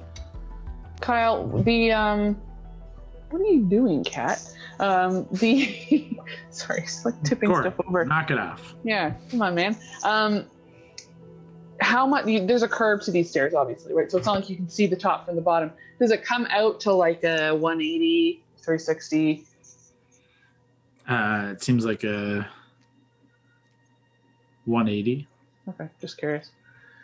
I had to like think So we for a press the second. first one, then press the second one. I think that's what we do, guys. It's not a fun with huge like a spiral. It's like a. Let's try it. Let's press.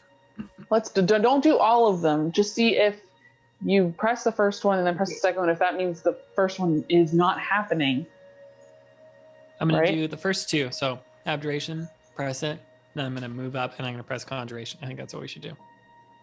We don't know what abjuration is. We know what conjuration was, Grease, but it could be something new. It could be lava falling. It could be acid.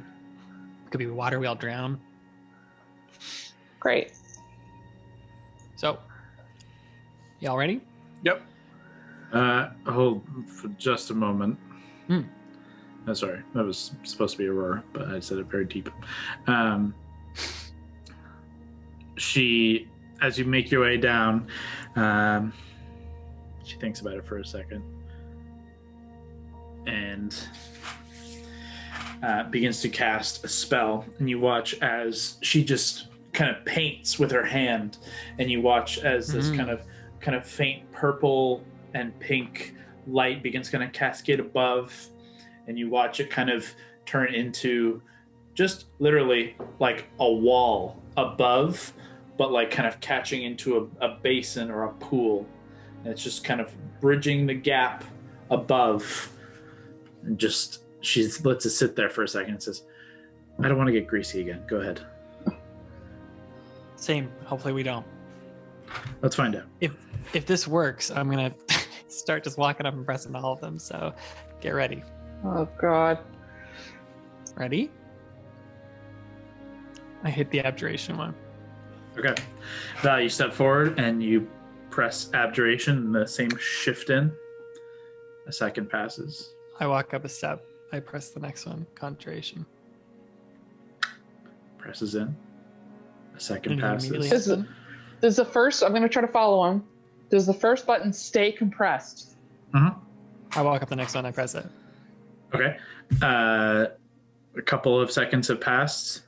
You walk up and press the divination glyph. I'm going to walk up again, wait a half second, press evocation. I'm hoping that 5 seconds will have passed from the first one. It's been more than 5 seconds. It would have been very fast for you to go and press all of these. Then I'm going to keep moving this. I'm going to keep doing it. And Okay. making sure that they're staying compressed. As you hit necromancy and you wait 2-3 seconds, you hit enchantment. 2, 3, 4 seconds. Transmutation. You press it. 1 second, 2 second. Illusion. You press illusion with a second or two left. You wait as the illusion hangs for 1, I'm going to go through the door. 2 seconds. You begin rushing through the door and you make your way to the bottom of the steps as all the buttons click back Pop out. into their space. I need everyone to make a wisdom saving throw. Oh, God. This is going to be real scary. Oh. I'm using Indomitable because I rolled a 1. I'm also using Indomitable. Can I I'm use also using Indomitable? Indomitable. No. The a fighter ability. fighters have endowment roll. This is a woof. Lav's gonna use that's luck, not good. or bend luck. 5 total. Oh, I love it. Lav's gonna use whatever her fucking luck thing is. Her bend luck to get advantage, or her tides of chaos to get a D4. The one that You can't get advantage now because she didn't call it before. the Tides of chaos. tides gas. Roll a D4. Like, no, this is the one oh I see. This isn't like a reroll. You have to gain advantage on it. Then don't worry, it's not worth it. Yeah, she has to call it beforehand. Gotcha. Unfortunately. Okay, Allie. 18. Ooh, success. Valentine. 7. Fail. Lav. 1. Straight up. Definite Plus fail. 0. 1. Honda, what's your total? 5. Fail. Oh my god. Mary. 25.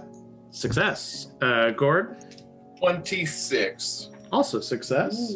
I didn't roll for my guys, but that's 2. Oh, that's 1 fail for Aurora.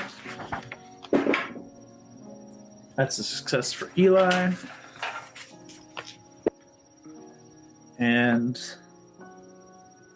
that's a success for Arthur. So Aurora fails on my end. A moment passes. 6 seconds specifically pass. And the walls, you can hear this like loud grinding sound on all sides. Val, as you finish kind of running through the door, you're now at the bottom of the stairs. It seems to be no change. But the walls begin to slowly close in. Dark liquid begins to pour from the cracks and seams in the wall. You see blood begin to pool underneath. You see the illusion that Aurora cast shatter above and just crumble down in like faint little dust. The blood begins to pool and fill in the spaces, up pooling and flowing down the stairs as the walls close in closer and closer by the second. Can I do something? Can I try something? Yeah, those action. Hold on. Those of you who failed. Oof. Oof. Oh, that's bad. Those of you who failed take 32 points of psychic damage. Oh. And these walls are closing in on you. You are going to die here. Can I pull out the immovable rod Mm-hmm. and just fucking try to hold it against a wall and turn it on? Before you do, you don't see any of this happening. Knew it. I fucking knew it. Oh, never mind. Yeah. You watch as Allie, Lavender, Valentine, and Hondo and Aurora begin looking at the ground and like freaking out and then reacting to the walls. And each of them are screaming as if these walls are closing in and crushing you to death. You believe it wholeheartedly that there is no escape, that the walls are on top of you now. You are literally frightened and being crushed to death by the space around you. How far away is the group from the top door? You're all kind of spaced out. Okay. Are the doors closed on each end? Valentine went through the bottom door, so he just opened the top and bottom, the same door. Yeah. Just opened through the top, and he's standing at the bottom. Well, I'm not standing anymore. Sorry, who succeeded? You, Gord, Arthur, Eli. And Allie. And Brawl. Oh, sorry, I thought Brawley failed. My bad. Did she roll in an 18 total? I thought you said that was That's a right. success. No, you're absolutely right. I'm thinking from her saying she failed the first roll. Okay. I'm just going to say, fuck Alana, grab someone. I'm going to run because I'm probably the fastest. Or move as fast as I can to one of the doors. I'm just going to literally try to close it and open it again and see if it's still loose. Okay. You close and reopen the door, and you see stairs before you. Do they look like the same stairs? Is there It looks exactly the grease. same as it has been for an hour. Okay. We don't have anything that can fix this. I can try on one person to, if this is spell thing, I could probably try the dispel thing on one person. That's all I got. Lavender, and Hondo, those of you who failed, make another wisdom saving throw. All the people who can inspire people are down. I know. Ooh, great job. Total 11. Fail. Total 5. Fail. God. God. Lav got 18. 18 is a success. So Lavender shakes free of the illusion attacking her mind. What the Unfortunately, Aurora fails as well. The three of you, that was better. You each take 15 points of psychic damage this time. Okay. Much more palatable roll. Lav, if you're with us, your job is going to be to fucking heal people if they start going down. Okay. Why does Valentine look like shit? Wake the fuck up, idiot. She'll inspire him. Eli and Arthur. Arthur moves towards Aurora and just says, sorry, slaps her.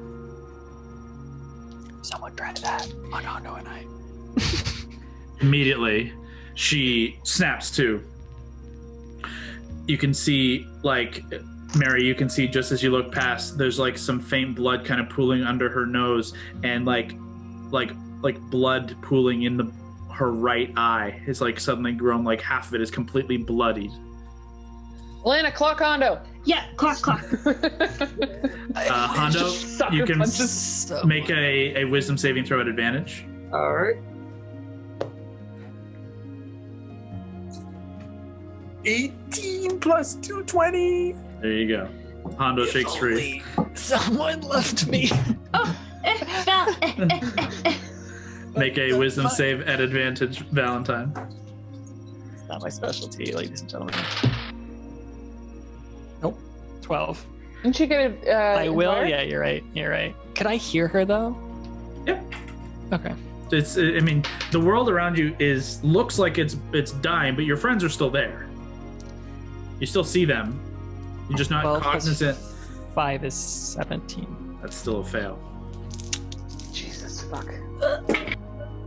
Valentine, you suffer an additional. Why do I keep using percentile die? I get so confused. 20 points of psychic damage. Still up? How do you look, Val? Looking like I wish someone would punch me in the face and get me out of this. Eli rushes forward at this point, and with his hands on either side of your head, you immediately feel the effect fade.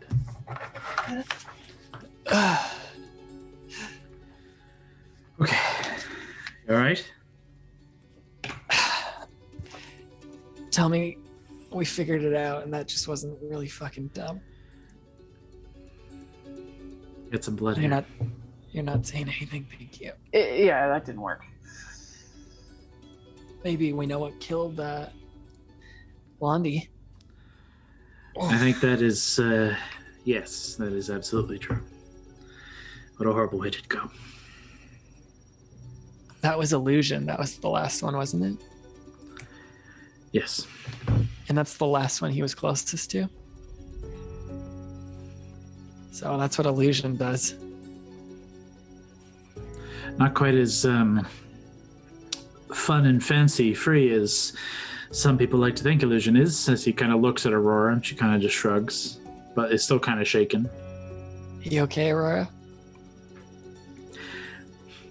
It's never fun to have your powers flipped on you. Brawly, you pack a punch. Jesus. I'm sorry. I was really worried. I was too. I'm gonna cure wounds myself again. Hold on. Yes, Well, it that was rather rough.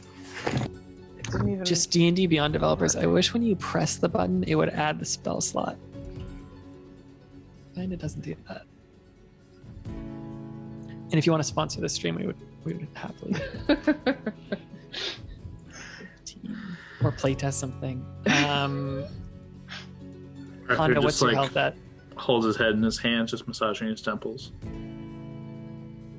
Hondo, what are you at, baby?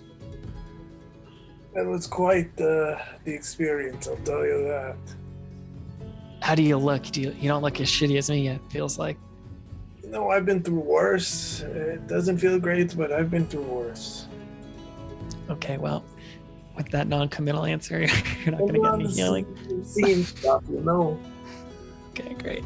I'm going to heal myself again because YOLO. One more cure wounds.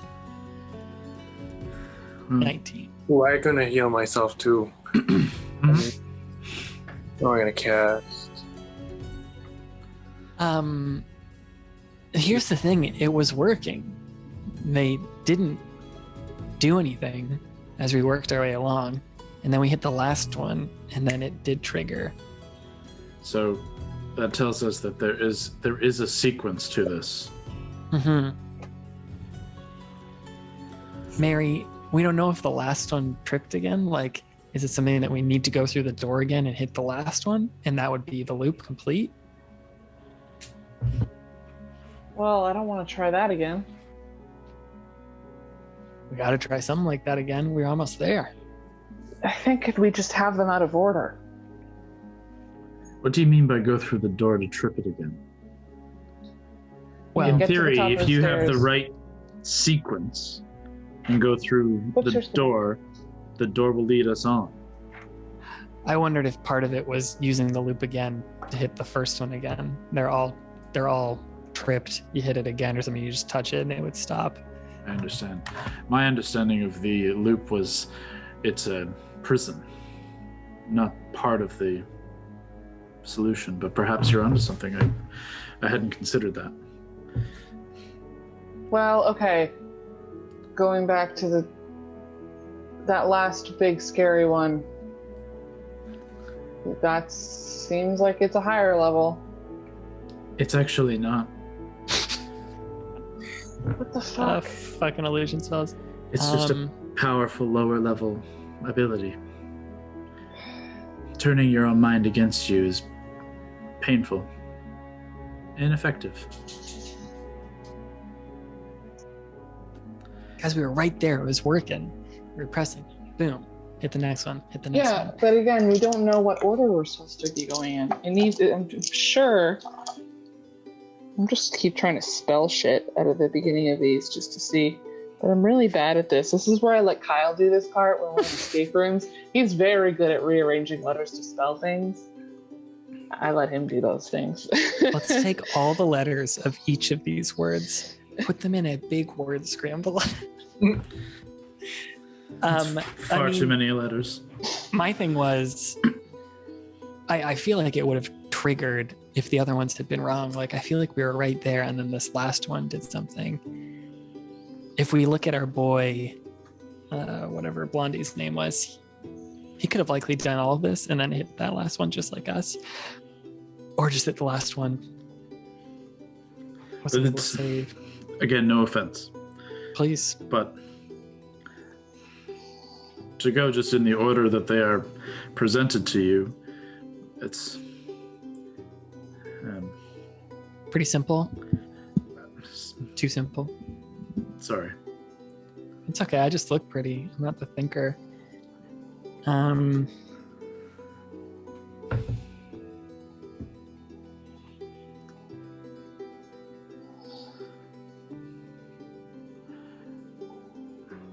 What if we don't have to use them all? Yeah. Perhaps there's only a finite combination, a singular phrase or a singular combination of elements that would end this.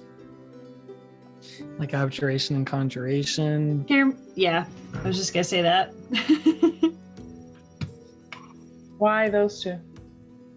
It's what's happening right now. It's like a protection spell and a conjuration spell. It's like barring all of this. So it's like turning those off potentially. turn off the ward that's trapping us in. Also turn off the conjuration. A pressing conjuration just dropped a bunch of grease on us. Is it because maybe we needed to press T though? Or were you going to say Brawley? The other thing I was thinking of is doing only the ones that are abjuration, conjuration, evocation, transmutation, with the tation shins? at the end of it. That's all I've got. Be fun. We did do conjuration and it did get scary, but I like a good fun thing. ACDENETI. I attacked us. C attacked us. And attacked us. I get the feeling that all of these are going to be attacks against us. I have no particular reason to believe otherwise. And in theory, well, I suppose if none of us in the room happened to be dead at the time, then the necromancy sigil would have had no effect, oddly enough. That's fair. But it could have had a worse effect if one of us was dead. Alright. I'm literally still just here trying to do word scrambles. Like, that's all I can think of. With the first letters, but that seems like nothing's standing out to me. Illusion and necromancy is in. I like it's close to like death, but you don't get it. There's only one T. You want to kill us by spelling death? Oh, I don't want to kill anything. Hey, Valentine here, or Scott, off stream. This puzzle took us forever, and we could not figure it out. So I've literally cut out about a half hour here of us just trying to guess and fail, and these things happening and guessing. Hope you don't mind. I'm saving you a lot of time. We're just gonna cut to us slowly figuring it out for your own enjoyment and to speed it up. Here we go. End it. You want to try end it there, Hondo? I think we should try it. Oh, Lab's gonna wake up and cast a heal on me. She rolls over. 15 health did to you just take a shit ton of damage, or did you not roll hit dice? No, Hondo, I 15. took a lot of damage, like 50, 60 points in the last. Yeah, the illusion fucked up those who failed. That first Hondo, roll I you rolled was 15 back. almost max of 40-10. Like, it was like 30 some odd for that first psychic roll. Hondo, 15 back to you. Thank you. Now let's do this. Let's end it.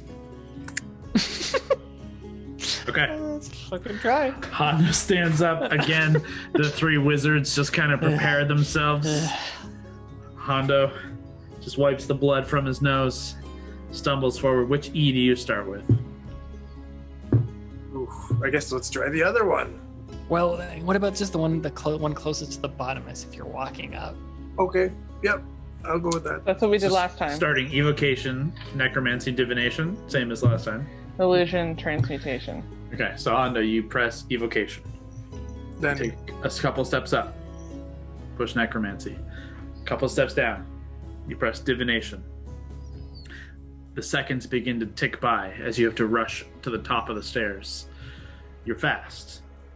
I need you to make a dexterity save at advantage because you guys have dropped grease on the floor. Hell yeah. Yeah. Hell yeah, baby. okay, first But roll. it's now been like 2 hours. First Oh, roll, yeah. 10. 2 hours, my god. Second roll, 10. What's the total? What was the dex you said? Dex save? Should be at 20 probably. 20? Hana, you are indeed rather dexterous, and the grease has dried significantly. You guys haven't dropped any fresh grease in a little while. With the last second, you press illusion, resetting the clock. Taking a couple steps down, you press transmutation, spelling end it. You wait the long 6 seconds for the button to click back. Nothing seems to happen. Try the door. I had to the door. Hondo leads slightly up to the door. You reach out, twist the knob. You open the door. You see a simple circular stone room. In the center sits a large fire pit that has long gone cold. The inevitable, never-ending stairway has been defeated. Jesus. Ali suggested end it at When? 129 and it's now 151. That's where we'll stop Allie. for now. Allie, all caps, end it.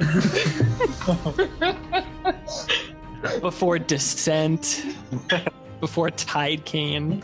The seat. Dragula. Which doesn't Hey, even thanks work for watching, 'cause there's everyone. no more. If you stuck it this far, Yeah, how long is God this bless you. episode? God bless Goddamn. you. Thanks for tuning in. Join us next time as the liberation of the College of Whitethorn continues, within which more tricks and traps continue to infuriate and incinerate our heroes. There will be a new episode up every Tuesday, so stay tuned, but until then, keep exploring.